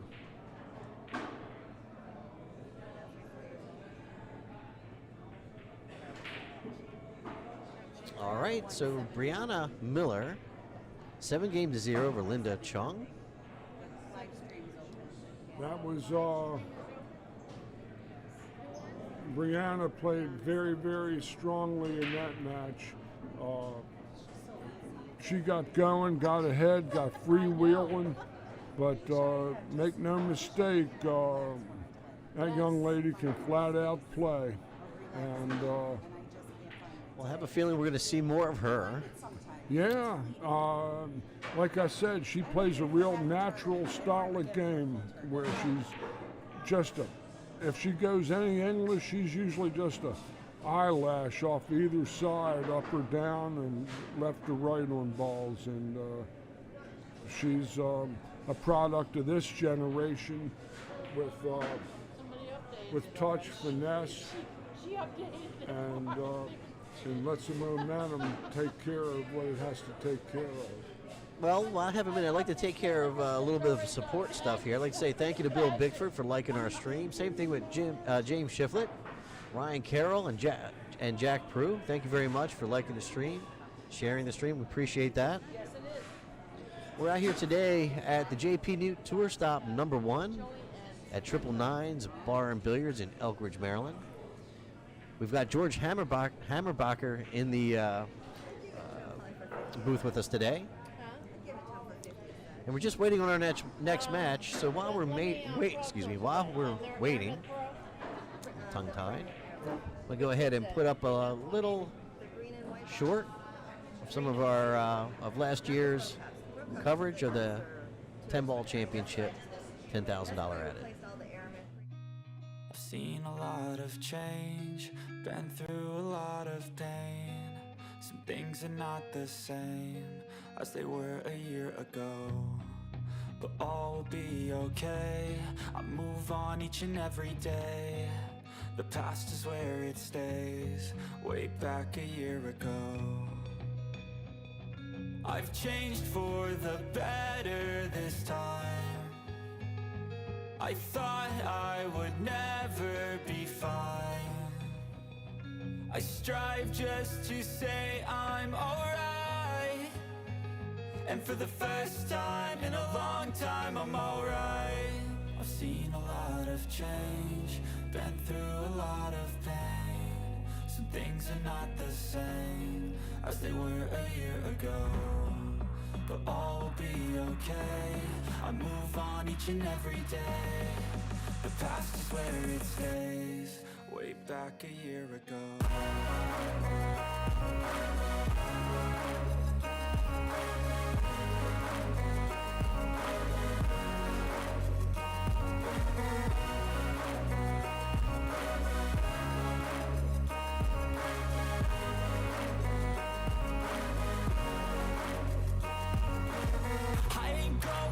I'm not falling. I'll push all my chips and call all in. I'll bet on myself, you keep stalling. I hear destiny and it's calling. I'll keep my head up high through the downs and lows, and we're all going in life. Still nobody knows, but I'ma choose what's right and take what comes and goes. And ain't no one in life holding me back no more. I've seen a lot of change, been through a lot of pain. Some things are not the same as they were a year ago, but all will be okay. I move on each and every day. The past is where it stays, way back a year ago.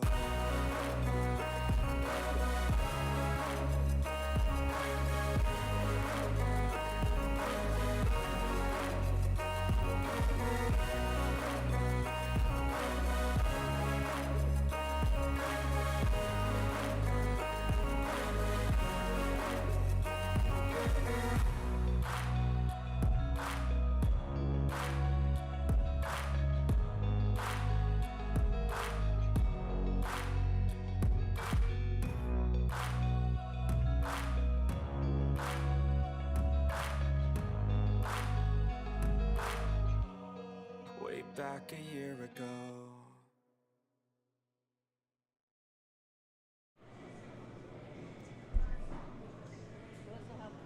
right, Bill. Thank you for letting us know about the broadcast.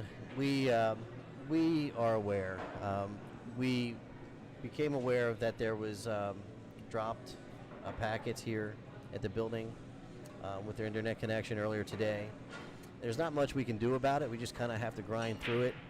We are recording all the matches. The stream is being recorded, so it will go up in its entirety, so that we have a clean broadcast that can be reviewed at a later time. Also, all the matches will be chopped up and put up in as individual matches, so you can enjoy them there. We'll do our best to try to diagnose. I have over 27 years in IT, and if I had known there was a problem with the internet connection before we got here, I probably would have been able to resolve it. But there had been other broadcasts here in the past, and so I had no indication that there was an issue. I just assumed everything was just fine. So what we're going to do is take a look at that and try to get it sorted out. I don't know if I can have it resolved by tomorrow, but Bill, we are aware of the issue with some of the dropped frames, and we do apologize for that. But it is what it is. We're trying to grind through it, and we appreciate your patience. Yeah, I'm not going anywhere. Just understand that we are aware. Playing good, girl. Thank you. Feels good, doesn't it? It does. Yeah, it feels good to be back. I You mean, play nice. thank you. Thank you. It really makes a difference when you take some time off and then come back. It does. Honestly. You enjoy it more, I think. Exactly. Yes. Yes. Exactly.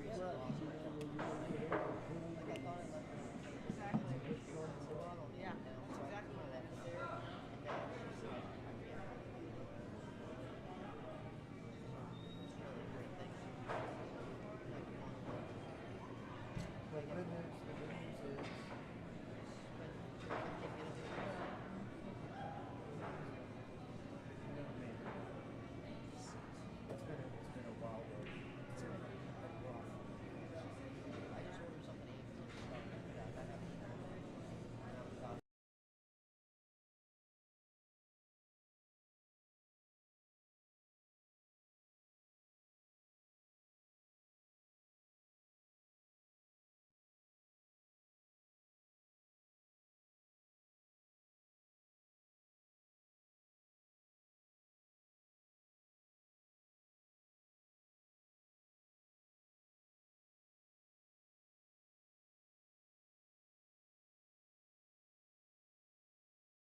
All right, so next up we'll have Shauna Lewis and Cece.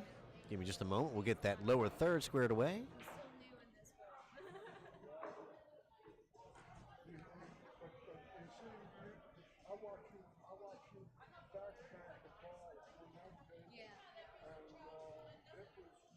It was just hit at the right speed, and most people are going to try to hammer a ball like that, and that ball has the speed to reach the top at about 3 inches more. And that's and somebody throws that and has texture in their thing. I'm only about 7 years in, so more is yet to come for sure. I've been on this game for a long time. Okay, folks, so we're getting ready to go. Have Shauna Lewis, Cece Strain. If you're just joining us, my name is Wayne Everhart from ThinkTechMD. This is TTMD Billiard Streaming. We're out here today at Triple Nines Bar and Billiards in Elk Ridge, Maryland. If you've not been here, it's quite a room. You can see by the camera angle here, 1, 2, 3, 4 tables, 4 9-foot tables here in visibility. And I believe we have, I'm just doing a quick glance, somewhere around 16, maybe a little bit more, 9-foot tables. In fact, they might be all 9-foot tables here. There's some tables up front as well. But anyway, the point is it's a spacious location. And we'll be out here, I think 3 or 4 times, I believe, over the next 7 or 8 months, 7 months.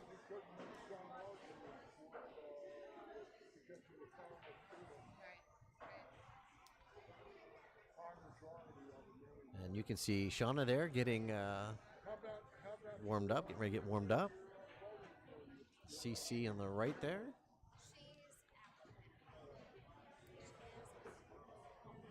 And so Sharon, a little tardy getting back into the chat. I apologize. You started in 1993. Can you tell me a little bit about what was going on here in 1993? I know you can't talk to me directly, but can you tell me, was it the JPNEWT or was it a different tour? Was it called something different? And it looks like the ladies are getting ready to lag.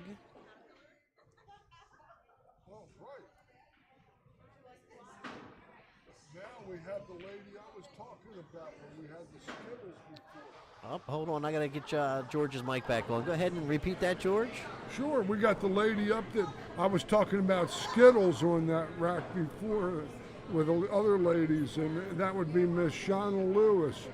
She plays, she's the manager and operator of the Breaker Sky Lounge, Herndon, Virginia, near Dulles Airport.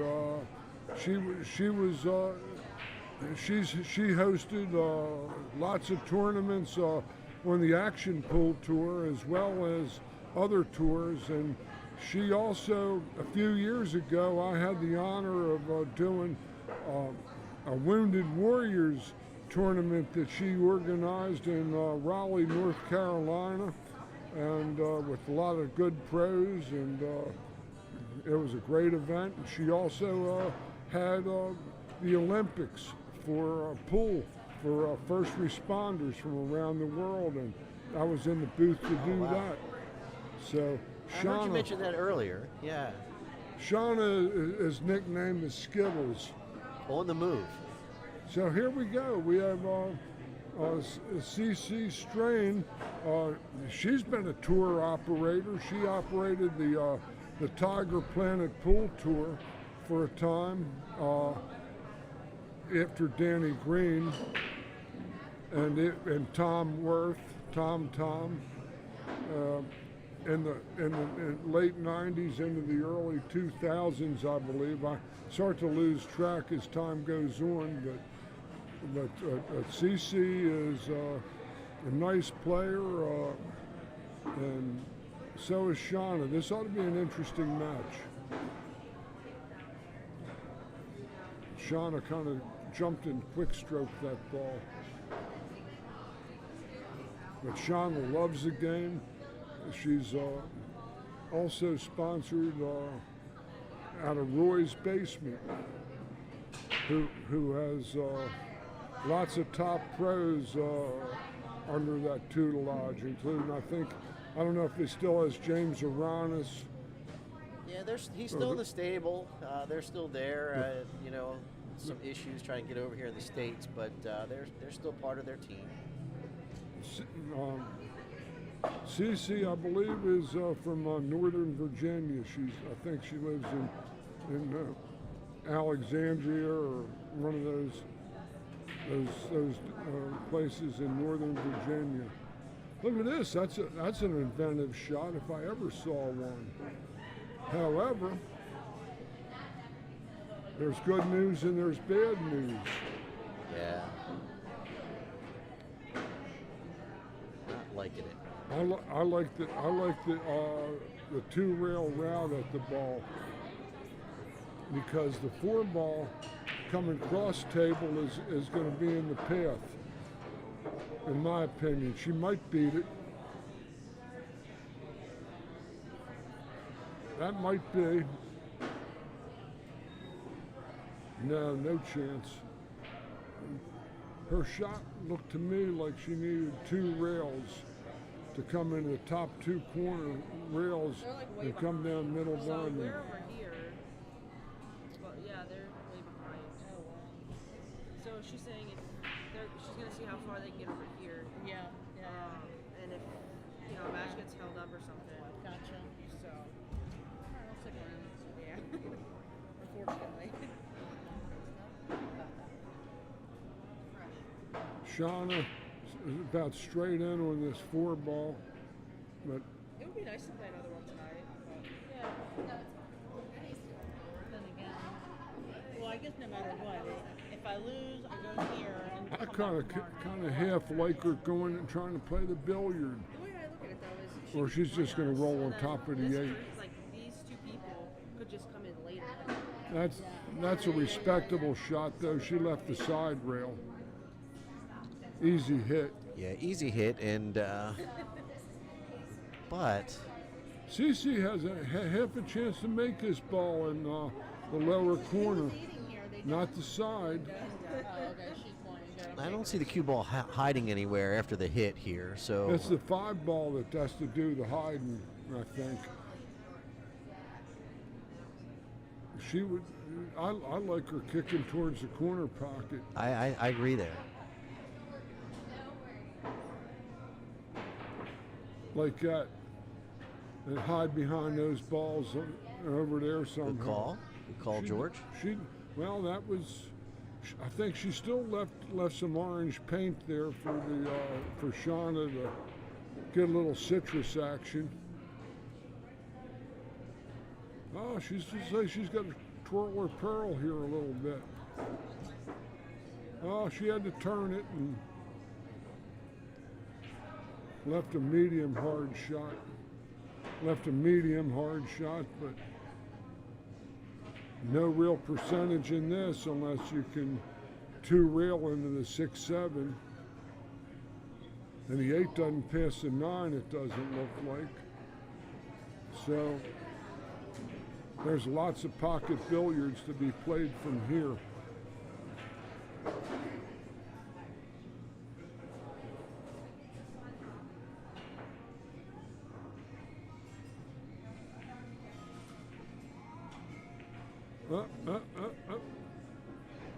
Well, she did break it up, like you were saying. She parks her rock. She parks the pelota. Oh.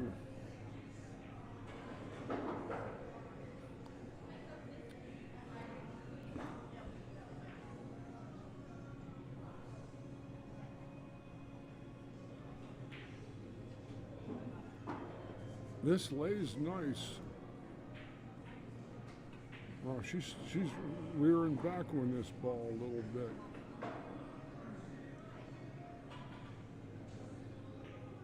She drilled it. How's the speed, Trooper? A little hot. It's all right. high right English and 1-2 rails across the middle diamond. Just go past the 8 with a little high right. Got to cut this ball in. I don't think she is though. She's going to play safe. She hit it roughly.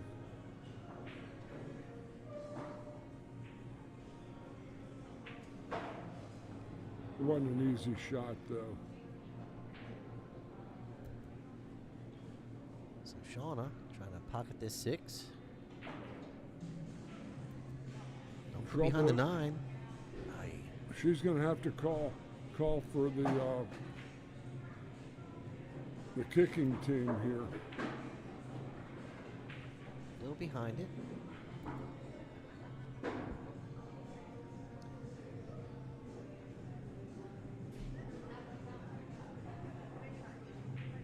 So what are you thinking here, George? George, just trying to bring the She ball can't reach right it. off. Look at this, Yeah. like a 38-inch bridge, and refuses to use the rake. Don't get it. So we're Yeah. back to our conversation earlier in the day, talking about using that rake, the bridge. And a lot of folks put themselves in situations where they're contortionists, and This cue ball could go in the side. She makes it. She missed it good. 8 ball might be frozen on the cushion too. But it's up. It's still her to call the 8 frozen in case she nicks it and doesn't go to her. That's a good shot. pretty nice. That's a nice shot. Very good shot. Good speed. Left plenty of distance. I gotta I remember that like one. That was a nice to one. play the 3-rail billiard on the left side of the cue ball and bring the cue ball back at the 9. The other shot she's got to sell out if she goes the other direction.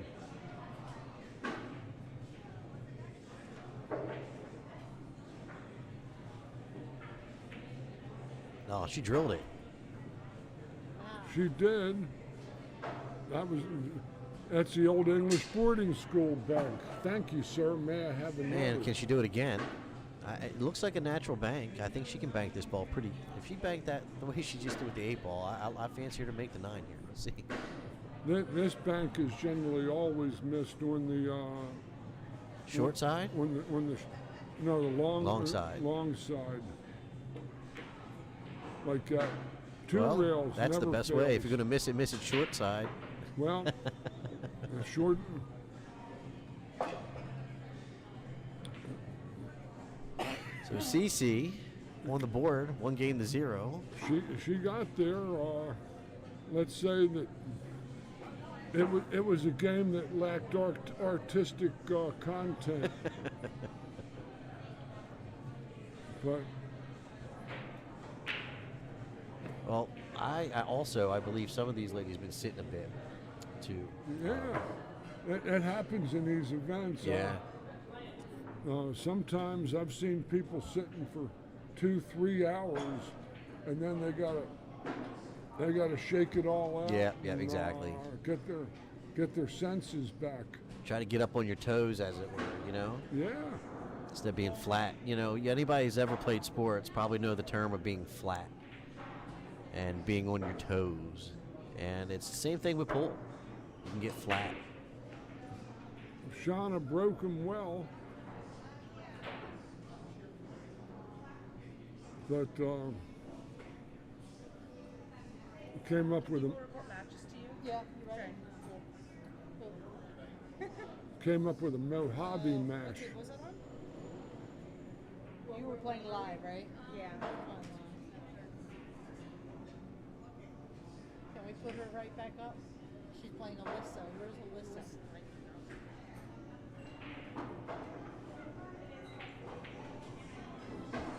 What table do you want to put her? I don't care. Shove her anywhere. Nice shot. Nice CC. shot from CC. Hey, Get out of the way, 8. Anna. Yeah. She only has like a spin, like a dig the ball kick behind the 2. It looks like to me. The side pocket might be in the kick lane What was your? for one rail. She'll come in front of it from there. They told you. Just nicked it. They're gonna play on the second to last table, whatever number that is. Second to last. Over there, yeah. I don't know what that means. Maybe what table that is. But Did she tell you the score by any chance? it was on the hill. Oh, okay.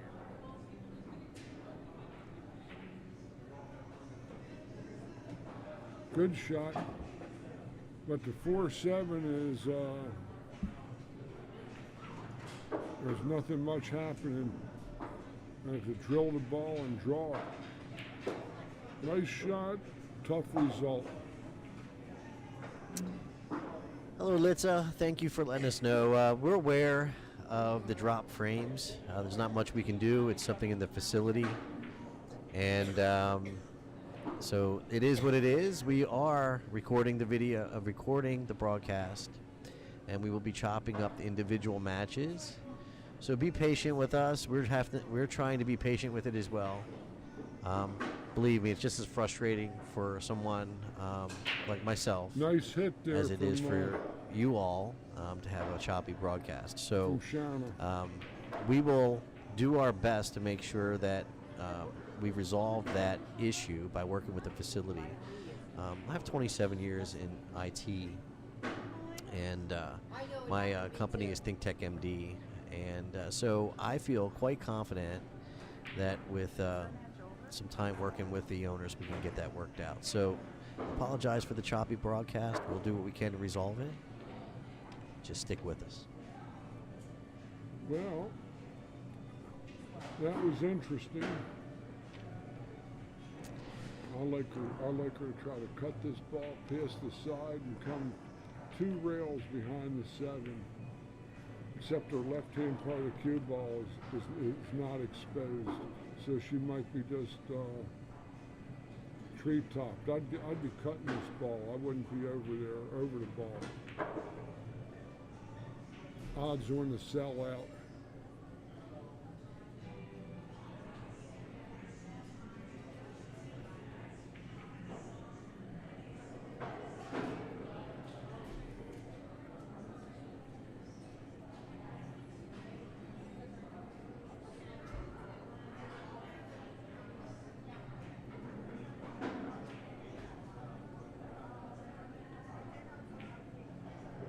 Oh, that's a good shot from CC.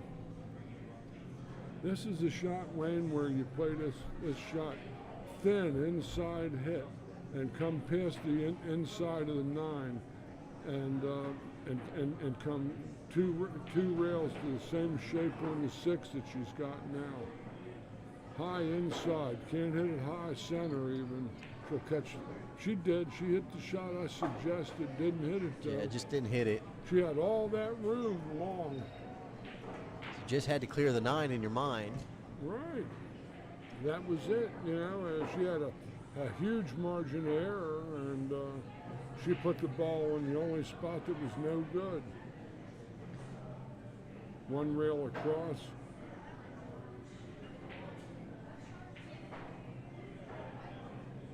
Would you go that rail, or would you go to the rail where she's at right now?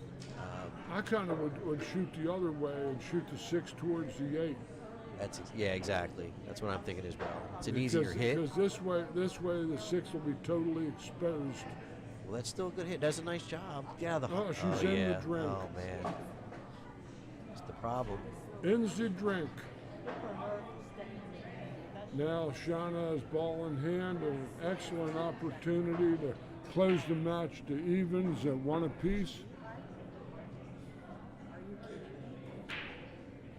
I don't like this way myself, because this is too much. People leave this ball short too much, like this. You come around and let the rail sweep you around 2 rails. You let that spin take you around, right, George? Right, yeah. She's going to get the job done, maybe, but she shouldn't have to work this hard.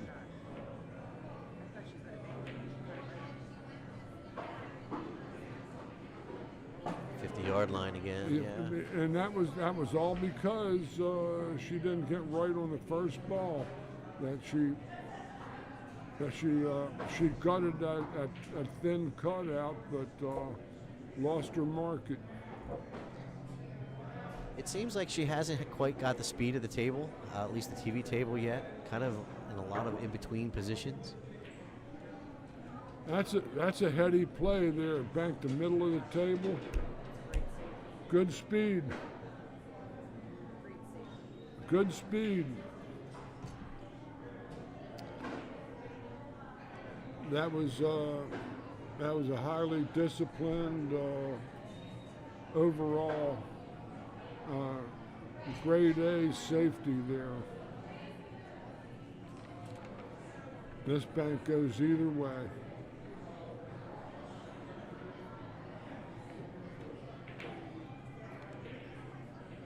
Nice try. Shanna got a better shot on the 9 this time than she had the time before. So that was a play that was in her favor.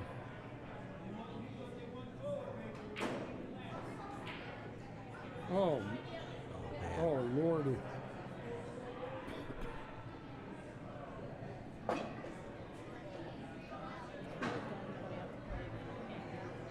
CC, without too much arguments,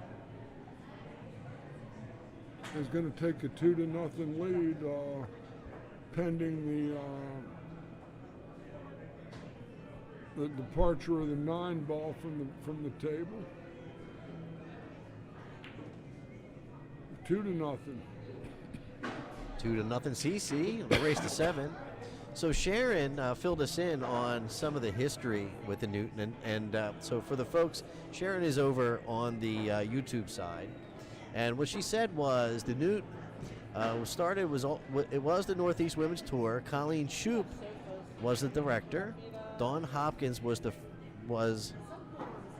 first tournament director, and Karen Brooks and Sharon actually met Joe Pechauer at Valley Forge Expo and introduced him to Cindy Rago. Is that pronounced right? Cindy Rago? Rago. WPBA player of the Newt tour director. And he started sponsoring the tour in 1999. So if that's right, Jay Pechauer has been sponsoring this tour since 1999. Is that correct, Sharon? 23 years. That's 23. That's incredible. She comes up. Well, no one seems to be rushing over. Good break shot there. She hit the head ball flush, made a ball. Has a good shot on the 1. This is a break shot that you just put this in a bottle and sell it, and you'll get rich.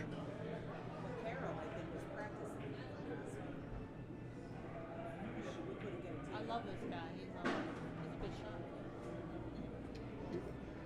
shot. That's about right. Shortstop, it's like a 640 to 670.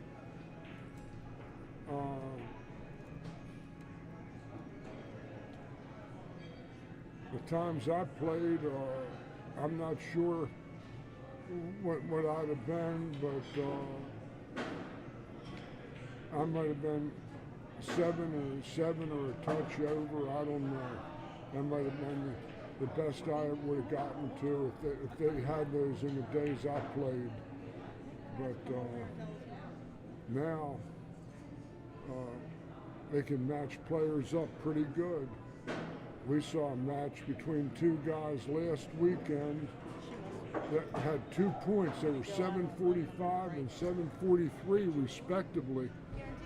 And those guys could play a race to 100 and you wouldn't know who was the best. Isn't that amazing how he just spits out the Fargos from 2 players from 2 weeks ago, and he's probably watched a bunch of pull in between.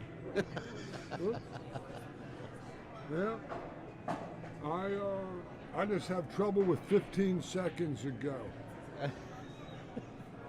Anything past 15 seconds, I'm usually in good shape. I'm usually in good shape. So yeah, Sharon, that is exactly what I was asking. I was fishing around for some of the history because I think it's important that we preserve that and we make it like the legacy for the JPNEWT. I'm going to be sure to get all of that history out there and feature it on the website in small doses. I think what we should do is sort of a flashback type thing and really show where JPNEWT, the tour, originated and its heritage. And because I believe the women will be very proud to continue that legacy.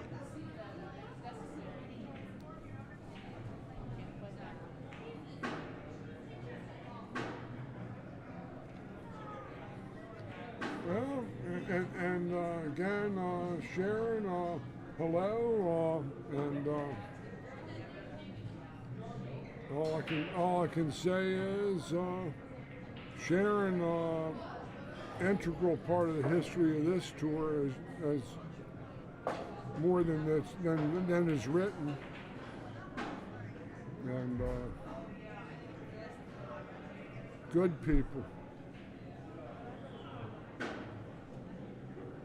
That looks pretty. This looks pretty. She's looking a little elementary. more comfortable right now. I think Let's she's. Let's see her roll correctly to the 8. She's heading towards it a little bit. 2 rails. Go back, forth, and then back. Don't try to slow this ball. Come back again, all the way across it, just like that. No percentage in trying to lag that ball down the rail and risk chunking the ball.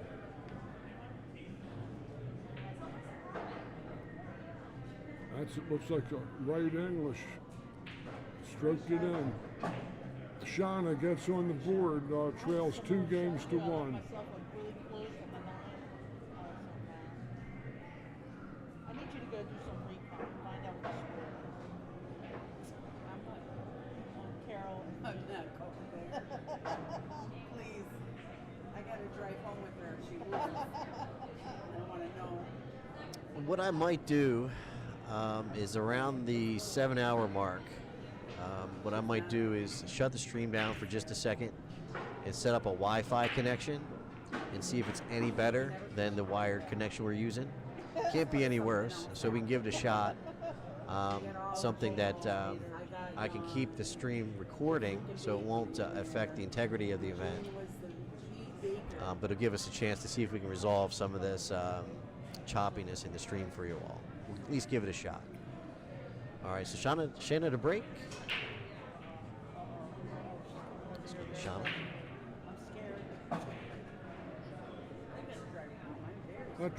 A tragic kiss. Brutal kiss. All right, you're back up against Judy. I'm going. So let me put the score on 3 for me. So we're at 6 hours and 16 minutes. So in about another 45 minutes or another 40 minutes, if there's a break or the nearest break I have to that point, what I'd like to do is go ahead and just have a little break. I'm going to set up a Wi-Fi connection and see if we have any things are any better for us. So we are dropping about 30% of our frames, so that's not We're great. live right now. Okay. Middle. Judy. But it looks smooth as silk on my screen, so when we do get it uploaded, it'll look great.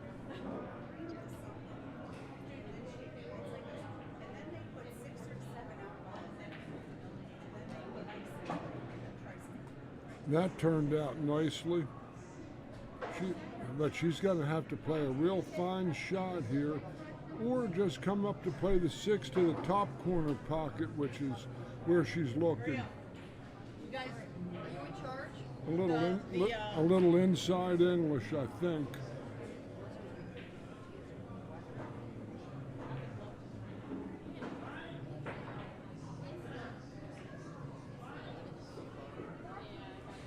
Good speed.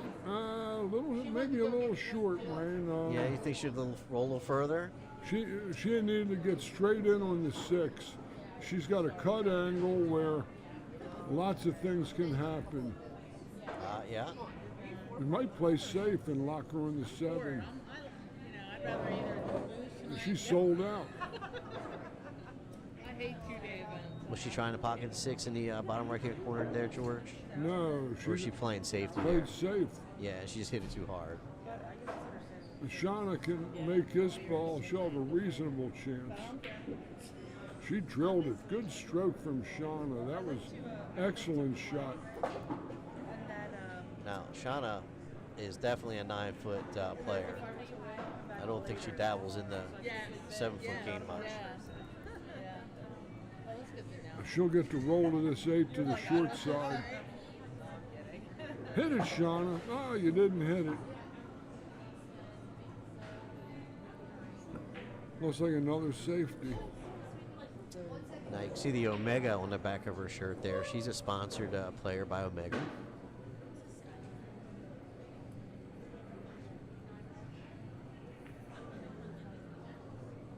I like that. Nice shot. Nice shot. This whole side.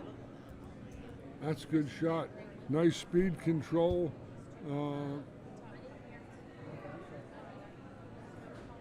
See, kicking this ball in doesn't really give her a reward. I like coming off the short rail. Going for the certain hit, George. A full ball to hit up table and to the top rail, and the cue ball might go the opposite direction towards the bottom. This is I see like a lot of people this is- scratch on shots like this. This is folly. Oh, wow. She made the ball. Man. That's great, but that was 10, 12, 15 to 1. And it looks like she's got a shot in the side. And this was the best possible outcome she could have gotten. Yeah, exactly. I mean, you couldn't stick it any better from the kick.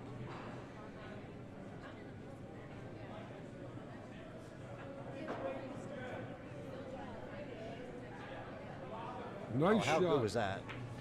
CC. And the 9 ball couldn't even stay on the table for that. It had to drop through the side pocket and onto the floor. That's how strong that was. That's how strong that was. The table wouldn't even accept it. I thought she was looking at me. I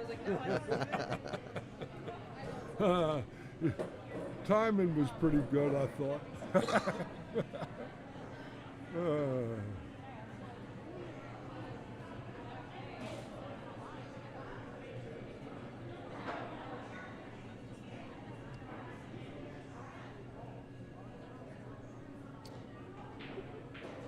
So in Expand, Sharon also was saying that Karen Brooks and herself, Sharon, took.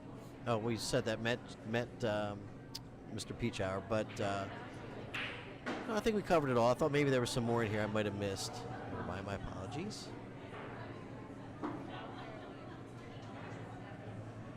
Oh no, there was Barb Stock and Michaelia Dames were the tour directors in the early 2000s, and then Linda and Sharon took over the WPBA regional tour.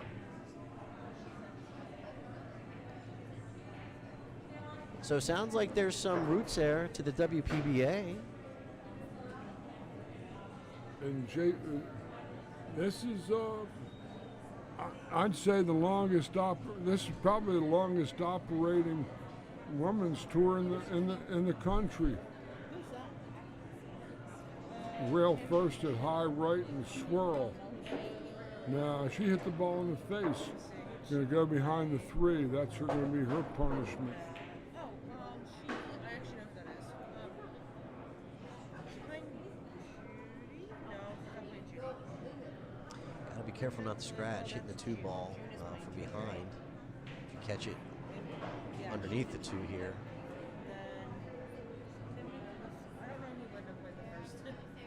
A lot of times if you catch rail first and then catch that 2 ball too thick, you can scratch over there on the bottom corner. Sure, go down the drink. This is a good ball and hand shot, but if she goes across the face of the 6 or the 7, she might get a double kiss. Played in like so. that.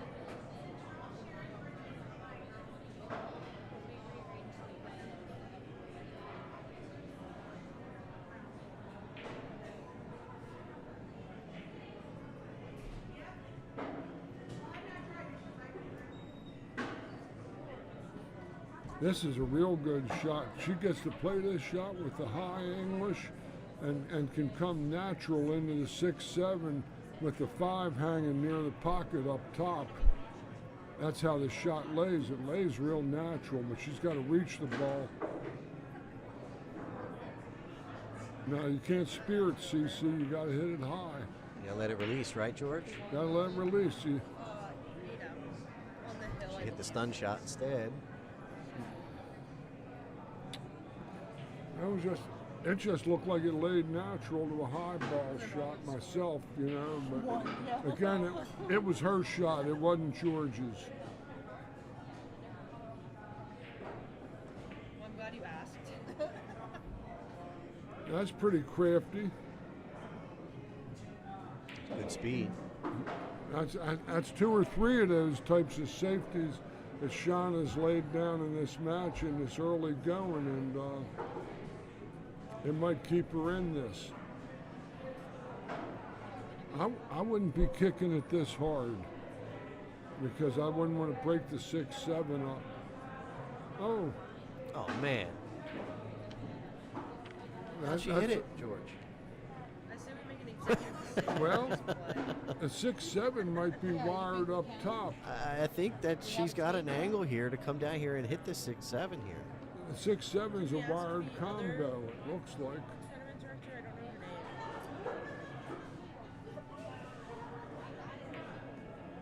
name. Hit it. Oh, good try. 'Cause I don't want to just us sitting around her and then she's like, oh, you can go home. Somebody might have to watch the lick here. We just made I got her kicking off the top rail into the combo. The bottom Now, rail George, off would the you, combo. you're going to try to make that combo, 6-7 combo, or would you try to lay the She's cue gonna- right into the 6 She's and going to just... bank kiss, but might get a double kiss. Yeah, because that match is at 4-2. Caroline's match is at 4-2. So. That was about as well as she might have expected there. She did okay with that. That was a B+ sort of a shot. She'll bank us behind the 9 and go up table. Uh-oh. Oh, my. She's fortunate there. Well, she sold out, but it's long and straight in. And these are the shots Earl Strickland draws all the way back and off the rail.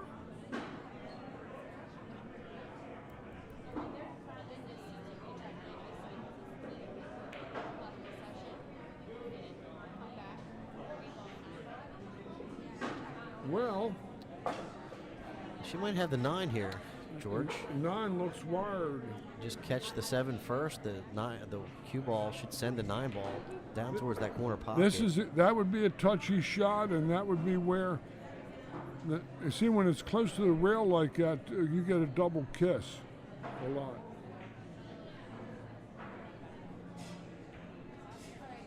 She cut the ball and So she thought she had room underneath the 9 to play the 7 all the way down, you think? yeah, she did, and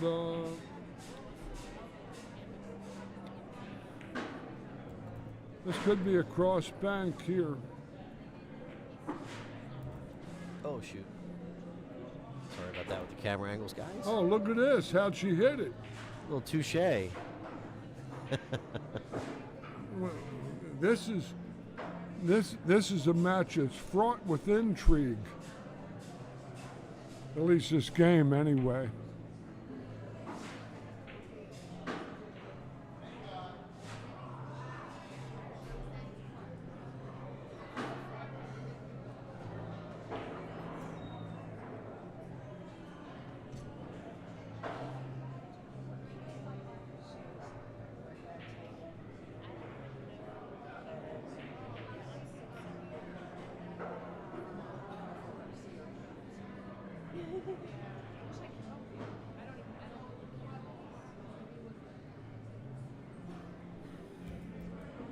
2 rails. Oh, well, that ball landed funny off that second cushion.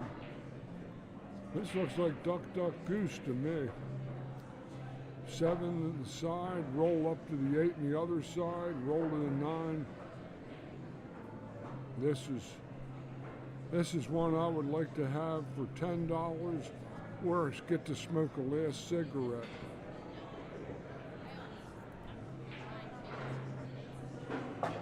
That's a little wrong, actually. She'll get closer to the 9 than she'd like. Good speed. You gotta stand on one leg to shoot it. Bad shot. They play 2 balls with ball in hand and have to use the bridge. Bad shot.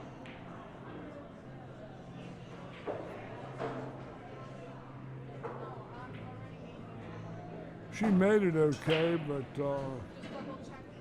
speed control is what separates decent regional players from the better pro players, and the better pro players from the best pro players. All speed control.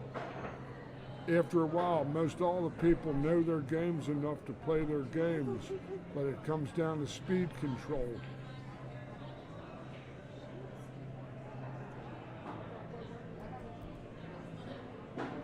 All right, so if you're just joining us, my name is Wayne Everhart from ThinkTechMD. This is TTMD Billiards streaming right here at the JPNEWT Tour Stop number 1 at Triple Nines Bar. It's Triple Nines Bar and Billiards, Oak Ridge, Maryland. I've got George Hammerbacher with me in here doing the color commentary, play-by-play. Having fun, Wayne, having fun. And we enjoy having you here. Sean Lewis to break, down 2 games to 3.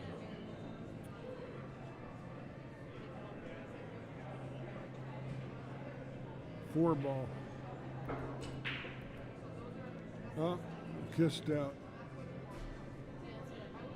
She also hit that cue ball high. In other words, what happened there, a lot of aspiring players that break the balls and wonder why their cue ball gets forward on them is because when they stroke, they drop the elbow, and that brings the butt of the cue down and the tip of the cue up, causing the cue ball to go forward. That is something that I suffer from. I find myself my cue ball ended up underneath the rack more times than I care to admit. And I know what's going on, and just trying to be able to correct it. I need to spend some time. Like George said, you got to spend time breaking. You got to put the time in. A push out was executed there. A push out there, and this is a reasonable layout. Several balls close to the hole. Watch the safety play there. She parks the rock, top corner pocket. Now, CC here has a shot on the 1. She definitely has a shot on the 1, and she might actually be able to miss the 5. A 9 ball might push her back into it. She went safety. Overcut the ball, so we have no clue. Here, yeah, this is a low left draw sort of a shot to keep the cue ball down low here. Sorry about that. That's bad camera work. There we go.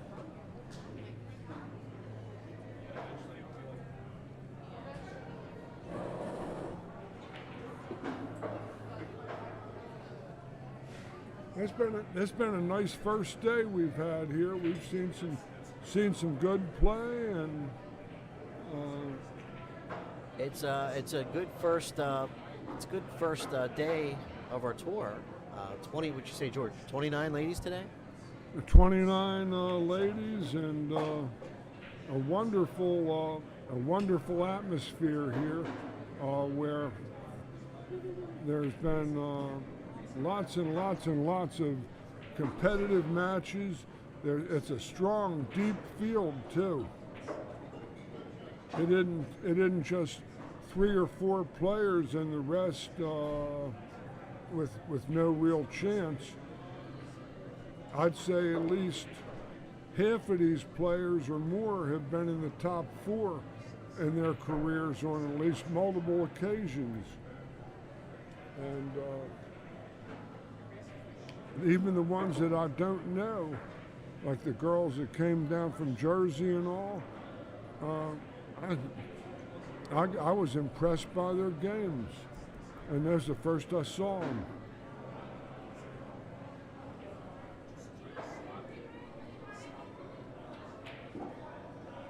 Good shot. Trouble is that she can't stay on the 5 ball. She's going to have to thin it with the inside English, miss the 5 on the way back, and left-hand ball. Really cut it to the cut pocket. No chance to do what she was trying to do. Shot was not available. The ball was too thin, and when she shot the outside ball, it starts in and then curves back to the outside and went across the face of the ball.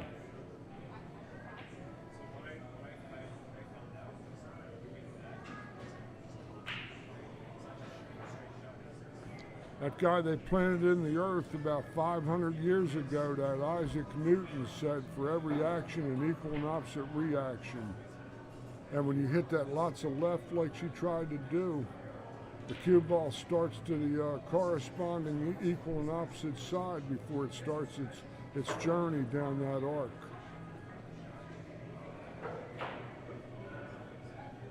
Two rails come behind it. Don't try to hit it one.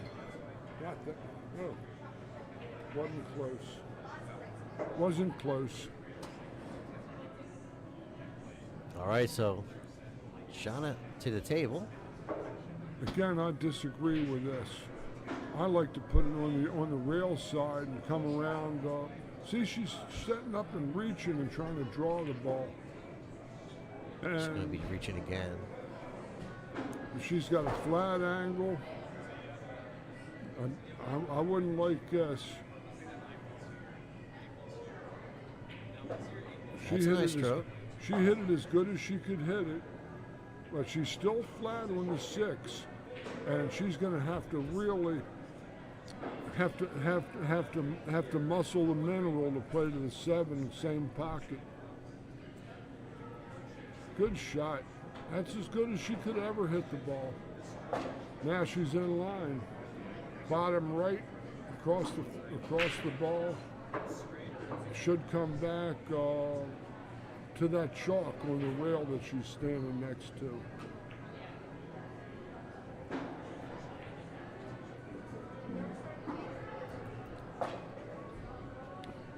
Now this is the one you got to lob.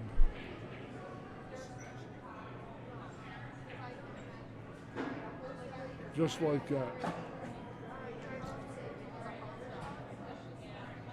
See you later.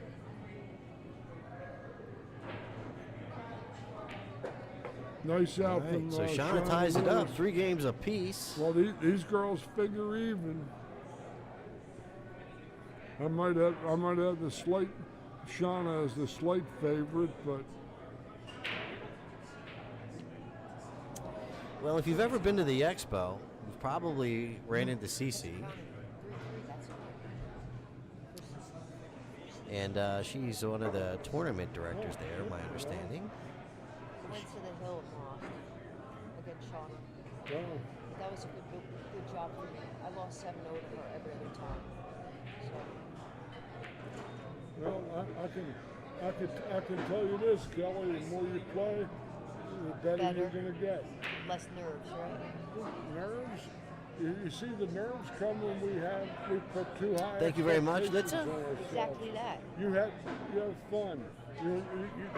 This is why you do this because you want to have fun. there are other things that we have to do for money that can, Right, we don't do it. that we don't like. Right. If you're lucky, you can do things that you like and get paid for it. It's highly unlikely. It's not normal, but we hope so one day. I'm in that spot right now. Yeah? I do 2 things that I love, and I do them both for free, and I get paid for both of them, paid handsomely. That's great. So has it been a good day for you? Hey, working on dreamboat equipment like this, even though we're struggling, Yeah, it keeps that's just dropping. Yeah. that's He'll figure it out later. I know he will. This is what he does. Yeah. Me, this is what I do. That's great. This ball she might squeeze this bank past the 3-ball cross corner. Oh, she played safe and maybe left some blue paint. Left a billiard. Maybe if she can hit the 2. I don't know. Maybe an edge of the 2 there, George. Maybe. See, the shot I like is for her to draw the ball into the 9 off of this and leave the 2 on the rail next to the 8.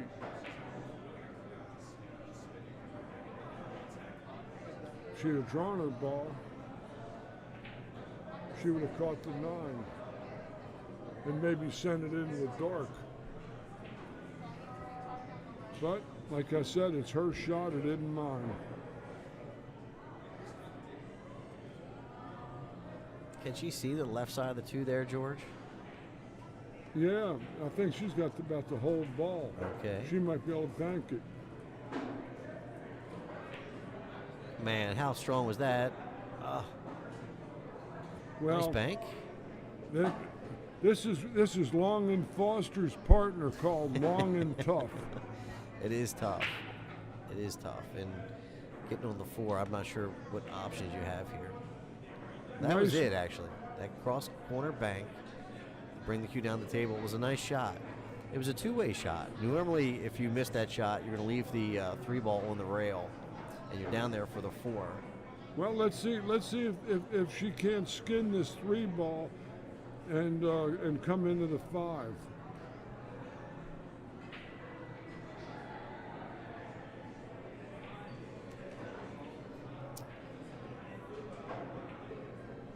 She chunked it.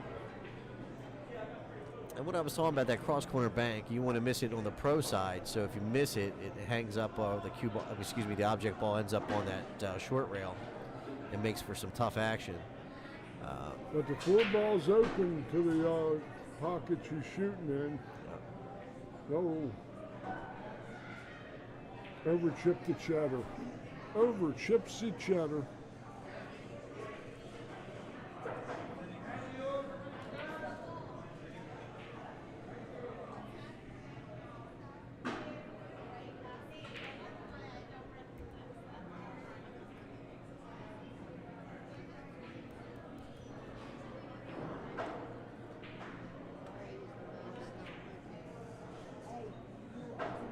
Jawed that 3-ball. It's going to be in trouble for the 4. And a fortuitous roll. She might have this ball. You think so? Man, maybe yes, maybe no. It's hard to tell. It was closer than it looked.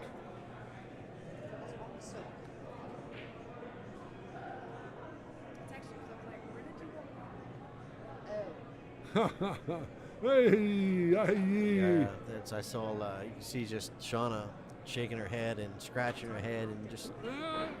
She would have pulled a muscle trying to hit the 4-ball next anyway, so she might as well have a chair.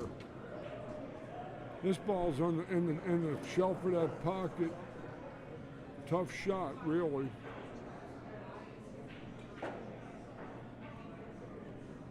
Might go behind the 5. So as I was saying, and Sharon just